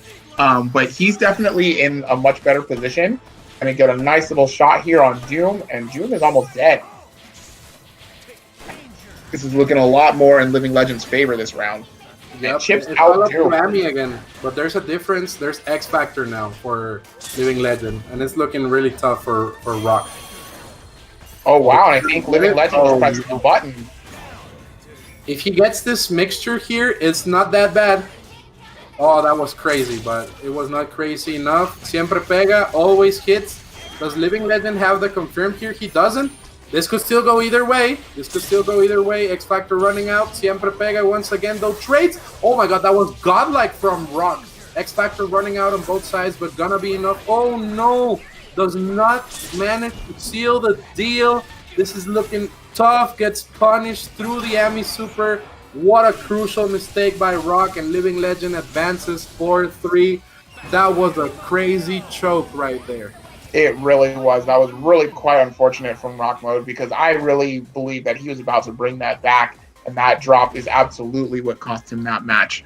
So definitely unfortunate stuff to him, but Living Legend is going to move on, taking it 4-3. But yeah, he's going to continue forward. And thank you guys so much for joining us here at Wednesday Night Fights. If you have not, please show your support and try to donate to Tong Lee's wife, who is battling cancer right now. They could definitely use the support from the Marvel community, so please help them out. Also, too, please give a shout out to Kevin Ha if you can. Subscribe, donate, help this man out. He definitely does a lot for the Marvel community to bring us all this hype, these hype tournaments every week at Wednesday Night Fight. So please support him as well. Yes, please support the GoFundMe there for Tong Lee, and please support Kevin Ha, both of the hardest working men in the fighting game community. And really, I'm just honored to be able to be their friend, know them in real life. I would much rather know them than any celebrity ever in my life. And I am so happy to have gotten the opportunity to meet such amazing people. And this is why, chat, we must support them. Support them all day, every day. Like that song, All Gold Everything from Trinidad James. That's what you gotta do for Kevin and Tong. And right now, this next match is gonna be pretty crazy. I believe we're gonna have the winner semis. We're gonna finish off losers qualifiers. The last match for that is Bob Ganoush and Priest, and then we're gonna go to winners top 8. All right, cool. Last time we saw Priest, he was getting Berserker Slash by Angelic, but it seems that he has flown his way back into the stream, ready to qualify for the top 8. But he's not fighting any human being that's a regular human being. He's fighting a monster. He's fighting Baba Ganoush, the most sexiest man in the FGC. And it's going to be a rough matchup for Priest, but definitely not undoable. Zero against Magneto is a very skill-based matchup, actually. If both play it well, it can be really interesting, and a lot of neutral can happen until either of them gets the hit. Of course, yes, most definitely. And I mean, Priest and Baba Ganoush are no strangers to fighting each other. They've been fighting each other for years. They're definitely going to be well aware of what each other wants to do. So it's definitely going to be a strong match. Baba Ganoush asking me if we can French kiss. For sure, dude. Do you want to take her clothes off too? And now we see the side bets there in the chat. This I can feel it, Razorburn. This is going to be an intense Marvel matchup. Oh, it absolutely is. Who do you like in this match? I feel like Priest has the slight advantage because of the character familiarity, but Baba Ganoush has 0. And it's sexy too, so we can't really make a prediction here. All right, I think I'm gonna go ahead and agree with you on that. So I'm gonna be quite interested to see how this plays out. Yeah, I can't really make a prediction here. Yeah, I think it can definitely go either way. Both very strong players here. They're gonna know their matchups, so we shall see. Yep, I feel like the key here is if Baba knows the MODOK matchup, because MODOK kind of eats up zeros that don't know what to do, but if he knows when to call the rapid slash assist, for example, to go through the Dorito, or how to lock MODOK down to avoid him jumping, that could be a huge advantage to Baba Ganoush's side. I will absolutely agree with that. But we're going to find out right now just how much MODOK experience he has, as Baba Ganoush has his characters locked in. Priest is making his selects, and we should be getting things underway. Yep. I'm interested to see Priest's options for the assists. He's going missiles and MODOK beam. I agree with this. I feel like having several beams with your characters like Magneto and Doom plus a beam assist is one of the most effective ways of fighting Zero once he doesn't have Buster. See, he's taking advantage of that situation, and I'm liking the point MODOK right here. I feel like Baba Ganoush is going to have to be really patient against Priest, and he's going to have to time his assist calls correctly in order to take this matchup. Oh, he absolutely is. Nice block on the high there from Baba Ganoush. So, but Priest does have another Dorito out, so he's going to be able to keep Zero out for a little bit.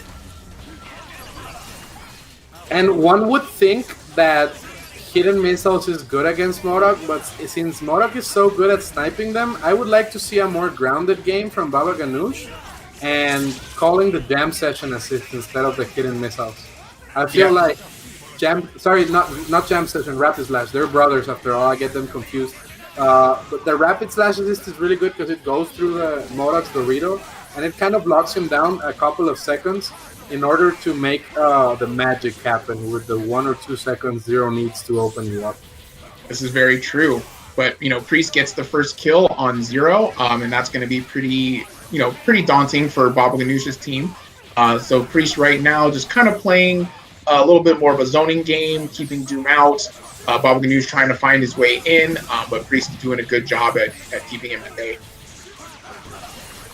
Yep, and Priest is just playing really clean, and that's what you need to do against Doom Virgil. I feel like that is the one weakness of that team, that when it's Doom with Virgil in the back, Doom is not that mobile. Like, he's a good character, but he's not any Magneto or any MODOK, so you can kind of outmaneuver Doom just because of the nature of his dash, and that is where you can make most things happen. But once Virgil steps into the ground, this is what happens.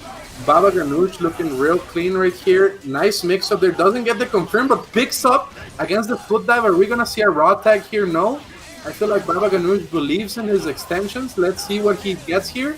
Is he going to get the kill? No. Dr. Doom pops out. There was a little bit of fit stun right there. And I'm liking this Devil Trigger. I feel like it's a good way of mixing up the opponent. And Baba Ganoush up 1-0 against Priest. He knew how to pick his moment, and he took it. He definitely did. And, Priest played that match really, really well. I don't think he really did anything particularly wrong. It's just that Baba Ganoush's Virgil was able to touch the ground, and Priest already seeing that was a problem. Snapping in Virgil, he's like, I do not want you bringing that back with Virgil again. Yep, and I'm liking that Baba Ganoush is sticking it out with Virgil because he knows he only needs one opportunity to tag in Zero back in, and he's a very complete player. He wasn't a Virgil player from the beginning, so he knows how to fight it out. He knows what defense is. He's not swinging every single time he can, but sometimes being too patient can be counterproductive, especially against a Magneto with missiles that can lock you down so cleanly, just like Priest, and it's going to be tough to block this type of mix-up. It really is, but Baba Ganoush does it. He's able to get himself out of the corner, so Priest backing off, switching to a little bit of a zoning style, and Baba Ganoush finding the finger lasers and the GHC into Sogenmu so he can bring in Zero to try to put on the pressure against Priest.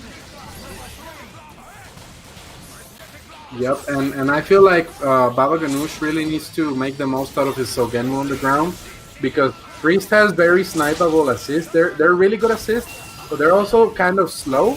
So you can take advantage of that in a way and use Sogenmu to kind of keep them honest and control the ground game. And that is what makes Zero so tough. But the washing machine has the Dorito to limit what they're doing. Gets the grab there. So intelligent from Baba Ganoush, but not enough. Does he get this confirmed? Wow, this man is crazy. And I was just 2 mix-ups away from being crazy. Gets paradigmed right there for Priest. Oh my god, gets the grab. Ooh. Oh, happy birthday. An unfortunate call for Doom there from Priest. And Baba Ganoush able to take the second game. Wow. That's crazy, dude. I feel like Baba Ganoush is just so good at seizing the opportunity. It's like Priest is only giving him one per match, but it's been enough for Baba Ganoush to take it. It definitely has. So right now we're getting right back into this game 3. Looks like Baba Ganoush is playing a little bit of more of a zoning game right now. He's trying to keep Priest out. Priest doing whatever he can, taking to the skies, chucking the mag blast, just trying to wait out the Sogenmu. Finally over. Alright, gets a nice little punish on Doom. Baba Ganoush backs up and reactivates Sogenmu. Okay, and I'm liking this gameplay here from Baba. I feel like he's just looking clean. Priest manages to outmaneuver the Zero. Gonna tag in the Modok. I feel like this is the right decision right here. Oh my gosh, the Goop missed! And he unlocks Pixel Zero just like Shadow Lady or Orange Hulk in Marvel 1. There is a code to make you win called Pixel Zero. And Priest does not want to be on the receiving end of this. He really needs to kill both of them quick on an incoming mix-up because Pixel Zero and Anchor Virgil are the last 2 characters I would want to fight. Throws a giant Dorito right there. This is what we call in Spanish La Jaula del Pájaro, the bird cage. Snaps in Virgil. He prefers Pixel Zero over Virgil. This seems like the right decision. The bird cage looking strong here for Priest. And Baba Ganoush was on match point, but Priest is looking really, really solid. We have seen what Baba can do with one opening, though. That's right. So Priest trying to lock him down, make him block as much as possible. Dorito is up, and the missiles are out, and Priest able to put one on the board, keeping Baba Ganoush from getting that 3-0 victory. For sure, and I feel like Baba should not let this get into his head because even though he had the advantage throughout the set, and even though Priest looks so commanding there, sometimes you just need the mental fortitude to fight a player of Priest's caliber. Not anyone can get an Evo top 8, and Priest definitely did it. So he has to stay really solid if he wants to beat a player as clean and cool as Priest. That's right. All right, so Priest able to seal the deal there on Zero. Have to imagine that he's going to go for a snapback here. Goes for it. Stays on the same side. Yes, he's going to X Factor to make sure that he gets the kill on Virgil. 3. May not even have to spend a bar. And he does not. Anchor Dr. Doom. Hard to do, but not impossible, actually. He just needs one opportunity. Dr. Doom is the best grappler in the game after all, so if Priest gives him one opportunity, he could do this. Baba Ganoush trying to sneak in, but Modok, I feel like he needs to put up a Dorito to control the situation. We're going to see one really quick. No Dorito, there we go. I feel like Modok is a really hard matchup for Doom. Modok is just really good at just putting stuff all in Doom's way. Doom has to really commit to moving forward, and Modok is one of the better characters at stopping people from moving forward. Yep, and if you see there, Priest actually gave Baba Ganoush his one opportunity to blow up the Dorito. Baba Ganoush took it, but he was just not ready enough to capitalize on it. He didn't dash up fast enough, and Modok lived, stalled most of his X Factor out, and now Magneto is dead somehow. So it's still not over, just one incoming mix-up, and this is pretty much even. Let's see what he can do. And now it's looking rough. It's looking very rough for Baba Ganoush. He needs to get the hit right there. The Dorito frustrates this man. And now Priest ties it up 2-2 in a convincing fashion. Yeah, he does. Yeah, Priest looking really good. Baba Ganoush was looking very commanding in those first 2 games, and it looks like Priest just kind of took a step back, settled down a little bit, and started playing a little bit more conservatively, and it's working out for him so far. Yep, I am liking the game plan here from Priest, and those trades have managed to ice out the situation for him. He's gonna learn so much with this combo. Modok can learn everything except walking. Isn't that crazy? Yes, we learned everything except how to complete the combos. But that's okay. A reset, and Priest is still able to seal the deal there on Zero. So we're going to come into a familiar situation of Doom just trying to get in on Magneto and find some hits. Almost had a happy birthday there, but doesn't quite work out. Ooh, that was almost a nice confirm too there from Baba Ganoush. And it could have been what swung the momentum for him. Virgil's still in the back. I feel like Priest has this pretty present in what he's trying to do. And I wonder if we will see a tag into Virgil. There is no meter on Priest's side. Baba Ganoush trying to get in, trying to look for the opportunity to avoid Priest's defensive game plan. Gets the hit right there, but the missiles frustrated once again. Okay, gonna go for the super there. Gets the hit. Is he gonna X Factor here? Yes, absolutely. He knew that he didn't have any meter to help him get the extension, so he's absolutely going to X Factor to make sure that he gets the kill on MODOK. And Priest going for the super, the X Factors to keep it safe, but Baba Ganoush pressing the buttons and gets the kill on Magneto. Yep, and I'm liking Baba Ganoush's Virgil. It's just so safe, and it has such weird timings that he's managing to catch Priest off guard. Yeah, he really is. See as well. Going for the M&Ms though, I don't think he's going for the infinite. Why would you risk it? Recognizes it that the height was weird, and now it's back to neutral. It could go either way. I feel like right now Baba Ganoush's goal in the neutral is to make those 2 meters because he wants those spiral swords to chip out the Doctor Doom. He knows that one mistake could cost him the match. And that was such an intelligent way to get out. Okay, the 2 meters are here. Does not get opened up. Okay, chucks it right there. Cucaracha mode on, and he's going for the chip out there, calling the missiles, the round trips, and this is intelligent play from both players. They both know what they need to do, but Priest was not able to clutch it out there with his Doctor Doom, and Baba Ganoush puts things up 3-2, match point again. That it is. All right, so they're backing up, showing each other that respect. Priest running into a little level 3 buster there, but picks up with the MODOK assist, but drops the combo in the end. So he's going to have to reset. That could have been very huge for Priest. It was a little bit too far for the confirm right there for Priest. And he did his best to put Zero at a more confirmable height. But it was still weird. And now it's looking bad because that little execution test right there that he had put him in a bad situation after the drop. Magneto's dead. Now you got to block Zero in the corner. And Baba Ganoush knows that as long as he has a buster, he controls traffic. Red means no, green means yes. So as long as he keeps controlling the neutral there with Zero, there should not be much of a problem. And Priest knows this, so he's gonna try to avoid neutral and start some chaos with the washing machine. Yeah, but Priest making a smart decision to put up the Dorito there to keep out some of these busters, but he's slowly getting chipped out. Tries to move in to try to find a hit, but he wasn't prepared for the missiles, and Baba Ganoush takes advantage. He should be able to kill MODOK without having to spend any bar. MODOK goes down, and it's looking kind of grim for Priest at this moment. Yeah, but not impossible, though. He still has 4 meters and X Factor, and we know Dr. Doom is the best grappler in UMvC3, so all he really needs to do is get 1 hit. Zero's kind of bleeding as well. There's no meter to control the nuke. Gonna try to chip out Zero, doesn't even chip him out, and now just 2 guesses, and this could be even. Gets Digum is 1 guess right now, and Priest is not out of the game yet. He is not.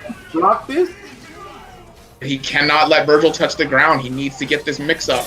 And what happened to the missiles? Oh, the missiles always whiff when it's X Factor level 3. That way you can get away with some sick thick throw setups where they're scared of a missile that's never gonna be there. But I feel like Baba Ganoush, being a Virgil player and a Doom player, knew about this and did not take any risk. And that was so scary for Priest, but it doesn't matter because Baba Ganoush slices his way into the top 8 of this tournament and with a convincing 4-2. It was a great showing by both players, but Baba Ganoush managed to adapt to Priest's clean and pristine game plan and managed to move up into the top 8, earning himself a French kiss with yours truly, TA Wolf. That was a great matchup. It really was. Both of those guys played super, super well. It was very back and forth. Can't really say that either one of them like really commanded the other. So good stuff to both of them. But however, Baba Ganoush is going to move on in the bracket. For sure. And we see that On the other side of the bracket, Mothman moved on to the top 8 too, beating Zero Max 4-1. So our top 8 is going to be on the winner's side, Artistic against Zenpool, and Jabril against Angelic. And on the loser side, we're going to have Baba Ganoush against Mothman and Living Legend against Streamburger. So thanks to Baba Ganoush, we are not going to have to see 2 washing machines at the same time. We are not going to see who the superior so-called MODOK is right now. This is going to have to be in another situation because right now the superior washing machine is Mothman because he advanced further into a tournament. Let's see what happens in the next one. I would really like to see that match. Well, you know what I would like to see more is everybody donating to Tong Lee's wife's GoFundMe. Please, everybody donate. She's battling with cancer right now, and we really need to help out as best as we can. Tong and Sarah have been pillars of the marble community for so long, and now that they need our help, please give it to them. If you can't donate, please share it with your friends, with your family. Chuck it at your rich friends. Tag fucking, what's this guy's name? Mr. Beast on YouTube. I don't know. Get that money somehow. And also, please support Kevin_Ha, the most beautiful man on the planet. Just look at him. You're looking at him right now in the stream. Look at his face. He's not only brings you beautiful faces, but also the best UMvC3 content in the universe. Couldn't agree with you more. I will be right back. Gonna grab a small bite to eat. Appreciate the shilling, Esteban. You're the best. I don't know how you do it, man. It's almost 5 hours and you just keep talking. It's amazing. I don't know. When I talk, I just forget my other basic human necessities, and it's all good. If I were to stop talking, though, I would get hungry, thirsty, and broke. So that is why I continue to talk. I hope you guys are enjoying the commentary. We're doing our best to have you guys entertained. Press 1 if you like the commentary. Press 2 if you think Kevin Ha is beautiful. Press 3 if you're excited for this top 8. Alright, and also huge shoutouts to Tri-Edge FGC for running all of the matches off stream too. If you guys want to see your matches, all matches were on stream today, so the other half of the tournament will be on his Twitch/YouTube. I believe he said he will be uploading them later too, so make sure to give him a follow. And he's going to be helping from now on to stream these tournaments, which is super dope. That's godlike that we get more Marvel content than matches, because I'm definitely curious about seeing Zero Max against Milky. Zero Max, one of my favorite players, and definitely put in the work right there. I would have loved to see that one, and thankfully it's being recorded by Triad. Shoutouts to Ricky. Jonah says hi, Ricky. I hope that you know that. We all miss you. And we're going to have Zenpool against Artistic right now. Do you have any predictions, Kevin? These guys played before in a previous tournament. I believe it might have been last week. I'm not entirely sure, but you know, on paper, Artistic should mop the floor with Zenpool's characters, but Zenpool has shown time and time again that he's you know, quite capable of fighting the top tiers too. Yep, and he even has his own copy paste. That's Yes, not something many other Marvel players get. So yeah, I'm really excited to see this matchup. I feel like Artistic is playing a weird team right now. He's playing Point Dormammu. Maybe he likes it more. Maybe he's just trying to figure out. It looks like he's just gonna go with his main chicken, so. Yeah, he bust out the main chicken. Shoutouts to Mike Ross wherever he is. And let's go into this match. It's gonna be a hype match. Winner semis. Let's see who we're gonna see in the winner's bracket. Okay, starting there with the Deadpool pressure. I like it. Ooh, that was a nice mixture though. His own grenade kind of frustrated the mixture. Is he gonna X Factor Deadpool? No. This is the one thing that distinguishes the SoCal Virgil, Dr. Doom, Strider players from the Japanese Virgil Dr. Doom Striders is that SoCal doesn't always X Factor as soon as they can kill. They believe in them winning in the neutral. And that's something I respect because Artistic did end up winning the neutral once more. And he's going to try to get rid of that Ryu, as some people would say, the Ryu. The Ryu. The forbidden one. If somebody says Ryu in real life, you have to punch them. If they say Ryu, it's okay. If they say Ryu, it's correct. It's And that okay. was a great guard break right there from Zenpool. I love it. He's doing the Ryu Infinite right now, clearly. Oh, he dropped it though. And now he clips Artistic in the feet. That was crazy, but he's trying to deal with Strider. Interesting. I'm not sure if I agree with this decision. Yeah, All right, I am back, boys. We got Artistic and Zenpool playing, huh? Yes, welcome back, Razorburn. I'm gonna hop off again, let you guys take over. Sweet, thank you for holding it down, Kevin. So what have I missed, Wolf? What's going on? Okay, so they both killed their first characters, and now they're playing neutral. Also, Zenpool managed to snap Strider, but Artistic manages to get him back. But now Strider is coming in with the X Factor, and that's pretty much what happened. You're up to date with the match. Beautiful. That's the name of the game, X Factor. Zenpool getting a nice little grab, but unfortunately no longer has Deadpool available for the pickup, so we're going to have to reset back to the neutral.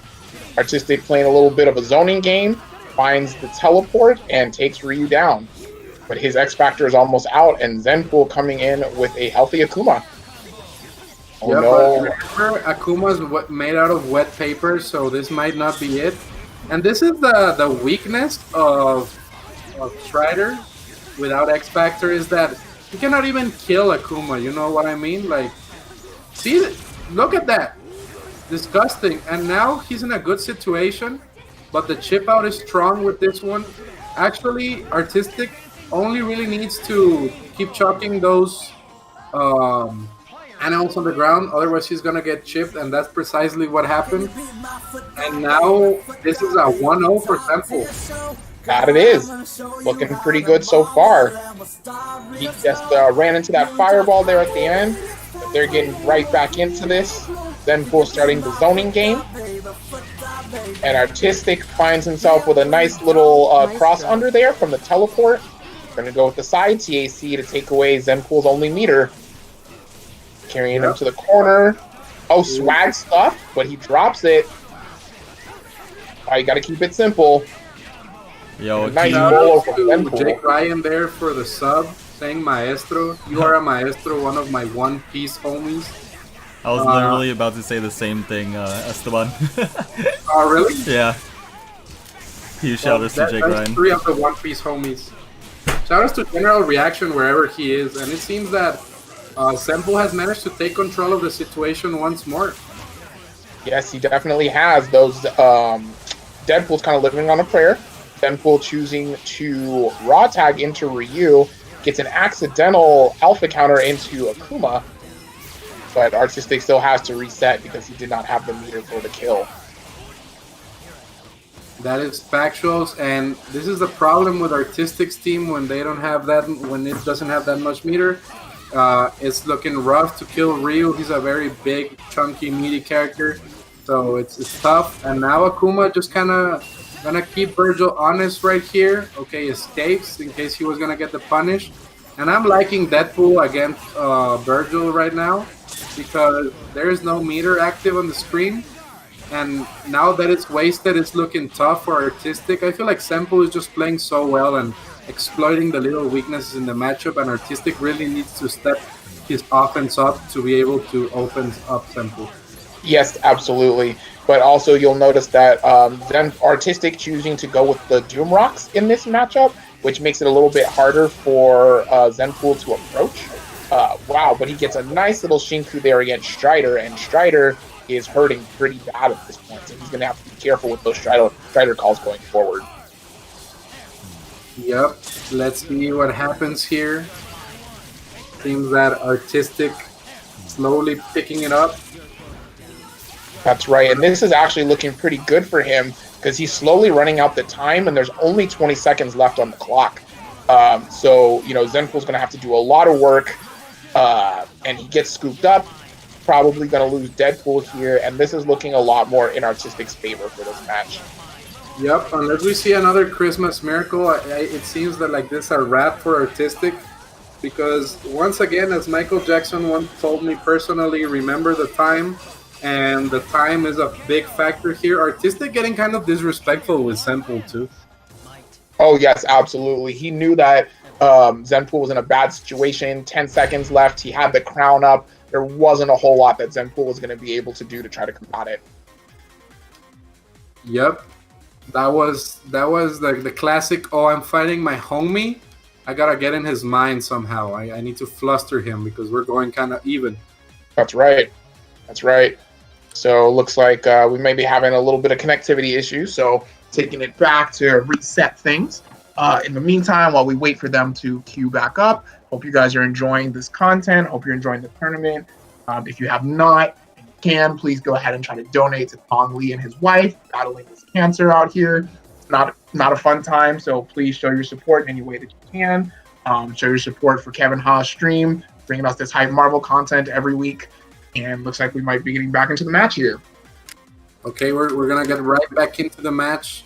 This is going to be exciting. We've seen them go back and forth. Let's see if Zenpool is ready for this onslaught of pressure from Artistic's Virgil and Strider. I feel like if he manages to force Artistic to spend a meter, it goes heavily in his favor. But if he doesn't, then it's tough because Virgil can just do whatever he wants. Chat here asking why I play Spencer or Doom. Yes, I do. Once I decided I was going to play Hagar because the bus driver saved my life, I decided that the only viable Hagar color is color number 6. So then I just looked at who had cheetah pants. Turned out it was only Spencer. So then I was like, okay, I'll play the Jaguar Warriors right there, the cheetah pants. And after that, I was just like, okay, I kind of need a beam, otherwise I'm going to get zoned out, and that's how I started playing Dr. Doom. And speaking of playing, they're doing a button check right now, so let's see what happens. Yes, sir. Looks like button checks are done, and we are ready to get back into this game. They are even right now, 1-1. Back and forth. I just want to correct Lariat God there in the chat. The only two viable Hagar colors are Hagar 6 and alternate Hagar, aka Sheena, the Warrior Princess Hagar. And that's it. Let's go back into the match. It seems that Zenpool has actually managed to force Artistic to spend that meter, so now he has to make the most of it. And he definitely does. Gets a nice little slide to clip Virgil's legs. Don't know if he's going to be able to kill. Oh, he might be able to. Going to GHC into Ryu. Yes, sir. Able to seal the deal on Virgil. Good stuff. Brings Deadpool back in, and Doom is going to have a bad time. Yep. I feel like Doom, once again, needs to fight grounded against Deadpool. And many people don't know this, but Deadpool kind of struggles if you just crouch there and do nothing, because he's kind of unsafe every time he jumps. And it seems that Artistic is just biding his time, waiting out for the zoning. And yeah, just being patient. They both know they don't need to take a risk. And now it seems that Zenpool is slowly gaining control of the match. I'm gonna try to snipe that Dr. Doom in. Buttergun doesn't manage to do enough chip. Oh, gets booted right there. This is tragic. A beautiful birthday, but Strider falls out. Still able to kill Doom, so this is still really good. And a nice scoop gets in and keeps the combo nice and simple. Zenpool going to go up 2-1. Yep. And speaking of going up, UMvC3 should have never gone up on graphics into MVCI, because people were saying that MVCI Hagar looks cool, but I feel like MVCI just looks like an angry Republican person. So I do not like him. I do not like him. Please do not speak about it in the chat in the UMvC3 tournament. Thank you very much. And going back into the hostilities, it seems that Artistic has managed to open up Zenpool once more, but Zenpool does not give an F and launches in the middle of pressure. You know, sometimes you just got to take the risk. And Artistic, very smart. He was looking for that raw tag from Zenpool, didn't press any buttons. He punishes, snaps Deadpool back in, and kills that character. Wow, and Zenpool trying to utilize the invulnerability on the Tatsu super. However, the Doom Rocks were in play to stop it. And he's going to shoot. Oh no, he gets the wrong super. That could cost Zenpool this match. And I think it is gonna, because he spent his X. Oh my god, the Ryu raw tag. That's Ryu's best overhead, actually, because nobody sees it. And he can combo off of it. And I feel like it's not that bad of a situation now. Doing the synchronized swimming there with the Tatsu, father and son, Ryu Akuma. And I'm liking what I'm seeing right now. I feel like Artistic should tag in Strider, kind of like Marvello style, where he just X Factors level 2 instead of level 3. Because I feel like Strider kind of abuses Ryu a little bit better than what Dr. Doom can do. Right, this is very true. All right, but Artistic finds a hit with the finger lasers, X Factors to convert, and Ryu's going to go down. Brings in Strider for the teleport mix-up. Doesn't quite work out. Waste a little bit of time there, and I would like to see some bomb eagles, but I would also like to shut the fuck up because he got the hit there, and now it's a quick 2-2, and this is just back and forth. Oh yeah, absolutely. Like, neither one of them is really grabbing a super commanding lead over the other. So I mean, this is the type of Marvel we like to see. For sure. You just never know with players of this caliber. This is crazy. People in the chat rooting for Zenpool, but Artistic is just looking clean, and it seems like he's getting the DL really quick. We're gonna see the slice right there gets mixed up. Ooh, and you see that thing is super punishable, but it's just so fast that no human can react to it. So it's actually not even that punishable, you know. And Zenpool uses it very sparingly, so you're always in a bad spot when he does it. And now Virgil is dead. Ryu here against Dr. Doom. Dr. Doom trying to zone Ryu out. But Ryu walked from the moon to Earth in, was it in Children of the Atom or X-Men versus Street Fighter? One of those games. He walked from the moon to Earth, and right now he's walking into the back of the bus because Akuma got snapped in. And now, Wow. Oh my god. Yes, and Zenpool, he had a hit with Akuma, and he thought that he was going to have to X Factor in order to get the pickup, and it didn't quite work out, so he is now out of X Factor. So the comeback factor isn't quite as high, but he still can bring this back, you know, assuming that he, you know, just plays super clean. Yep, and both of them are playing really clean, actually. Artistic still has his X Factor, so Strider is still a factor. And more he's getting the chip out with Doom. He knows time is a factor, so as long as he doesn't get opened up, this seems like a good situation for Artistic, actually. It actually does. Oh, but Zenpool finds a hit with the Akuma Tatsu assist, so he's going to be able to snap in Strider. Oh, wow, gets the scoop. That's huge, but he drops the launch. He could have had the kill on Strider, and that could absolutely cost him this game. Oh, no punish there, and this could cost him, but does not get the confirm there from the grenade. And now Artistic is in a prime position to activate YOLO Boros at any moment. Throws the eagle there. Can Ryu be opened up? Yes, he can.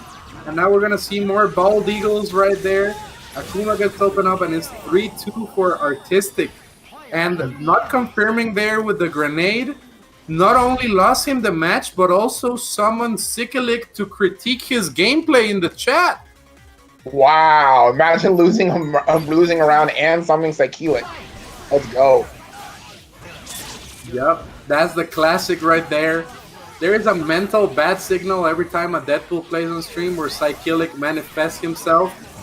And yeah, and I feel like Zenpool just choked it out a little bit, and now this might send him into the loser's bracket, but Artistic does not capitalize there. He still doesn't kill, but he's looking clean, and I'm liking the defense here from Artistic by going full offensive. Sometimes you can't let your opponent breathe, and it works out. That's right. And a nasty side switch teleport mix up there with the Strider Vajra assist, and Ryu living on a prayer at this point. Zenpool doing whatever he can. Wow, and he gets a hit on both Dr. Doom and Virgil, but not quite able to kill. And Yep, and now it's all up to Akuma. Not anymore. It's 4-2 for Artistic. That it is. It looks like he's moving into the winners finals to try and defend his title. I mean, yeah, there's no Christmas miracle here. Yeah, that was quite unfortunate. If that double super there from Zenpool had been able to kill Virgil and Doom, he might have been able to turn the tide, but it wasn't quite enough, so Artistic was able to bring it back.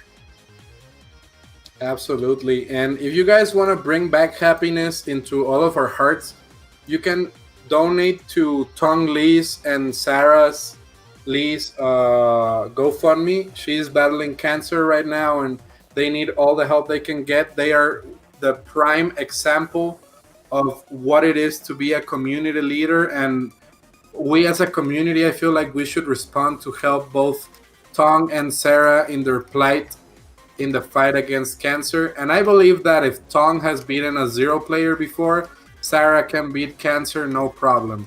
I believe this is a better matchup. Absolutely. And it's gonna work out. We're sending all of the best vibes to them. And speaking of good vibes, always with Kevin Ha on the stream, there's great vibes. So please make sure to support Kevin Ha's stream and subscribe, donate, and share. Yes, you guys, thank you so much for all the support. Thank you for joining us here on Wednesday Night Fights. Thank you for all of your help in supporting Tong Lee and Sarah and their fight against cancer. Thank you for supporting Kevin Ha's stream. Him and MT Sugar do a lot of work, bring you guys this great content every week. Thank you so much for joining. Yep. Also, shout outs to my co-commentator TA Wolf. He's the best shiller on the planet, bar none. So always a pleasure to have to join him on the mic. So thank you so much, Wolf. Thank you so much. I am honored to be here with you because you are one of my favorite commentators in the world. It's always so great to see your perspective and analysis. And I am really honored to be able to commentate for you guys, and more specifically shill for you guys, because I am a walking ad machine and I will promote whatever you guys tell me, even if it's illegal. So just hire me. I am broke right now. I will commentate your life if you want to. And we're continuing here with this match. It's going to be a crazy, crazy match. It's Angelic against Jabril. That's right. And yeah, this is definitely going to be an interesting match. You're going to see Jabril's kind of patient playstyle versus Angelic's very push forward and get in and get these hits playstyle. So let's see how that plays out. For sure. And I feel like this is a matchup that's decided in the first 5 seconds of the match. If Angelic gets the hit, it's over. But if he doesn't, Jabril just has too much tools to deal with the neutral. That's right. I feel like Jabril is so experienced in keeping Wolverine out. It's going to be a rough one for Angelic. Just that out, like there's nowhere to go. And now Dormammu cannot really do much without the meter. So Angelic is going to have to make some magic happen because Jabril has this on lockdown. That he does. And Angelic, a very nice punish on the rapid slash assist. And Jabril pushing in a little too hard, gets picked up by Shuma. He might have to X Factor, yeah. He wasn't going to have enough time to get over and pick up because he didn't have any more meter. Oh, and a nice inside mix-up there. Shout-outs to Streamburger for inventing that. Maestro Streamburger, that was a sick mix-up, but it was not enough because now Jabril doing his own thing with Anchor Dante. No, he needs to make the most out of X Factor because Angelic is very sneaky with the squid. He does not forgive and he does not forget, and that's precisely what happens. He's gonna be a dead Dante. Is it gonna be a dead down? I'm pretty sure it's a dead down. Yes, absolutely. He was able to kill. Good stuff to Angelic, capitalizing with that good combo there from Shuma into the Chaos Dimension. So he's going to take the first game. Yes, very back and forth match right here. And see, the first 5 seconds determine the pace of this match. Jabril made one mistake and let Angelic come back on him. But now it's just the Angelic show. Everybody's welcome. Ooh, Angelic dropped. No, he misses the second DP. That's going to be huge. Please believe Jabril is absolutely going to capitalize on this opportunity. He will most likely be killing Wolverine, barring any drops. The movie has begun. Zoop, zoop, zoop. Don't complain. An ancient FGC elder told us that. He also told us Chef Boyardee is a very nutritious breakfast, lunch, and dinner. And speaking of nutritious, there is nothing more nutritious than this confirmed, but it seems that Jabril dropped it, and now Angelic is in a good position. Tags in the squid, sacrifice the squid.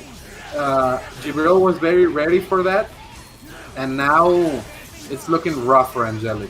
That it is. Though X Factor is out on Jabril's side, and he is out of meter. So Angelic is going to have one more chance at life unless he does not break this TAC. Yep. And Jabril feeding Angelic that Chef Boyardee. It's a quick 1-1 right now. It seemed that Angelic was in control, but that drop cost him the game, and you cannot forgive Zero for anything he does. Otherwise, you will die. Angelic once again gets the hit in the first couple of seconds of the match. And I believe this will be different because it's harder to drop in the corner. Let's see. Right. Gets it this time. He's like, we are not dropping that again. We are going to make sure that Zero dies. Oh, that was so dirty. Oh, sneaky stuff from Angelic. He's going to be able to kill Virgil nice and easy. That was crazy. That was a crazy mix-up from Angelic. He's going to cover that double jump, of course. And nice grab there from Jabril, but does not manage to get it right there. Shuma covering him and dive kick. In the words of K-Brad, one time I heard him say, I only pick a blonde character and a dive kick. And that's precisely what Angelic did right here. That's right. That was a quick 2-1, and I don't think this match is going to last really long. This is going to be a fast match either way. Because they're both really rushdown-oriented players. And Angelic getting the first hit again. He's going to be able to kill Zero. Unless he drops. Oh, no drop. He was like, we will drop that once. You will not get that opportunity again. All right, stays on the same side this time. And the Ricky Ortiz hitting him from the top of the head, X-Factoring to make sure Virgil dies. How godlike is Ricky that he has tech named after her, that she has tech named after her, and she only played the game for like a year? Right. That's how you know she's godlike. Shout outs to Ricky. Wherever she is, whatever she's doing, she's still godlike in our hearts.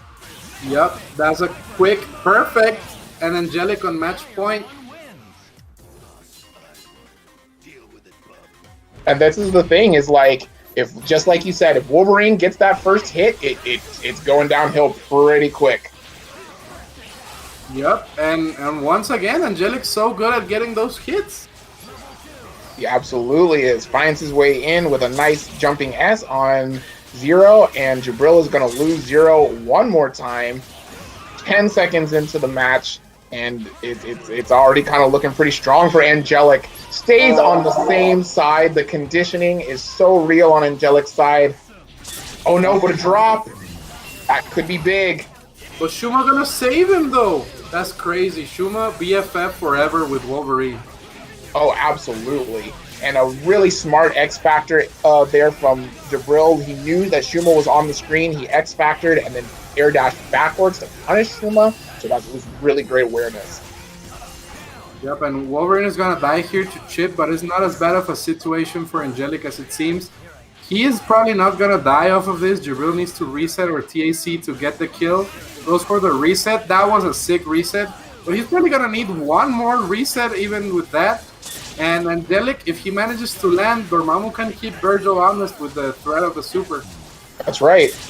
All right, but actually it looks like Jabril might be... No. Yeah, he's going to have to reset it here. Unless he builds the last bar at the very end. All right, now... El Pulpo. Virgil has no meter. Oh, wow. Angelic just going with the level 3 with the fear of Virgil coming in. Jabril just backing up, keeping the space, waiting for that to run out. It is done. Now, if Angelic can get a hit on Virgil, I was going to say, if he can get a hit on Virgil, he should be able to kill and possibly bring it back. But Jabril not giving him the chance, killing Shuma and bringing it up 2-3. Absolutely, and once again, seems like Angelic is all over Jabril. He just does not let him breathe. Not at all. Going with the up TAC, good stuff. Then goes with a down as well, disrespectful. Yep. How is it that Arizona is one of the hottest places on earth, but the one sweating right now is Jabril? This is crazy. Angelic there, blessing the legs. It's all up to Dante. If there is no drops, I don't know what's going to happen, Razorburn. I am scared for Jabril right now. Absolutely, but there's the drop. Commentator's curse. Wolf at it again, and Angelic eats a Helmbreaker. Jabril chooses not to X-Factor, but chooses to reset instead. It's working out for him so far.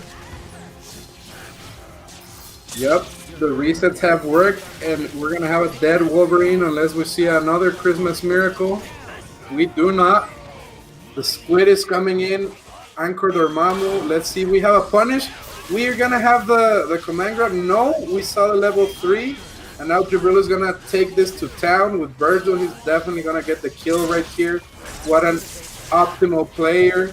I am loving this gameplay from Jabril. He's probably going to tie it up unless Angelic pulls a magic block here. But he really does not. You're going to block the Sparta brothers. They literally are demons and slay demons. So what the fuck is Dormammu going to do? He's just a walking bonfire. That's 3-3. That's right. Looking really strong here, Jabril. Like you said, whoever is able to kind of get things started command the pace of the match. And Angelic was able to get things started, but one drop, and that's what cost him. Yep, and now we finally see a Sogenmu. This is the one game where Jabril did not get his space.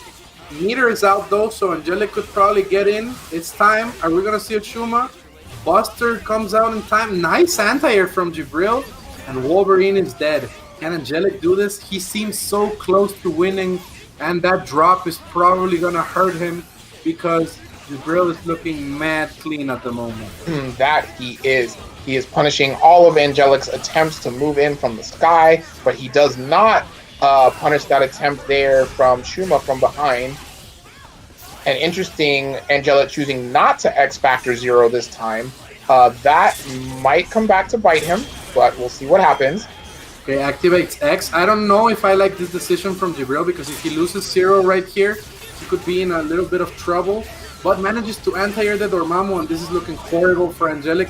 We've seen him do the Shuma comebacks, but it seems like Jabril knows this matchup better than anybody else, and he's poised to take it. Even though Angelic looked so convincing the entire set, and it seemed like Jabril was running away from him the entire time, Jabril is looking clean, solid, and gonna advance into the winners finals. Yes, absolutely. And that was a super great match from both of those guys. Super strong on both players' sides. It was just a couple of little drops here and there that would cost the match. And it was very interesting because, like you said, whoever got started at the start would command the pace of the match. But then if a drop happened on either side, the other player was so quick to take advantage and run it back. So super good stuff from both of those guys. Yep, that was great stuff. And you know what else is good stuff? It is donating to Tong Lee's GoFundMe for his wife Sarah. She's battling cancer right now, and they need all the support they can get. I cannot say this enough times. Please, please, please, if it is in your economical possibilities and in your heart, please support them. They're some of the best people in the world, and there is actually nothing better than helping a friend, The Beatles said it. Everybody says it. Kevin Ha says it, so everybody please help out Tong. Help out his wife. They're going through some tough times, but they're gonna come out on top. I have never seen Tong Lee catch an L, only in his last name. But speaking of supporting, you guys can also support the beautiful Kevin Ha, who's bringing you this stream. I hope that you guys are having a great time enjoying this high-level Marvel. This is some crazy cool gameplay, and I'm just so excited to be able to commentate this with my great homie and very respected commentator, Razor Burn. Yes, sir. Thank you so much. Always a pleasure commentating with you as well, Wolf. And Kevin, who is coming up next for this next match here? It should be Mothman and Baba Ganoush. Ooh, that's gonna be a good one too. We saw how proficient that the MODOK match of Baba Ganoush was against Priest. So this is gonna be a different style of MODOK, but we know he knows the matchup, and it's gonna be very interesting to see. It really is. I'm definitely excited to see these two guys play it out. You know, two very, very strong players. Sure, they've run into each other more than once in the past, so I'm definitely quite excited to see how this match is going to play out. Definitely, it's gonna be a great match. I will be right back. It is finally time for me to go for water and take a drink. I have tried my best to ignore my basic human necessities, but I must do it quickly. I will be right back, stream, but everybody show some love to Kevin and Razor Burn while I come back. Yes, sir. Stay hydrated. Get that water. Hope you guys are enjoying the stream tonight. Hope you guys have been enjoying all these super great matches. We're still in the top 8 here, winding it down a little bit. So we got the button checks underway. Looks like they're done, and we should be starting to move up here pretty soon. Mothman on player 1 and Baba Ganoush on player 2.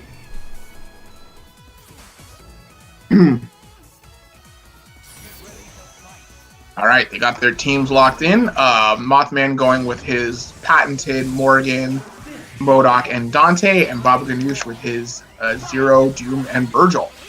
So here we go. Both of them backing it up at the start of the match, showing each other a little bit of respect. Baba Ganoush chasing Mothman down and gets a nice super jump confirmed. Gonna carry him over to the corner. Oh, but he drops out. So Mothman gonna get a chance to get things started here. Astral Vision is up. Baba Ganoush gonna have to show a little bit of respect. Blocking these Soul Fists right now, taking this chip damage. Finds a nice level 3 Buster to slow things down on Mothman's end. He's gonna lock him down for a mix. All right, the clones are up, but a nice jam session call from Mothman keeps Baba Ganoush out. So Astral Vision is on, clones are done, and Mothman finds the hit. Zero's gonna go down, and now Doom is gonna have to deal with the Sister. This is gonna be very hard for Doom as his movement options are a bit limited, but Astral Vision is done, so this is gonna be Baba Ganoush's chance to try to move in and get things started.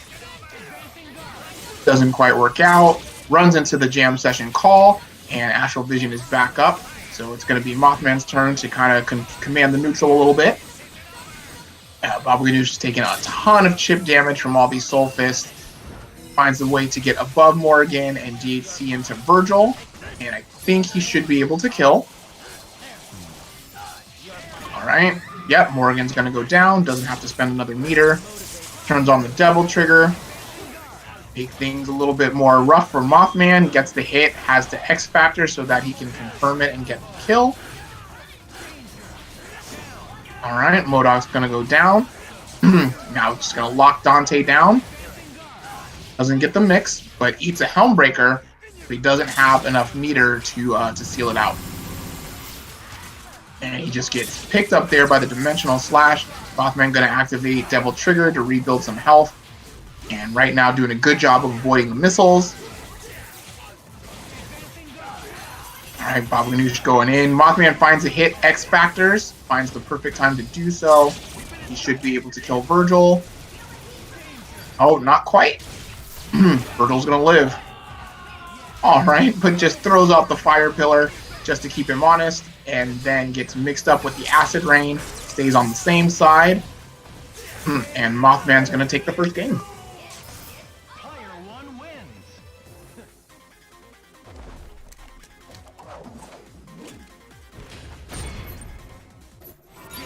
here we go. Getting right back into it. Baba Ganoush moving forward. Mothman backing up. Trying to create that space to get things started for Morgan. Finds his way out of the corner. And now he's just moving around. But Baba Ganoush was ready with the level 3 Buster. It's a nice little pickup there on Dante. Dante's going to eat a little bit of damage there, but not too bad. And Mothman just trying to find his way to the ground, and Baba Ganoush not letting him have it. Very good. Clones are up, but almost over. And a nice Buster there on as Mothman was falling to the ground. And he's going to be able to pick up and should be able to kill Morgan. Doesn't even have to spend a bar. Morgan's going to go down nice and easy. Alright, Baba Ganoush accidentally crosses up the body, so Mothman came out on the other side, messing up the mix-up. That to be good for Mothman. Baba Ganoush turning on the Sogenmu to try to make things a little bit harder for Mothman, but Mothman finds a nice falling S, and he should be able to kill nice and easy. Nothing fancy. Zero's going to go down. Alright, the barrier is up, and we're going for the unblockable stuff. I would like to see a jam session and a snap. Mothman goes for it, but just slightly mistimes the jamming bomb, but is able to pick up on Doom anyways, and just goes for the regular snap. Goes for the unblockable, messes it up a little bit, but is still able to find the hit. The X factors to make sure he kills Virgil. Respectable decision, and this is going to be pretty rough for Doom. All right, Mothman messes up the unblockable setup, but Mothman's still looking pretty strong here, and just goes into the level 3 to punish the finger lasers from Doom. And Mothman's going to go up 2-0. He's now on match point. Speaking of match point, what have I missed besides Mothman winning 2 games? It's actually been pretty close. The first game was actually very close for both of them, but here in the second game, Mothman was able to get a commanding lead and just kind of open up Baba Ganoush with those incoming unblockable setups with MODOK and Dante. And here we are at 2-0. Okay, and it seems that the Morgan has been key for this first match in order to gain an advantage against Baba Ganoush. It seems that the Morgan just manages to control the neutral really well, especially because the MODOK beam pushes you back.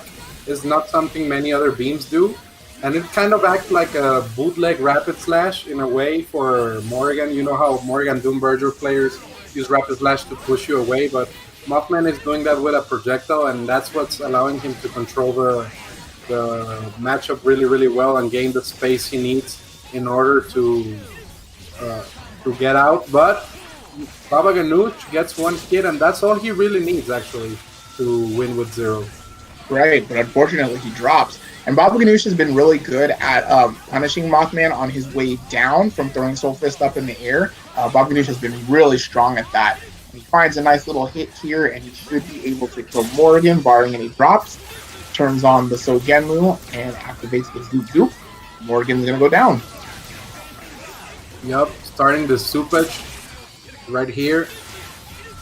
And try to go for the Umbraca Brew, but since MODOK has a big head, it's kind of harder to land. And Mothman is kind of landing those push blocks correctly. Grabs the jump right there. MODOK cannot kind of jump out the pressure as well as other characters can. And Dante surprisingly does not get sliced, but gets busted. Welcome to the street light. If it's red, you don't move. And now this is going to be a dead Dante as long as Baba Ganoush does his optimal extensions here with the lightning loop. Zoop, zoop, zoop, zoop, zoop, zoop, zoop, zoop, zoop. Don't complain. And now it's... Oh, it's a... I don't like this X Factor actually from Mothman. Yeah, I'm not really feeling that either, but, he felt like he needed to, give himself a little bit more of an advantage. And he's going to fall right on top of Doom, but he also runs into a lingering finger laser, so that is actually going to run out the rest of his X Factor. Yep, and as Michael Jackson once said, remember the time I would be tagging in Virgil and going crazy as soon as possible, because this is looking rough right here to get this comeback, and gets hit. I am not sure if I agree with this. Baba Ganoush did not really have to go in. That was a nice mix-up but it was an even nicer foot dive there from Baba Ganoush. Gets the confirmed there with the super, is not enough. Who has more health?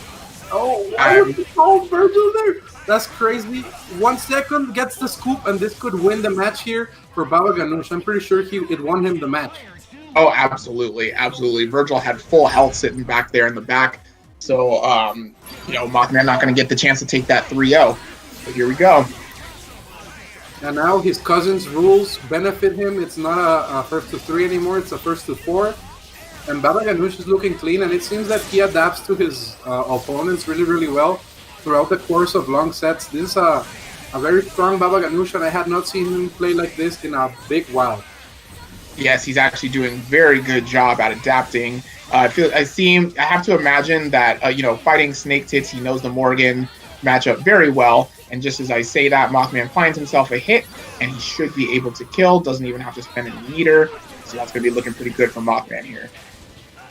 Yep, and we know that Baba Ganoush knows the MODOK matchup, but there's not much you can do when there is a Dorito and Jam Session in your face. So even then, even if you know the matchup, you can't really block it. And now does the jamming bomb, so Dr. Doom is pretty much dead. Unless Baba Ganoush is a pad player, in which case he can just flip his pad. That's what I do to block after I get Jam Session. You can't really do it on stick though. And now it's looking tough, but he got the block at the beginning. It was not enough, and Mothman looking like he's in a convincing win. Oh, absolutely, yeah. Jamming bomb is definitely not a fun tool to have to deal with. You got to figure it out. You got to figure out how to block properly, and then you got to know when it's going to go off so that you can switch your block back to the right way. So it's definitely a rough time. Yep, it's very annoying to deal with. You must train yourself in the top of Mount Fuji, flipping pads and sticks. If you're a hitbox player, you might as well give up. But but if you play a regular thing and are a human being instead of a machine, you can actually flip the stick or the pad depending on how buff you are mid-match to be able to block.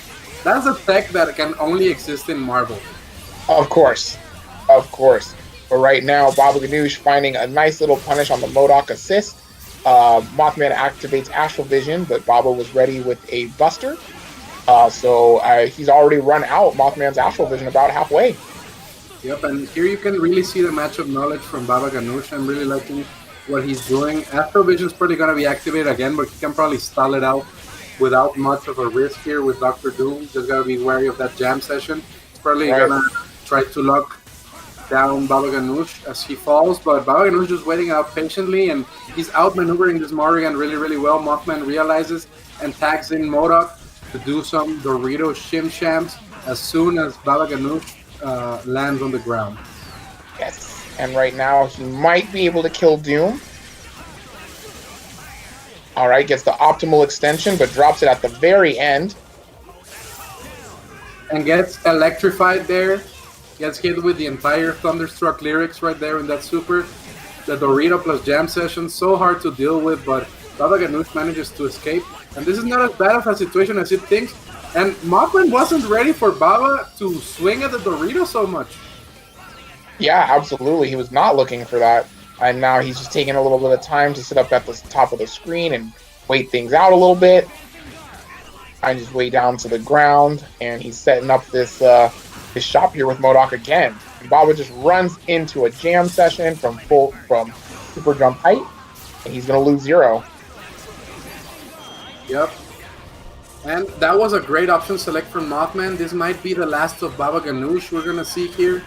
And at the end of his tournament run, as long as Mothman does not drop this, he's looking super clean with MODOK.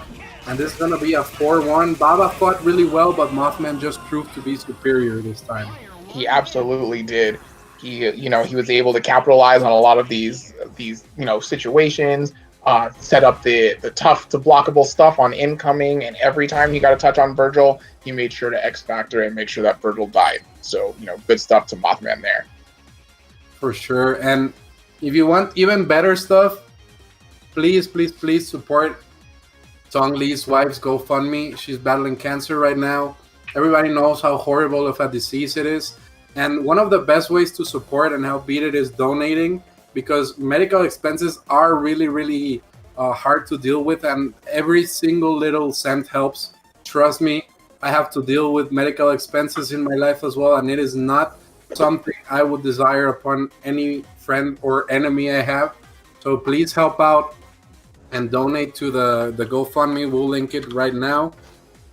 And I just hope that Tong and his wife Sarah can get through this. We are sending the best vibes we can and helping as best as we can. And speaking of helping, there is nobody that helps the Marvel community as much as Kevin Ha. He's streaming not only 1 but 2 tournaments a week, holding the X Factories across Tampa's. Wednesday night fights, edition select. He definitely holds it down quite a bit for the Marvel community. So please support this man if you can. And thank you guys for joining us. Yep, I am here with my co-commentator, the fabulous Razor Burn, one of the best commentators in the world, and I am so happy to be commentating here. And I just want to note something. This is a very interesting discussion in the chat. Flux is saying that MODOK is scrubby. MODOK is scrubby? Yeah, and I don't know if I agree or disagree. What does the chat think? I don't think MODOK is scrubby by any means. Like that that is a character that like you can't just pick up and play that character. You gotta really know how to pick your spots, you gotta know where to place things, and your blocks have to be super on point because he has such a weird body that's big. A lot of characters can just overhead him for free. So I mean he does have a lot of cheap stuff, but I mean that comes at no expense of just like, hey, like I picked up this super easy cheap character and started getting these wins, because he is not like that by any means. Yep, I agree completely with that. And now we're gonna see a crazy match: Living Legend against Streamburger. I don't know who I like. I feel like Streamburger's team kind of has the edge here because Ford just kind of craps all over Chris. But if Living Legend plays the way he has accustomed us to, it could be a rough matchup for Streamburger. And you are seeing that right now as Living Legend is getting this hit on Dormammu, and he's just going to chip him out. All right. And then he just goes straight for the meaty stuff on incoming. Streamburger was looking for a cross-up, and it didn't happen. So now Living Legend going to X-Factor and make sure that Thor dies. For sure, taxing the Shuma there. I like this decision. Gonna hit Chris right there. Are we gonna have a pickup? This would be crazy. Oh no! So the thing about the Shuma eyeballs is that they actually come out, the order or how quickly they come out is actually random, because that actually could have picked up, but the second set of eyes came out a little bit slower, and that's why it didn't pick up.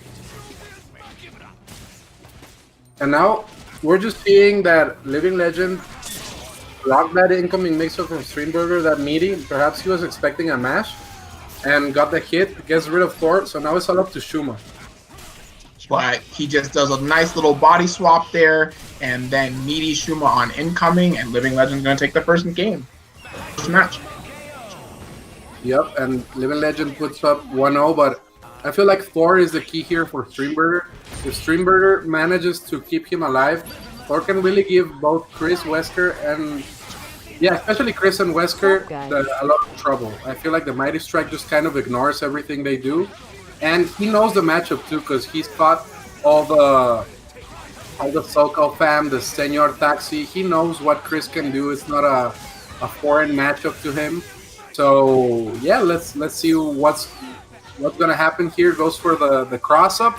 That's a crazy mix up right there. I'm always surprised every time I see it. We're gonna see the Shuma Ray, the launch. Okay, straight into the Stalking Flare setup. No drops. Ow, he dropped out. I don't even know what happened there, but I mean that's definitely good for Living Legend. And Streamburger does a really good job of punishing the raw tag attempt and brings Akuma right back in. He does not want to deal with Akuma at all, and I kind of respect this. We see he gets hit there though by the Hadouken and now tags Wesker in, but Living Legends team is kind of bleeding, and I'm not sure if the order is the right one. Let's see if he can do something about this.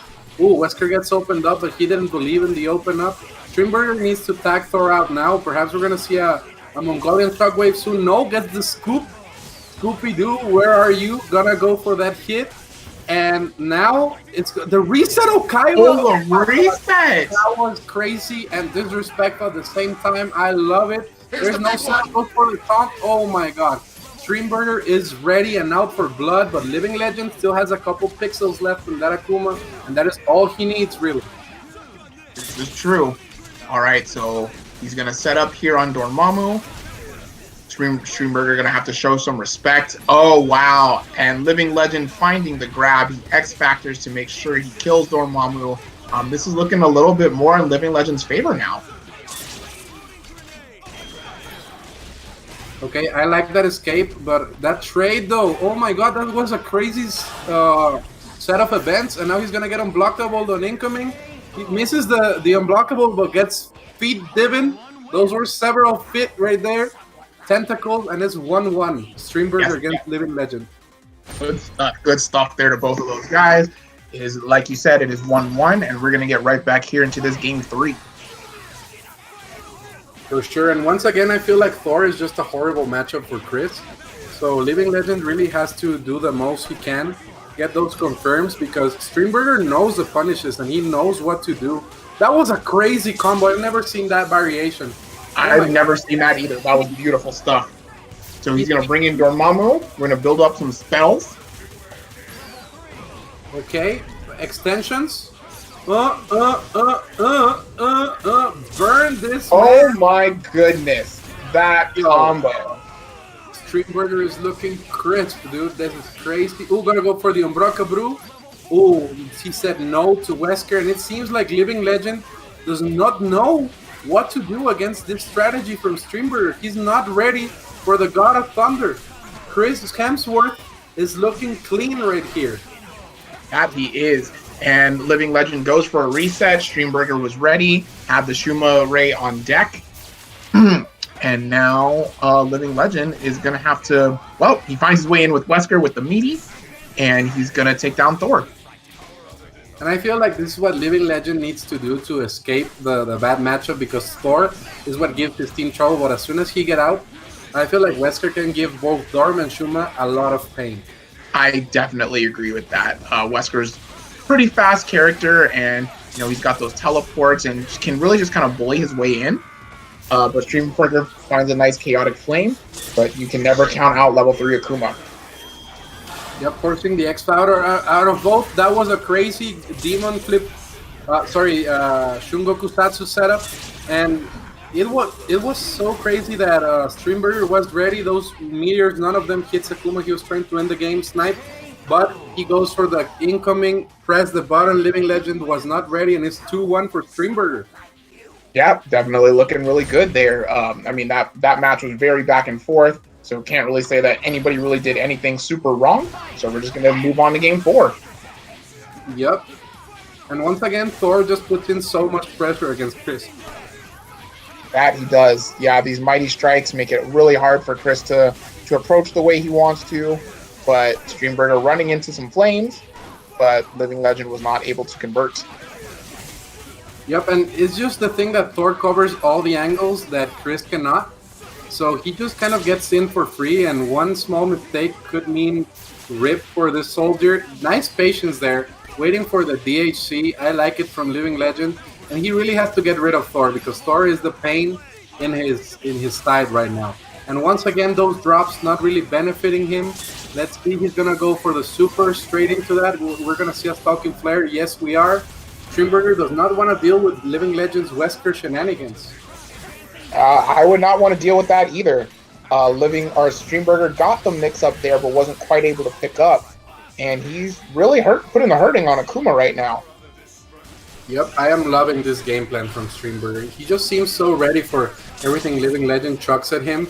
But Living Legend getting the happy boo-boo right there. I don't know if he can confirm both of them at the same time. It's looking rough. Nice defense there, though. And he's trying to stay safe right there with Thor gonna waste out that X-Factor. Lands with the L, deceptive amount of hit stun right there. And we might see a dead Wesker unless we see another miracle right here. Builds up that meter with the taunt too.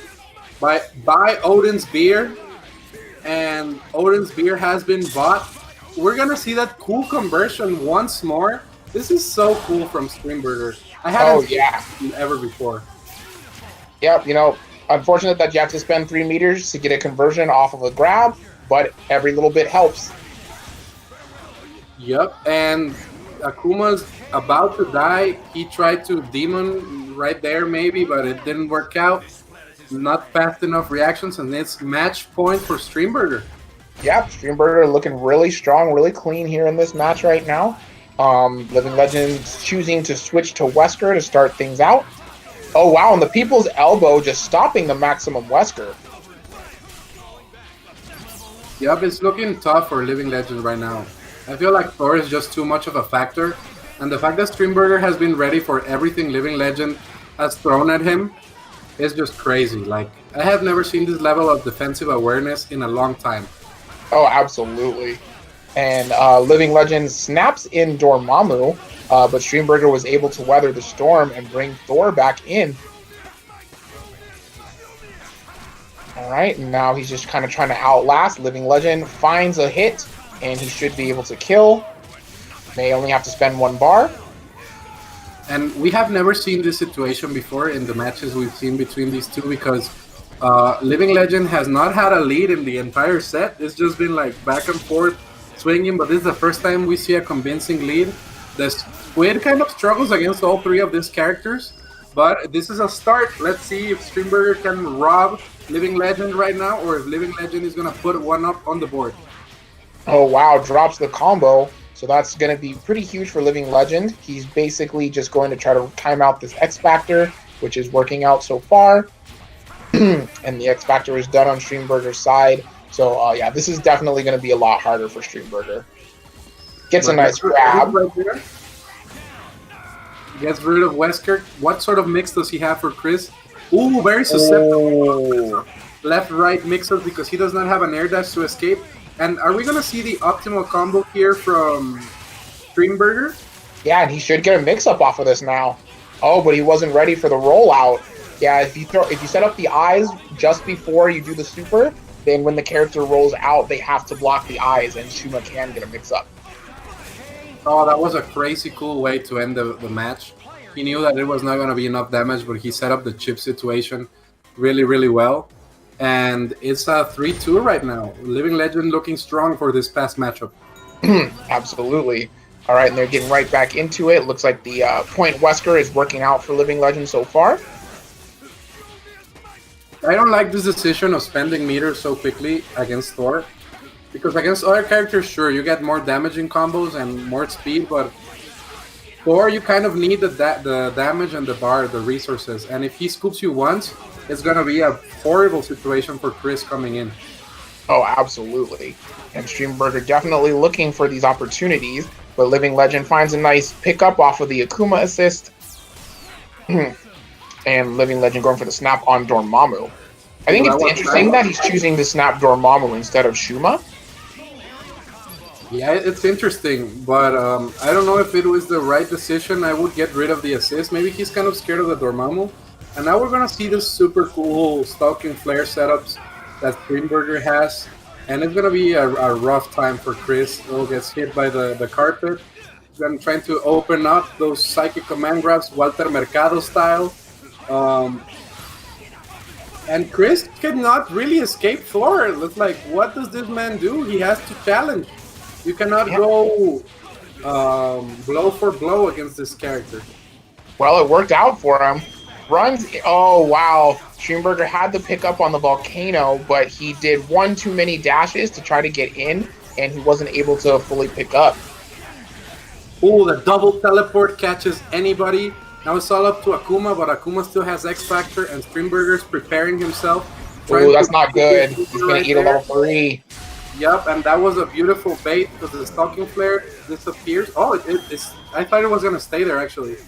Yeah, no, for some reason, if you get the Raging Demon, it just clears everything. Okay. Goes for the TAC. I would have just gone for the regular combo. Absolutely. He could have potentially killed Akuma. Oh, but he wants to set up the stalking flare. I feel like this intelligent wants to wait that X Factor as long as possible. The meteors fall down. Gets the pickup as well. This man is ready for everything. And we're going to see the chip out sessions here. Pillar No pillar right there. Oh, yes, pillar, but it was not meaty enough. And the Shuma Ray kills Akuma. Streamburger takes it over Living Legend 4-2 in what I would say a convincing fashion. Oh, absolutely. Yeah, Streamburger really played pretty out of his mind there. He really kept up the pressure. Yeah, he just did a really good job of just knowing what to do in all these situations. Found some nice command grabs, and yeah, he pretty much commanded that game. Yep. I have never seen someone so ready for a matchup like Streamburger was ready for Living Legend today. It seemed that he practiced his entire life just to win this matchup. Oh, absolutely. It was definitely really, really good. Shoutouts to Noah. Bien cabrón. Juega así. That's the Spanish coaching for keep playing like that. And speaking of doing things correctly, all you guys gotta do is donate to Tong Lee's wife's GoFundMe. Right now we're trying to say fuck cancer because Sarah, Tong's wife, is battling against cancer, and we really need to beat that fucking sickness away. And one of the best ways of doing it is helping cover the medical expenses. So all you gotta do is donate to the GoFundMe. I sent you guys the link right there. I hope that you guys can support in any way you can, and if you guys cannot donate the money, then share with your friends, and let's try to do our best to support Sarah and Tom, because this is one of the most horrible situations I've ever seen in my life. And I know they will get through this, but any help helps. I best believe. And speaking of help, you guys can also help Kevin Ha, the beautiful man you see in the bottom left corner of your stream. Just look at him. So sexy. But he's not only a male model, he is also the reason this stream is happening to you guys in Wednesday Night Fights. He holds 2 tournaments a week. He does weekly Marvel streams, hangs out with everybody, brings the production value up. He does so much for Marvel, dude. If it wasn't for Kevin Ha, we would all be playing fucking Rivals of Either or some other whack game. Kevin Ha is making Marvel thrive. And speaking of thriving, this next match is going to be crazy. We're going to have Angelic against Mothman. Razorburn, what do you think is going to happen? The thing about it is I think MODOK can keep Wolverine out. It generally tends to be the, consensus that if Wolverine can get things started at the beginning of the match, then he's good to go. However, MODOK, being able to float up before the round actually starts, is one of the few characters that can avoid Wolverine at round start. So I really feel like this can kind of go either way. Yep, and the one thing that Angelic has in his favor, though, against MODOK is that precisely that Shuma Beam, because the Shuma Beam allows him to do 2 things that he normally could not do. Number 1 is bring MODOK down from the skies. Number 2 is give him 50-50 mix-ups as soon as MODOK lands. But he did not manage to capitalize there. Let's remember MODOK has a weird hitbox, so sometimes people do their combos wrong, even though they're doing the input right. Sometimes you have to adjust it for the big-headed boy. And now Angelic has to deal with this Dorito pressure in the corner, and it's looking rough. I feel like unless Dormammu has meter on the screen, he definitely struggles. Oh, yes, absolutely. I think MODOK does really well against Dormammu. And a Mothman choosing to X-Factor there to save MODOK. And a smart placement of the big Dorito to keep Angelic from picking up on the Dante assist. Good stuff there. Yep. And I feel like this is not as bad of a situation as it looked at the beginning for Angelic, because Mothman did not manage to do much with that X Factor, and even though he got the punish right there, it didn't quite do much. So they're back to the neutral. I'm not sure if I like tagging in MODOK, especially because Dormammu has meter now to punish on MODOK. So it's definitely a scary situation, and precisely that's what happens.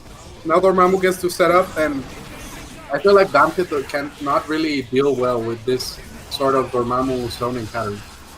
Right, but he finds a falling S there from the sky, and he's able to convert, trying to push him to the corner here. Builds up to the level 3, and he's definitely going to spend it. and he's able to get the kill on Dormammu. So now this is looking a little bit more in Mothman's favor. Shuma's definitely going to have a hard time unless Mothman moves forward and doesn't block his legs. Yep, and Angelic is just trying to sneak in, force a mistake, and get that hit against the Doctor Doom, but gets hit by the falling down medium. Whenever foot dive is not the answer, medium is the answer. It just works out beautifully. This character design is crazy, Doctor Doom the GOAT, but that one mistake could cost him. He gets frame trapped right there, and this is going to be a dead Doctor Doom unless we see something horrible happen. This is going to be level 3. Okay, I respect this. Perhaps it helped him time the setup, or perhaps it was his only way of comboing right there. The time is a factor, though. He needs to get this one incoming mix-up, tries to chase a double jump, manages to get the cross-up but does not confirm, gets the hit once more. Can Angelic do this? There's 5 seconds on the clock. Oh, I think he can. Does he get both? Can we get one more super? Yeah, he is. Oh, but it's not enough. Damage. Shout out to Eddie Mumu. Not enough damage right there. 1-0 Mothman. That was unfortunate. Yeah, unfortunately, the Hyper Mystic Ray, the farther away he is, the less damage it does. Yeah, but this is a very different start from the other match. Angelic just mauling MODOK at the beginning. But he commits a mistake right there, and Mothman could put an end to Angelic's career right here with MODOK pressure in the corner. Angelic manages to escape though, gets the hit on MODOK, and this is huge. Angelic remembers he cannot do the regular combo, so he's going to have to go for the team super right there. Keeps it simple, and now MODOK is down and Wolverine is alive, so Dante could be eaten alive right here. Angry Canadian man doing what he does best, which is just slicing people up. Nice reset Okaiba right there, chases the back tech, and now it's all up to Dr. Doom, but Angelic's mix-ups are just too clean. He's not even gonna go for mix-ups, he's just gonna zone out with Dormammu, and I respect this. Oh yes, absolutely. Dormammu, one of Doom's worst matchups, and one thing I can tell you as a Dormammu player, our favorite thing to do is to just put up spells and fight Doom. Yep, there's not much Doom can do, especially with an assist like hidden missiles or Shuma in the back. And since Mothman is not even having the correct team super because he's playing rocks, he cannot team super through the stalking flares, but he does get the one hit. So Mothman could bring this back at any moment. Dr. Doom, one of the scariest anchors to block in the game, so much grime. You see Angelic couldn't do it, and now it's Shuma against Dr. Doom. All right, and the X Factor is now out on Mothman's side. So Angelic can do this, but he's going to have to really pick his spots and find his way in. The eyes are on deck right now, and Angelic is able to pick up with the Hyper Mystic Smash. And you see how used Mothman is to the other team super, because he's doing the missile still, and he's eating the trades. Right now, Mothman having to do the manual supers right there. And Angelic just trying to escape. He knows time is on his side. He knows he can chip out. And it seems hard for Mothman right now. Manual super once again, but this is going to trade. No, not even going to trade. He's going to beat it out clean, and it's 1-1 right now. Yep, definitely good stuff from both of those guys there. We're getting right back into Game 3. Mothman floating up at the top of the screen, just trying to make it harder for Angelic to get in and get anything started. All right, Angelic finds an air grab. Pushes Mothman to the corner. Yeah, reset. He goes for the reset of Kaiba there twice. Angelic has so many multi-layered mix-ups, it's crazy. Like, if you block one, you're not going to block the other one, and that's how it goes. It's just a flow chart that never stops. Oh, wow, an accidental input on the super there, but Angelic was still able to block. All right, Mothman forced to reset. Angelic just pushing his way in, pressing the buttons, gets the hit on Dante, carries him over to the corner, and he should be able to build the meter for the next super. Yep, X Factor just to make sure. Spends it, sorry, not waste it. And now Mothman is left with only Dr. Doom. There is no meter on Angelic's side though, but it does not matter how much meter someone has. And you get hit. Is he gonna get right on the TAC here? He does. There is one shot. But he has to remember that he cannot do Team Super in neutral with Dr. Doom. He's being extra careful now. And Mothman has just one opportunity, but Angelic said Slice, and that is a 2-1.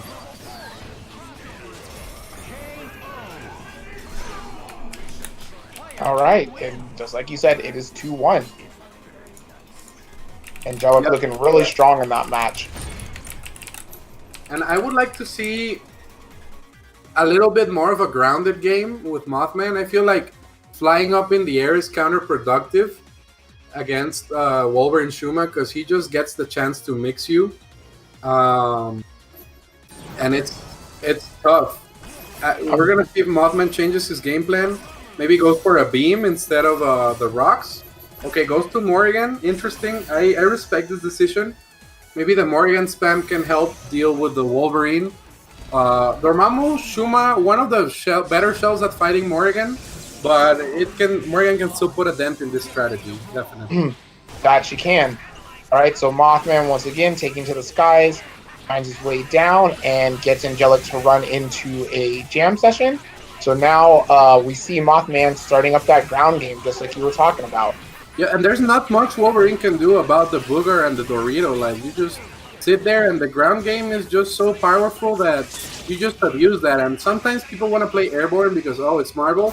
But sometimes it's just the best thing to do. And I'm really enjoying seeing Mothman abuse this matchup the way he did. He does not get the kill, but Angelic goes for the rod tag right there. I feel like Mothman is ready to get rid of the Dormammu. And this is looking rough because we're probably going to see a dead or jammed Dormammu, depending on what Mothman does here with the extension.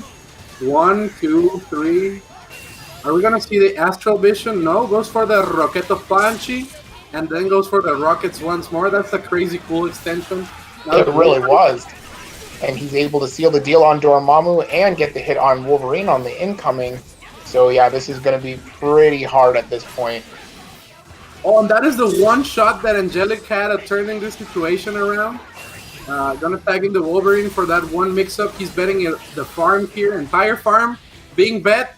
Modok manages to escape though. Does not escape, and now Angelic has a shot of winning once again. This is crazy. All right, he seals the deal up on MODOK. What's going to be the mix-up? Oh, a nice block there from Mothman, and then he challenges, but doesn't believe in a hit. And now this is looking very grim for Shumagora. That it is. He's got to deal with the Soul Fist. He's got to deal with the Jam Session. It's just not. It's not going to be fun for him at all. Oh Yep. wow, Angelic trying to get the punish there on Dante, but it doesn't quite work out, so he's forced to X Factor to try to move in. That was a godlike anti-air from Angelic. Crouch medium with Shuma, one of the few normals that can actually anti-air Morgan's shell kick. But it didn't matter because Angelic didn't capitalize after that. And it's a 2-2 for Mothman at the moment. Yup. All right, yeah. I mean, they both played that out pretty clean. Just Mothman was able to kind of clutch it out, and then we're gonna get right back here into Game 5. For sure. And gets picked up right there, right at the beginning. And this is why I was advocating for a grounded game, because going up in the air is an opportunity for Wolverine to run around freely, and sometimes you just want to put a lot of shit on the screen to be able to zone him out. And Angelic is going to chase like a rabid dog after Morgan trying to cross up her inputs. It seems that Mothman managed to weather the storm right there and is going to get the hit real quickly. Does not kill Wolverine, but the zoning pattern is becoming really, really powerful at this moment. It really is. So Angelic was forced to raw tag in Dorm, and Dorm is having a bit of a time dealing with these Soul Fists. He's already almost dead. Angelic had the X Factor to keep him safe.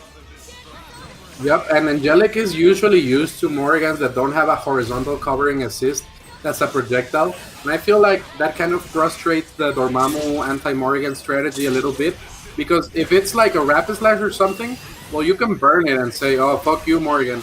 But if it's not a Rapid Slash, it's hard to deal with. Let's see, is he going to get the reset right here? Does not, gets hit in the front. And now MODOK has to survive this incoming mix-up. Does not once again. Is Angelic going to go for the extension here? Yes, he is. Is it going to be enough to kill MODOK? Yes, it is. That it was. Dante. All right, but Dante with the double jump, able to keep Wolverine on the same side, but he's not able to block on the way down. All right, and Angelic doing the best he can to build a little bit of extra meter so that he can get the loot, and he's able to kill Dante, and he is now up 3-2. He is on game point. Yep, 3-2, but it's been a really close set of matches, actually. It really has. So Mothman once again taking to the skies, finds the jam session, gonna push Wolverine to the corner. I imagine he might snap. Yeah, wants to bring in Shuma, get rid of the neutral assist. Gets the grab. Gonna get rid of Shuma there. But Shuma Cosmic also Weight. has Cosmic Weight, so it's not the same combos. That's right. All right, finding his way out, gonna set up the Stalking Flare and build some spells.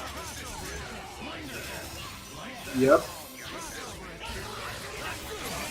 This is a pretty even match. Anything could happen, especially because Angelic doesn't have much meter, so Moto can kind of abuse Dormammu in this situation. That's right. Angelic doing a really good job of keeping Mothman out right now, but he spends his X Factor questionably. And Yes, it's and already Mothman almost taking gone. it because he knows X Factor goes a long way in the Morgan game plan, and gets the hit too. This is the best possible scenario for Mothman against Angelic. It really is. He can kill Dormammu, and then Shuma will come in second, which that would be really important to, keep Wolverine from having the neutral assist with Mr. Gray. And that's such a cool extension with the missiles. Not many characters can take advantage of this Morgan DHC, and I'm loving it. Shout outs to McDonald's, and right now it's just looking crazy clean from Mothman, and these guys are just going back and forth. Goes for the TAC. I think a bit greedy. I would have just reset the neutral. Now he has to deal with Wolverine, and if he doesn't manage to land, this could be a problem. Yes, absolutely. However, Angelic is out of resources, so he's going to have to do some sort of reset, which does work out for him. All right, goes for the side TAC, and then another side. And he's able to kill Morgan. He has to block this mixture, and it's tough. Oh, does not grab the dive kick. Angelic so aware of what beats the Dorito, and just not deciding to spend it there is gonna cost Mothman so much, and it's all up to Dante, which he can do it, but he needs to survive first. I don't know if Angelic can kill off of this, but he's definitely in a great spot.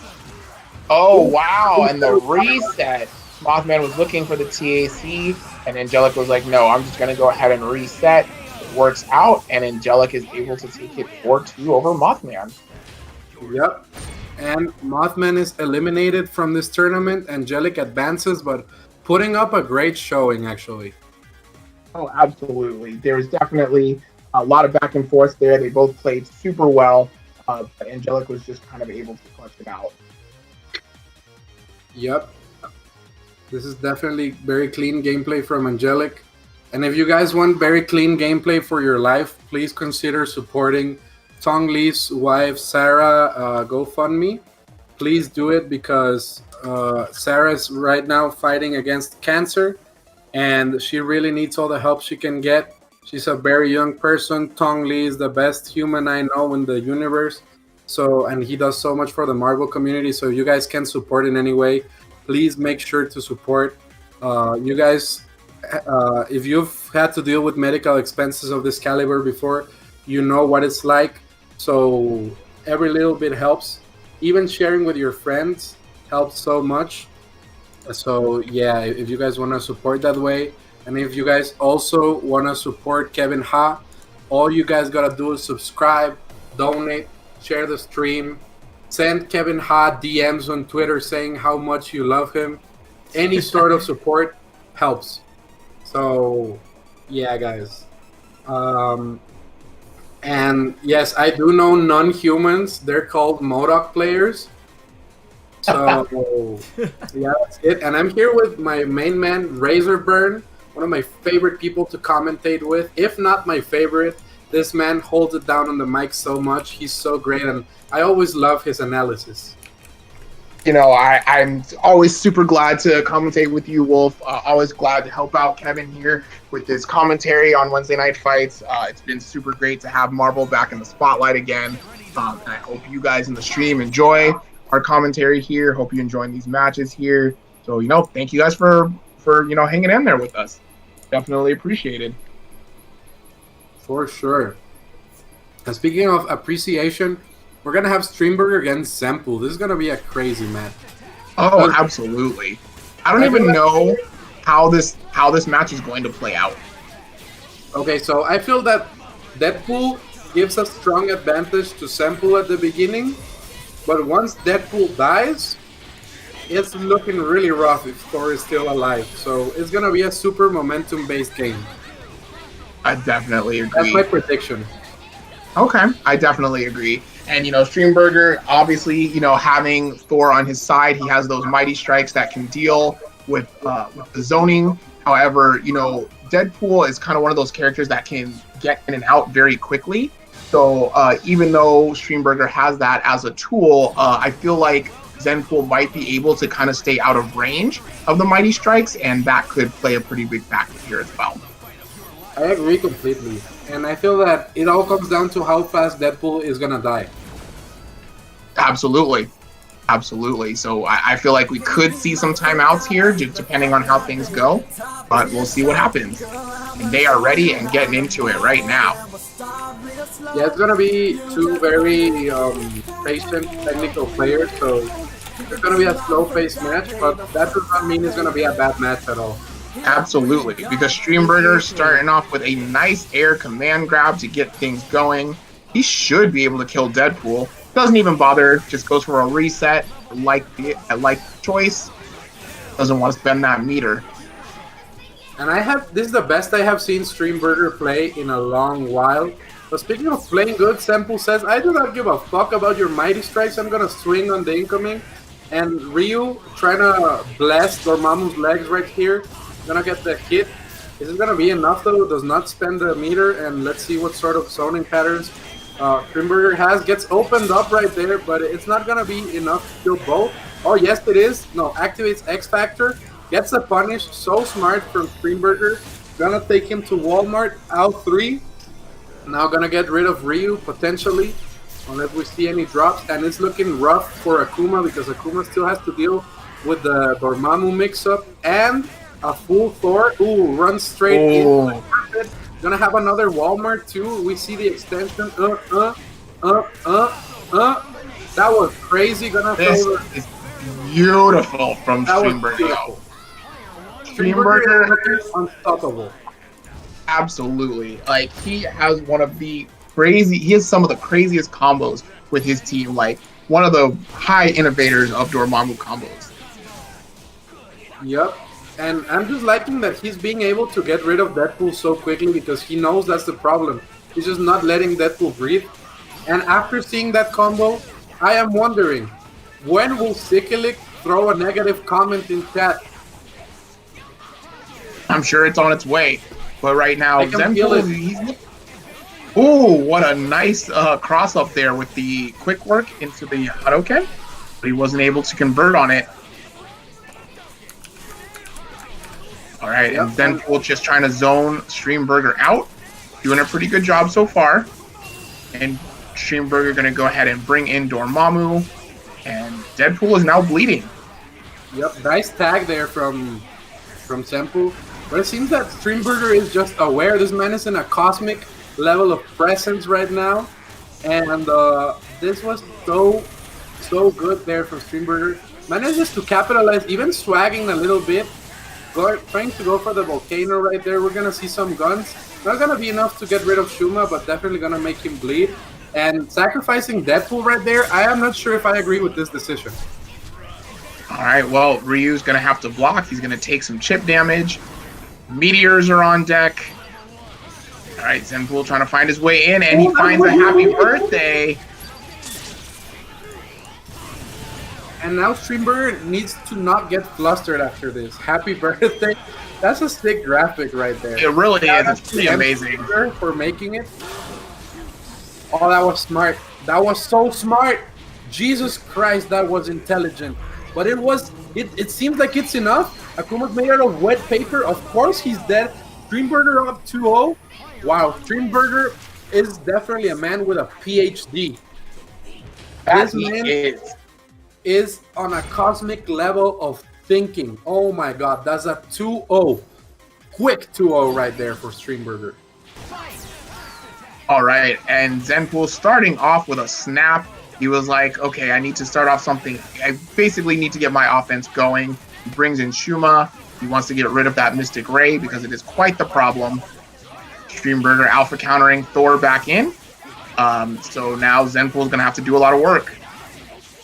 Yep, and Streamburger's just looking so clean right now. This is not even Streamburger. This is Burger Stream. This man is doing so great, dude.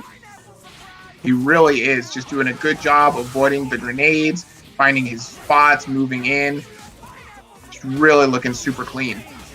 Definitely leveled up, but Zenpool says it's not over yet. Looking dominant with the Deadpool play, chipping out with Akuma.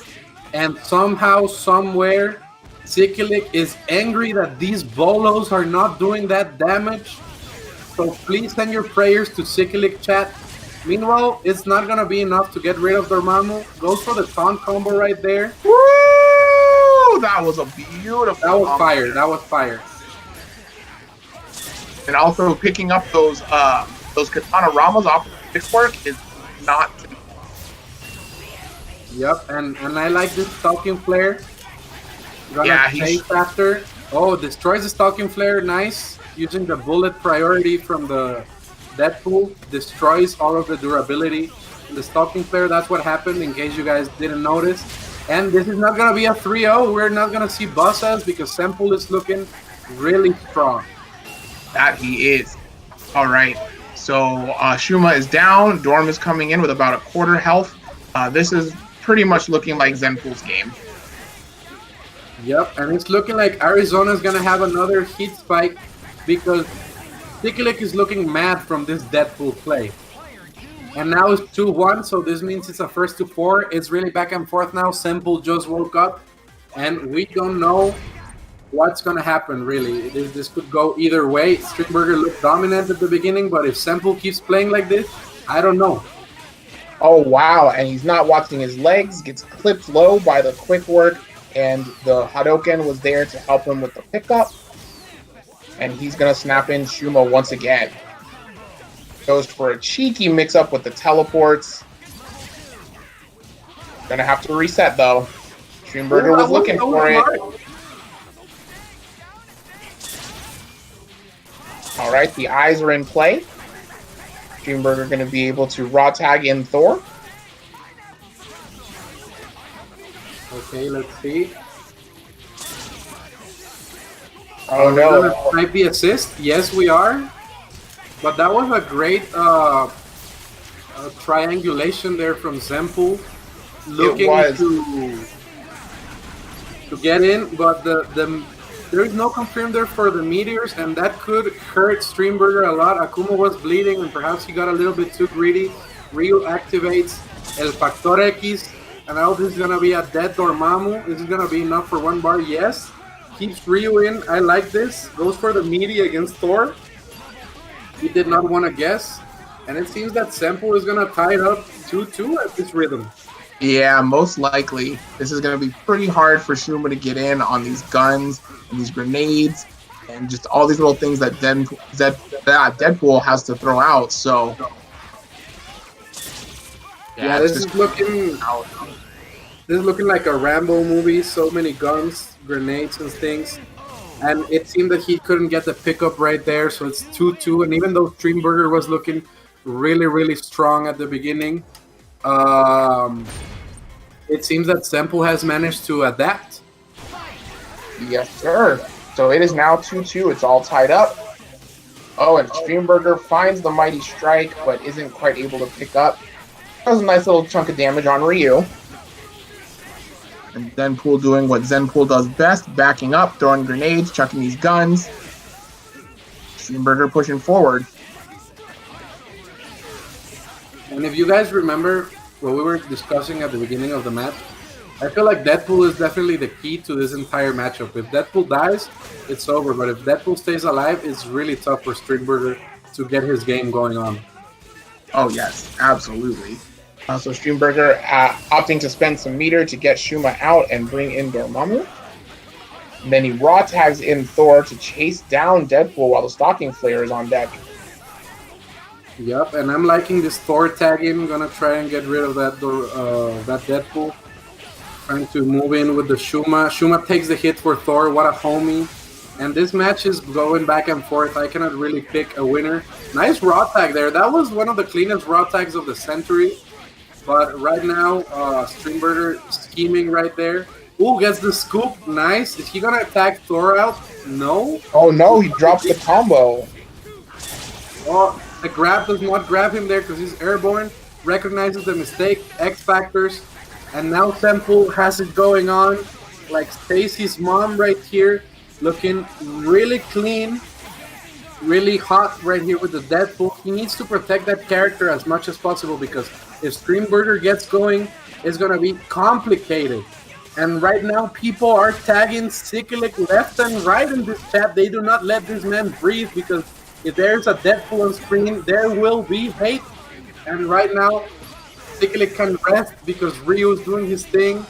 The Squid is trying to get in against Ryu. Looking clean, looking solid. Playing the zoning game. Alright, Ryu finds his way in. Good blocks from Streamburger. And he's just tucking his eyes. That was smart. And this could be the end of everything, actually, because the time, you have to remember it. Michael Jackson told us. Ryu gets the hit, though. This could be a dead Dormammu because he does play the OTG assist. So we might see a Shin Hadouken. No, not going to be enough to kill, but definitely putting the... Oh, no, that teleport was everything. That was too much hit stun. And now Zenpool looking in trouble. Alright, can I get a Stalking Flare? There's no need to even do anything. Just exist. Alright, he's going to come down. Chaotic Flame. Stalking Flare. Hyper Mystic Smash. Yeah, this is not looking good. That's a wrap. That's a 3-2 for Streamburger's match point. Flux is asking where he can find the woman like Stacy's mom in the music video, I guess. And right now it's match point here for Streamburger. That it is. And very nice chase down there from Streamburger. He knew that Deadpool was vulnerable on the way down from the ninja gifts. Well, keeps it simple. I like it. No infinite. No, and he just snaps in Akuma. I like the choice. Get rid of the Tatsu. Can be very huge. Ooh. But a happy birthday. He might lose Thor, and he does not. And I like this level 3. And he should be able to pick up. He may not even have to X Factor. He may be able to just kill Ryu with a normal combo. Okay.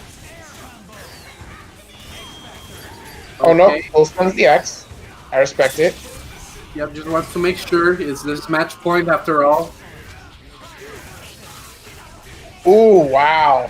Finds the hit there on Akuma. Alright, gonna set up the Stalking Flare. And Streamburger looking so dominant, dude. Oh, yes. Oh, wow, taps him on the head. Jesus. And Streamburger takes it 4-2 over Zenpool. Streamburger looking so strong tonight. Streamburger is playing the best he's ever played in his entire life, and we're gonna see a Dormammu Shuma mirror match in 2020. It's gonna be crazy, but I believe we're gonna see the winners finals first. And I just want to give a shout out to Flux because he confused Jesse's girl with Stacy's mom, and that's okay. That's okay because they're both in my Spotify playlist of music that gets white people going. So I respect that.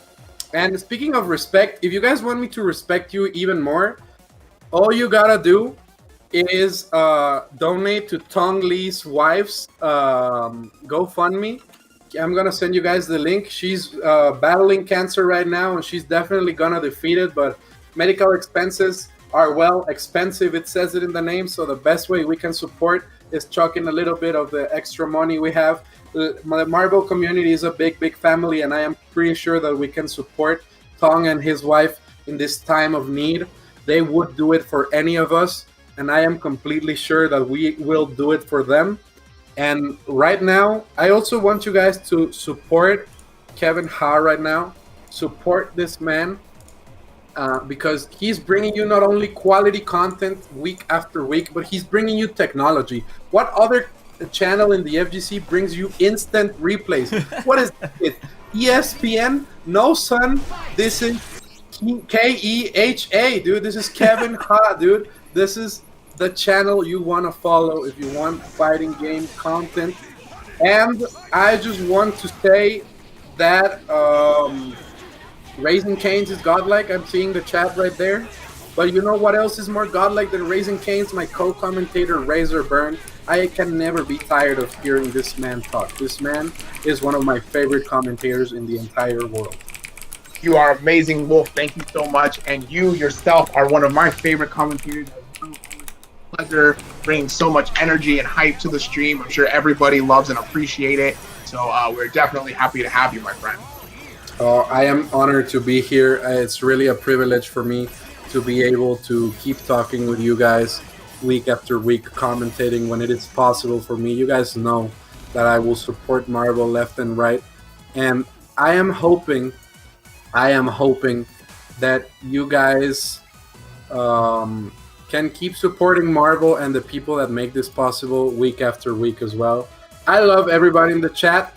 And you know what I don't love? What? Zero. Why are we seeing so much Zero? But I do love Jabril. Gabe is one of my favorite people in the FGC. Every time he sees me, he's like, I must go back to the motherland because he's half Mexican. So I always tell him that the motherland will welcome him with open arms. And right now, he's looking clean right there, pressuring Artistic into the corner. We're starting the match. Yes, we are. And Artistic finds a hit there, thought he had a happy birthday, and tried to X Factor to capitalize. Did not quite have it. And that could actually be very detrimental to him.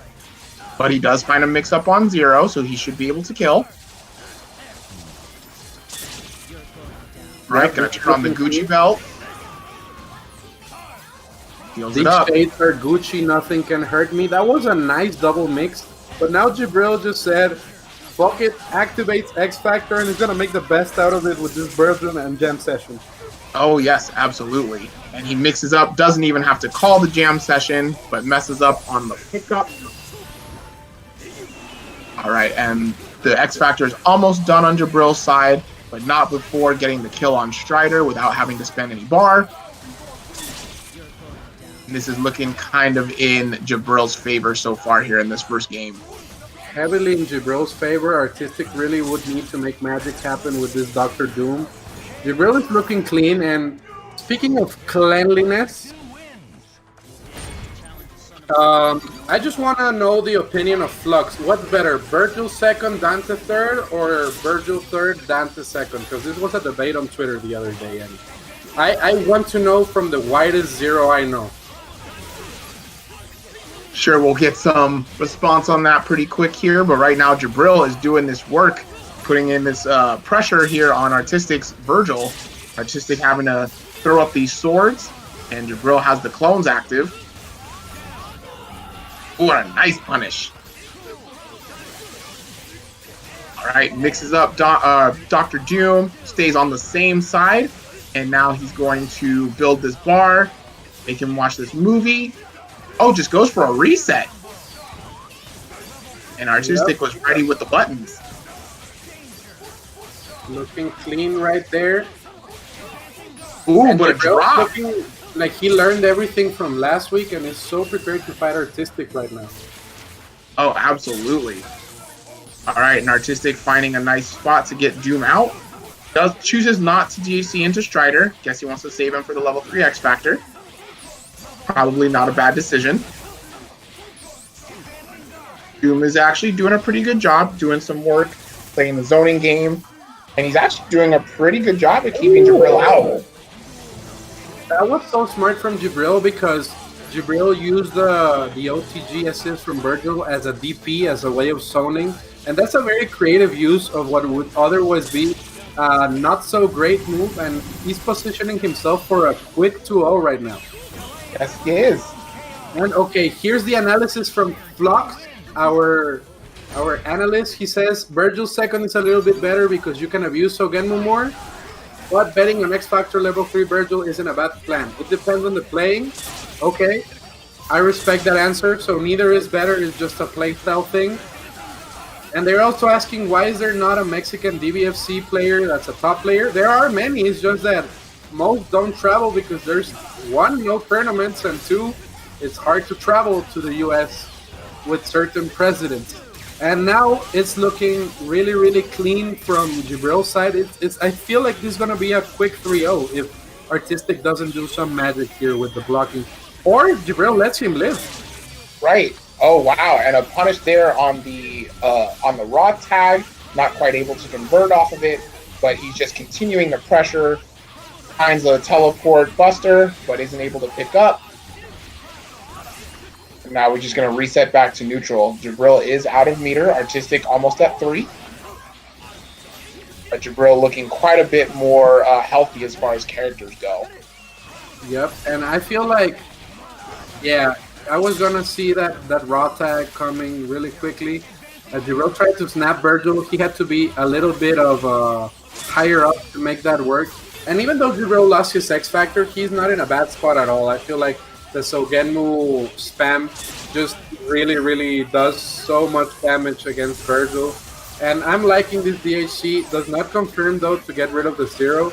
And I feel like Zero is just going to out-neutral eventually whatever Artistic is trying. So he's probably going to have to start building up that meter and stop calling Strider because Strider is his best bet to win the game right now. Right, and Strider is very close to depth at this point, so he absolutely needs to be aware of those Strider calls. Wow, and Jabril just kind of staying on the same side, throwing out busters, throwing out hot and keys, just trying to do anything to keep Artistic back. And he is kind of slowly running the clock at the same time. Yep, and the clock is in his favor at the moment. Gets the hit there on Dr. Doom. Gets the confirm. That was so smart. Snaps in Strider. No Strider is a problem. And I feel like Jabril is just playing on a cosmic level right here. He's going to get rid of the Strider. Let's see what happens. Now, betting the entire match here, if he gets to kill Virgil, it's over. It's over because Dr. Doom cannot kill all these characters in 14 seconds. Can he? He absolutely cannot. Even with X Factor, I don't really believe he has the time. And with that, Jabril going to pick up with a Lightning and going to take it 3-0 cleanly over Artistic. He's going to move on to Grand Finals. Super clean. That was a clean 3-0 from Jabril. And now we're going to see a really exciting match here. Angelic against Streamburger. Dormammu Shuma against Dormammu Shuma. Thor against Wolverine. This is going to be a crazy match. I feel like Wolverine has a little bit of the advantage, but the way Streamburger is playing, nothing can stop him. This is crazy. Absolutely. I'm definitely excited to watch those two play. Also, you guys, if you have not, please donate to Tong Lee's GoFundMe for his wife. They're battling cancer right now, and they could definitely use your support in any way you can. If you're not able to donate, please just share the link. Make sure the word gets out to as many people as possible. Definitely appreciate it. As well as supporting Kevin Ha's stream, bringing us this hype Marvel action. We're about to get some Dormammu Shuma mirrors, so if you guys are hyped for that, please also support and subscribe to Kevin Ha. Absolutely, I cannot agree with you more. I also want to give a huge shout out for everybody that stuck with us in the chat, all 172 of you all day. Shout outs to Abraham Sotelo, aka Neo. ¿Cómo estás, cabrón? I hope you're well. Memes May Cry, Priest, Zenpool, Dedics Pride, who else is there? Flux, of course, with the White People playlist, Remora, Artistic. I just want to give a huge shout out to everybody that's watching us. Much love. I love all of you, and I'm so glad that you support Marvel. Yes, sir. The one One of the greatest things in life is supporting Marvel. Beautiful to have Marvel back in the spotlight in 2020. It's very exciting stuff. And we have been seeing everybody just grinding it out, just kind of like the old days. It's pretty exciting to see, honestly. Yep, and speaking of excitement, I have never seen this mirror match. What is it like? What do people do? I can't even tell you. I don't think I've ever seen these two fight each other. But these are actually two of my favorite players, two of my Dormammu brethren. So I'm actually very excited to watch these two play it out. This is gonna be exciting, and Streamburger picking the Pope Sweet Jesus and Lord Have Mercy colors here, the pimp colors with the purple, and Angelic picking the dark colors. And it seems that Streamburger was kind of ready, gonna try to get rid of the Shuma, but maybe Shuma's gonna try to get rid of him if he doesn't do his incoming mix-up well. And Streamburger is just playing so nice today. He seems like an unstoppable force. Absolutely. And also knowing the spacing for the proper combos against Shuma, that just goes you to show the type of knowledge that he has. And he should be able to get the kill on Shuma. Oh no, but doesn't throw up the pillar. Oh, he was so ready for that one. Did you see? But he just didn't get the punish on time. He was so ready, he didn't believe. And I'm going to explain to you guys why that happens. When you're using muscle memory, you're not using brain memory. So your muscle memory is stronger the less you are thinking. It's kind of like how Ultra Instinct works in the anime. It's the same thing in real life. So he was thinking about catching that, but his muscle memory was not ready because he was wasting brain power in doing that. It's crazy shit, right? Speaking of crazy, Thor against Dormammu, just like the UMvC3 opening, this is so cool to watch. Oh no, but Streamburger drops the combo, and Angelic setting up the stalking flare and then bringing in Wolverine. Gets the cross up. Thor has so much health though that he can say, fuck it. Oh, absolutely. And Angelic getting a nice pickup there on the Shuma assist, X factors to make sure that he goes down, and he's going to take the first game. Yep, and this is 1-0 Angelic, but Streamburger was looking very strong at the beginning. He just made that one mistake trying to catch Angelic's raw tag, and that meant the match. You know, and that's all it takes is one mistake. Yep, Right. and Thor is one of the characters that gives Wolverine trouble. I feel like Thor, Hagar, and Hulk give Wolverine a little bit of trouble because he can't really kill them, so he's forced to go for resets. And speaking of resets, that was a 1-bar reset that was crazy. Wolverine is dead, and now Thor is doing his thing. This is so nuts. And now Angelic gonna have tried to zone out the God of Thunder, but the Shuma Ray gonna make things complicated, and the Mighty Strikes are gonna come in. Nice blocks there from Streamburger. This man is ready for his own characters. Snipes both. Is he gonna get some sort of happy boo-boo combo right here? Okay, X Factors tries to get rid of Shuma, does get rid of Shuma, and now bets the entire farm on Dormammu. Angelic level 3 is to safety. What is going on, Razor Burn? Do you think Angelic can bring this back with only the Dormammu? You know, it's definitely possible, but not if you're getting scooped up by these air grabs here, and Streamburger able to capitalize, and nice and simple with a pillar into Chaotic Flame, and he's going to put one on the board for himself. It is 1-1. Yep, and I am so amazed at Streamburger's play today. He's just ascending into a new level we had not seen before. He absolutely is. He's playing out of his mind right now, doing a really good job at just picking his spots, punishing when necessary. But Angelic finds a dive kick, drops the combo, but trades with the Shuma assist.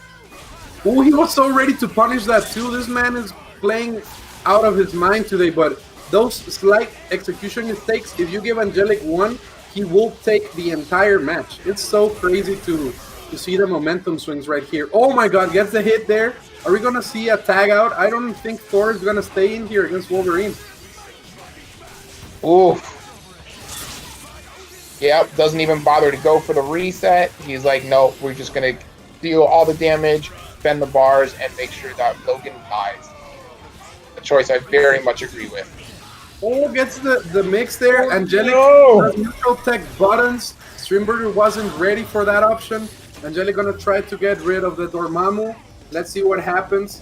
Oh my god, this match is crazy. It's back and forth. I was expecting hype, and I was not disappointed after seeing this. Not at all. All right, so Streamburger's going to lose Dormammu, and Angelic mixes him up, but only had one hit left of the Stalking Flare. I'd actually like to see an X Factor here. Oh, no, just goes for the reset. Oh my god, Streamburger's playing out of his damn mind today. I am amazed at this gameplay. Now it's Thor against Shuma. Oh my god! I love it! Level 3 X Factor. Yes. This is crazy. What? Oh, no! Is it gonna be enough? This man is swagging on him. Jesus Christ, that was amazing. 2-1 Streamburger. It seems that Angelic is flustered after that. Oh my god, that was crazy. That was crazy. So I have to imagine that down CAC was not intentional. I believe that he was going for the S and then wanted to start the charge for the Mystic Ray. Started the down a little too early, but it still worked out in his favor. And we are getting right into game 4. Yep, and that's how you know that Streamburger is confident right now, because he's going for those Walter Mercado reads into the future with the command grab at the beginning of the match. That is big balls to do against Wolverine. I would not dare to do that shit. And Streamburger's so ready for all of Angelic's resets. It's almost as if he knows what these characters do. And he's trying to scoop the squid up. It's not going to be enough. And this is a very positive situation for Angelic, because Dormammu gets opened up at this moment. And it is looking complicated for Streamburger. It seems that you cannot give Angelic even an inch, because he will not only take a mile, he will take the entire road in front of you. And that's right. Sneaks right there. All up left to anchor Thor, one of the strongest anchors in the game, but clearly only in strength, not in effectiveness. Oh no, but he drops the combo there. Oh man, I would have liked to see an X Factor command grab super there. But that's all right. Streamburger's still in it. X Factor is out on Angelic's side of the board. And now Streamburger going to try to play a little bit of a zoning game. I would try to Mongolian Shockwave into going in. Oh, it did not work. And now it's 2-2. This match is back and forth. It really is. Crazy, and Angelic is playing like he's accustomed us to, always that EVO top 8 material gameplay. Yes, sir. All right, so backing it up. And Angelic finding the first hit. Please guarantee he's probably going to snap. Yep. We want to get rid of that Mystic Ray. Woo! And a nice grab from Streamburger. This man is so ready. He really is. Tries to get the pickup on the eyes, but doesn't quite work out. He's a little too far away. Clips Logan on the dome, but he was too far to get the full pickup. Oh, did he bait him into pressing the button? Yes, he did. And Streamburger is so ready, so aware of everything. All right, and a rare drop there from Angelic. Oh, and Streamburger ready with that Mystic Ray, but he was it was kind of an awkward pickup. He wasn't able to convert it. Yep, and it's 2 times now that Streamburger has gotten hit by Angelic's neutral tech buttons. I bet he's definitely gonna take notice of that. Oh no! He should have just chaotic flamed. Oh no, that's a bad situation there for Streamburger. Angelic gonna tag Wolverine in.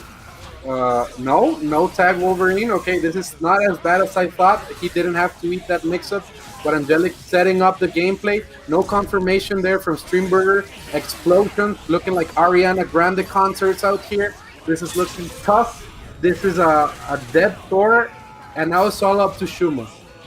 Yeah, and this is really, really hard for Shuma. Like, I'm just going to go out on a limb and say that this is Angelic's game to win, unless Streamburger finds his way in with a nice command grab, but he drops the combo. Angelic raw tagging in so that he doesn't have to deal with any post-drop mix-ups.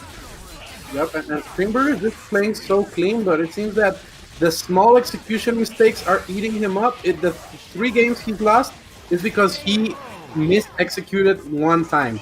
And Angelic is such a great player that he just takes it to the home. That he does. He's up 3-2. He's on aim point. Finds the first hit again. Resets this time instead of snapping. And that finds Streamburger in a happy birthday situation. Angelic capitalizes and kills both Thor and Shuma. So this is actually a huge loss to Streamburger. Clips Wolverine on the head and picks up on Shuma. That's Okay, huge. this is not- Shuma's dead. Not completely lost. Okay, one mix-up. Oh my god, Streamburger. Is it enough? Oh my god, it's not enough. Stalking Flare, what? Oh, he's got a chaotic. The That's meteors, punished. though.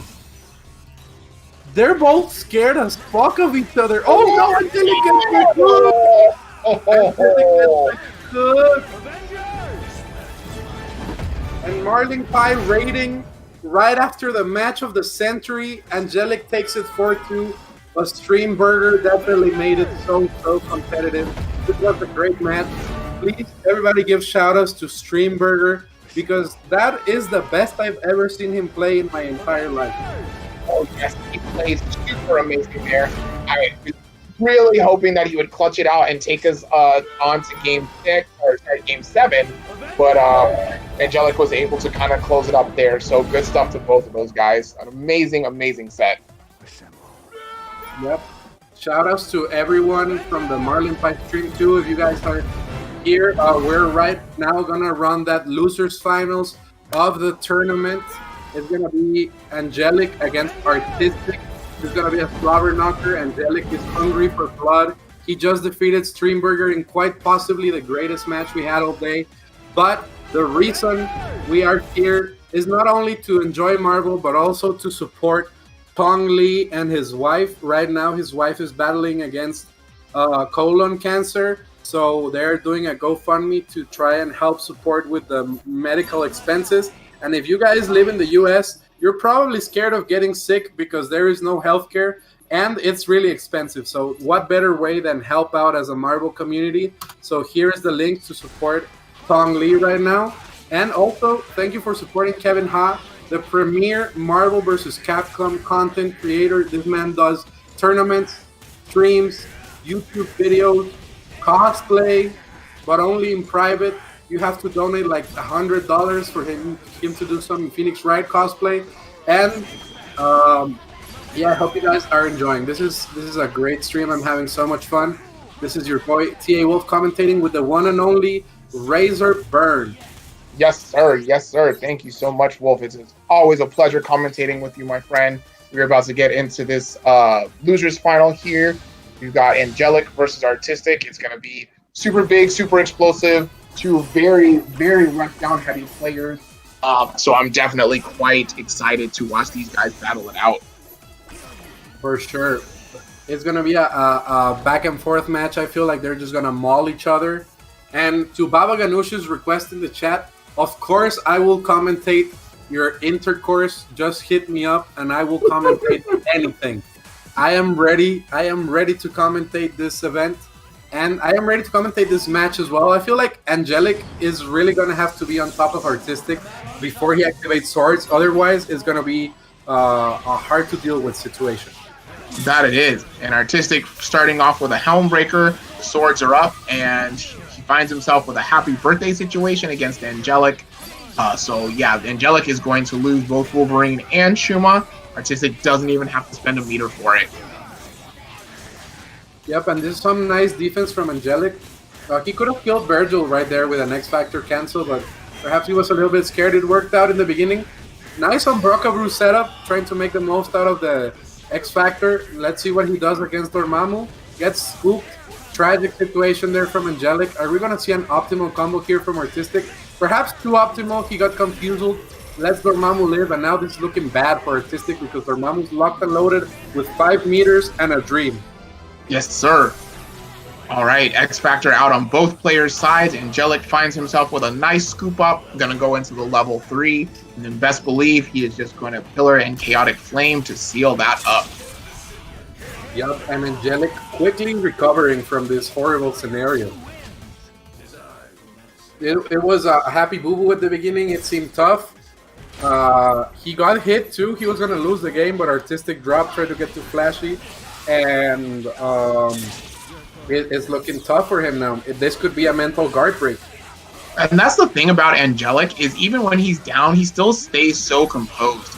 And right now, getting the reset on Artistic's Virgil, So he should be able to kill nice and easy. Probably only going to have to spend 1 bar.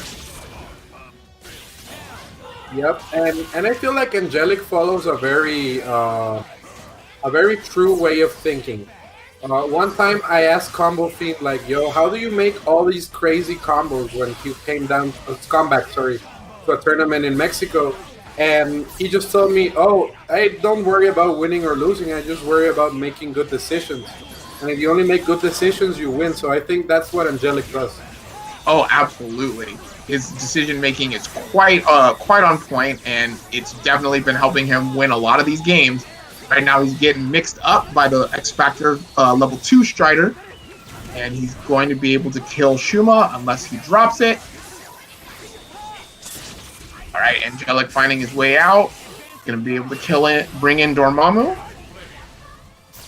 Oh, and we're seeing the what's it called? I forgot what it's called. Kubota escape. Yes, thank you. No problem. It was invented by Kubo from Japan, who is now a Dragon Ball player, but he used to be an X23 player. He made that tech up. Shout outs to Kubo. Hope you are well. And right now, Angelic is just looking dominant over Artistic. Artistic just cannot find a way to make things happen right now. Even with the X Factor and Strider, he could just not open Angelic up. And Angelic was ready for that teleport, but perhaps he was so ready, trying to flag with a punish, that it didn't work out, and this is Artistic's chance to take it back. Absolutely. All right, finds a hit on Shuma. Angelic came in pressing some buttons, and he just kind of ran into the Bird Bomb. So he's going to lose Shuma. But Angelic only needs 1 hit on Strider. So he's just really going to push his way in and try to do whatever he can, but holding forward can have its advantages. Yep, and this was almost choke of the century, but Angelic manages to take it 2-0. That he does. A very smart decision there. He went into the Berserker Rage, and then he was like, hey, Artistic doesn't really have any health left to play with. I'm just going to throw out the super and go for the chip damage, and it worked out. Yep, this is not horrible Street Fighter 5 with no chip damage. This is a real game, a man's game where your life is on the edge all the time. And now, speaking of being on the edge, Artistic really needs to do something. Otherwise, Angelic is going to chuck him off a cliff like he's a Mishima family member.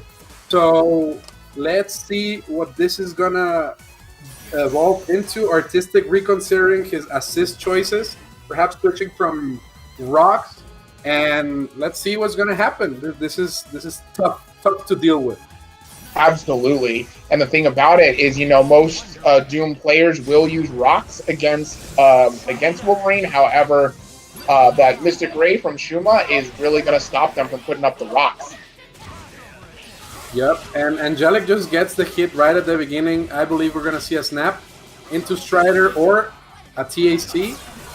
No TAC, and Angelic was so ready to punish. We saw the rocks, but the toughest rocks crew is in One Piece. These rocks in this game are not that good. They're not UMvC3 rocks where if you block them, a third of your life just disappeared. And I think that Beam is a little bit better to counter curl the Schumer Ray, but it seems that this gives a little bit of a breather for Artistic. So let's see what he can come up with. Gonna try to get rid of that Wolverine. That was a nice mix-up, but he mistimed it by a little bit. And now it seems like Angelic is in a prime position to get a clean 3-0 with this Snake Tits rules. Yes, sir. All right, so he's setting up the cheap stuff against Dr. Doom. He's just going to build all these spells and make it super not fun for Doom. This is the kind of stuff that I like to see. He's putting out these meteors, and Nice he is Strider. going to kill Strider. That was crazy. And see, this is the thing about Artistic. He did the Team Super with the rocks. He was not ready. Rocks is a playstyle that you really, really have to get used to because it takes away some of Dr. Doom's important neutral tools, and Artistic loses this 3-0 in a very Angelic favored set, but he did get this far in the tournament, so props to Artistic. He did win last week over Jabril, but he could not overcome him this week, and we're going to see an Angelic against Jabril grand finals. Oh, this is going to be a super hype grand finals. You guys, if you are excited to watch this grand finals here with me and TA Wolf, please support Kevin Ha. Go ahead and subscribe if you can. Do whatever you can to help out. And also to please help out by supporting Tong Lee and his wife by donating to their GoFundMe. She's battling cancer right now, and they could use all the help they can get with those medical expenses. It would definitely be very much appreciated. For sure. Tong is like one of the, you know how in the FGC you have like FGC friends that are only your friends in the FGC, but then you have the real friends you make at the FGC that are just your friends even when everybody stops playing. Yes, Tong Lee is one of those friends for almost everybody in the community, if not everybody. And if it's not everybody, it's because they haven't met Tong Lee. So everybody, please support this man. He's a great friend. I consider him family, and I hope that him and his wife can recover from this. I am positive that they will do. So we're going to send all the money and good vibes we can get to support this man. And also, because he is one of the greatest Marvel supporters of all time. He literally is always there making events as well. Him and Kevin Ha are the hardest working men in the Marvel community right now. Absolutely, absolutely. I personally have not met Tong myself, but I mean, I definitely know that he's been a pillar in the community for a very long time. So absolutely want to make sure that I'm helping out and donating and doing whatever we can here to help them out in this rough time, you know? Yep. This is, the Marvel community is family, so I'm sure we're going to do our best to take care of Tong and help him out. And I just want to give a huge shout out to everybody there in the chat, to my boyfriend Baba Ganoush, to Bidoof, 2OP, Priest, Dedics Pride, Flux Over, Artistic, Ramora, Neo, Marlin Pie, Dead Zero. I hope all you guys are enjoying the stream. Who else is there? Dedics Pride. Everybody that's been commentating, I hope that you've been enjoying. Memes may cry. I hope that everybody is just having a fun time. I'm definitely having a fun time commentating. I know that y'all are spending the pesos there in the chat. You guys are ready for this grand finals. We're about to start, and let's see what happens. All right, Jabril on the winner's side, Angelic coming in from losers. Let's see what these guys have. All right. And if you remember the set where Jabril sent Angelic to losers, Angelic was getting rid of Wolverine in the first 5 seconds almost every match, but the games Jabril won, Angelic just didn't seem to clutch it out against the Virgil, and he brought it back. So we have this, how do you say it, when antecedente, like there is a preceding fact before, and I think that will definitely change Angelic's game plan going into this new set. Oh, absolutely. And Angelic was getting a nice little chunk of damage there on Dante, but Jabril responding back with a nice launch, but drops his combo and eats a happy birthday. So Dante and Zero are both dead. All right, Jabril with the X Factor on the incoming so he can see which side to block. It's the hit on Logan, and Logan is down. Yep, that was some great defense too by Angelic, but not enough. Virgil opens him up, and it's up to Shuma against Virgil. Sometimes Virgil just cuts you, and you just have to acknowledge it. I don't know if the X Factor is going to be enough. It probably will be.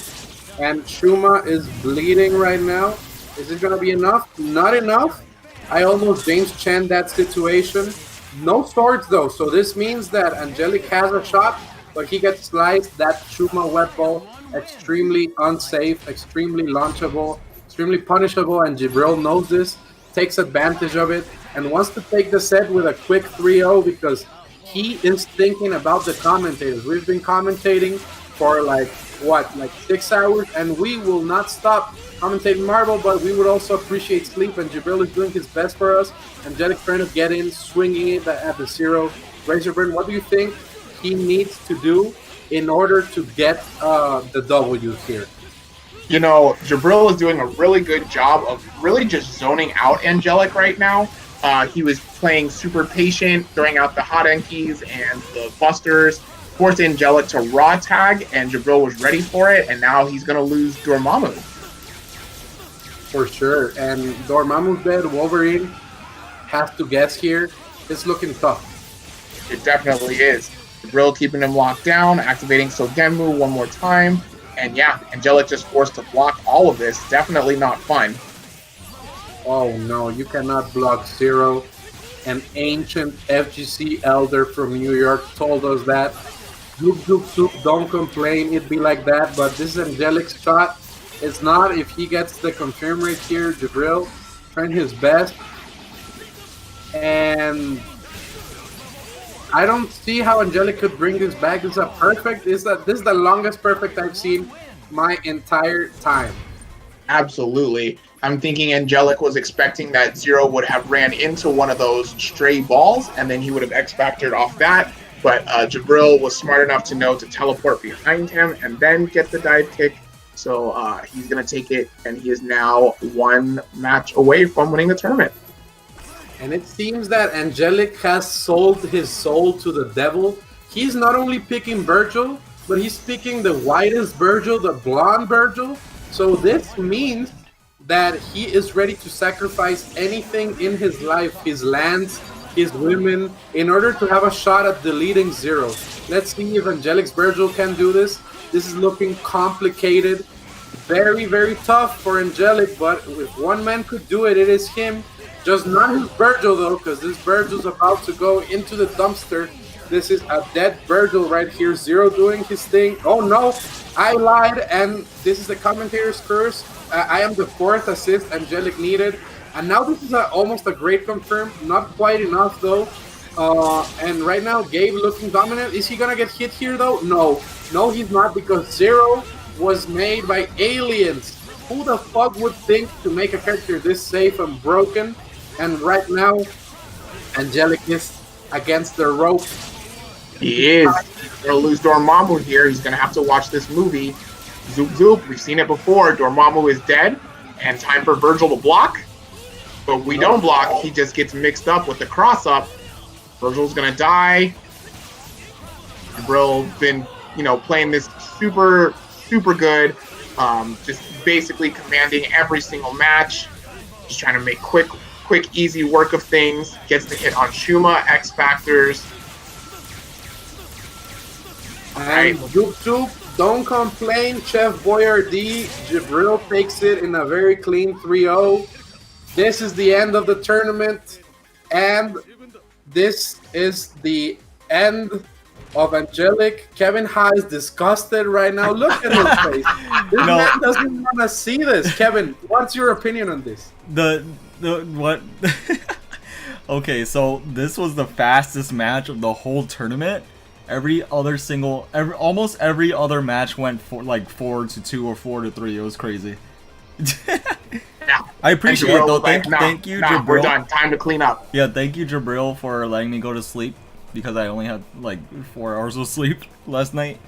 So yeah, I'm happy about that. But it's 2:40 in the morning over here in Mexico. Yeah, but we out here too. supporting, commentating. Thank you for giving us the sleep.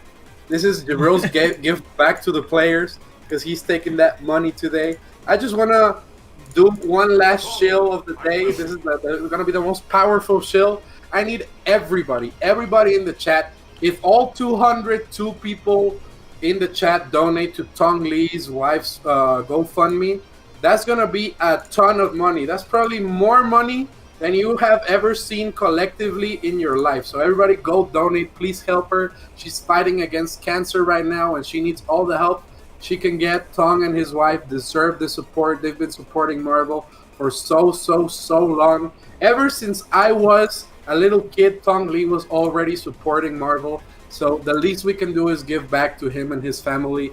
And we also want to shill for Kevin Ha, because Kevin Ha is the premier content creator for Marvel vs. Capcom 3. He always supports Marvel. He's all the time doing tournaments. If it's not real Marvel, it's Edition Select Marvel. And if it's not Edition Select Marvel, it's UMvC3 Sentinel Marvel. And it's just crazy. He just brings so much exciting content, tournaments, events, his beautiful face. And yeah, this is just so great. And I want to give a final shout out to Razorburn for being the best co-commentator I could ever ask for. He always is there to help me out commentating, and he brings so much insight to the table. It just brings peace into my soul. Beautiful, beautiful. Thank you so much, Wolf. Always a pleasure commentating with you on the mic. One of the most hype, just fun, exciting commentators. It's always a pleasure commentating with you. Also, again, shout out to Kevin Ha for hosting these tournaments for us. Thank you for having us on commentary. It's always a pleasure doing this for you. Shout outs to the chat, everybody that joined us tonight and watched the tournament and enjoyed these super hype matches. Shout outs to all of you guys. Thank you so much for joining. And once again, thank you, Kevin. Thank you, Razorburn and TA Wolf for holding it down in commentary. That'll be it for tonight. I'll talk to you guys next time. Thank you so much again. Peace out, all right, guys. good night, everyone. Good night. Thank you, good guys. night. Peace. Yo, thank you so much for watching another edition of Wednesday Night Fights, Marvel 3 Parsec AWS. One more thing I want to say is fuck cancer and go support Tong and his wife. Exclamation point Tong for that. Let's see, who should we raid? Angelic, are you still going to be streaming or are you out? Because I'm looking at your stream right now. It's been going on for almost 8 hours. If you're going to still be playing, I'll raid you or something. But if not, then I'll probably raid Cloud. Cloud is streaming right now. Let's go bother Cloud. Tell him why doesn't he play Marvel anymore. Let's do that. Yeah, let's go bother Cloud.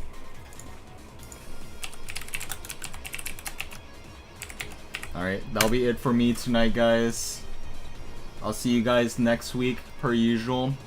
Same time, 6 p.m. PST. And yeah, peace out, everybody.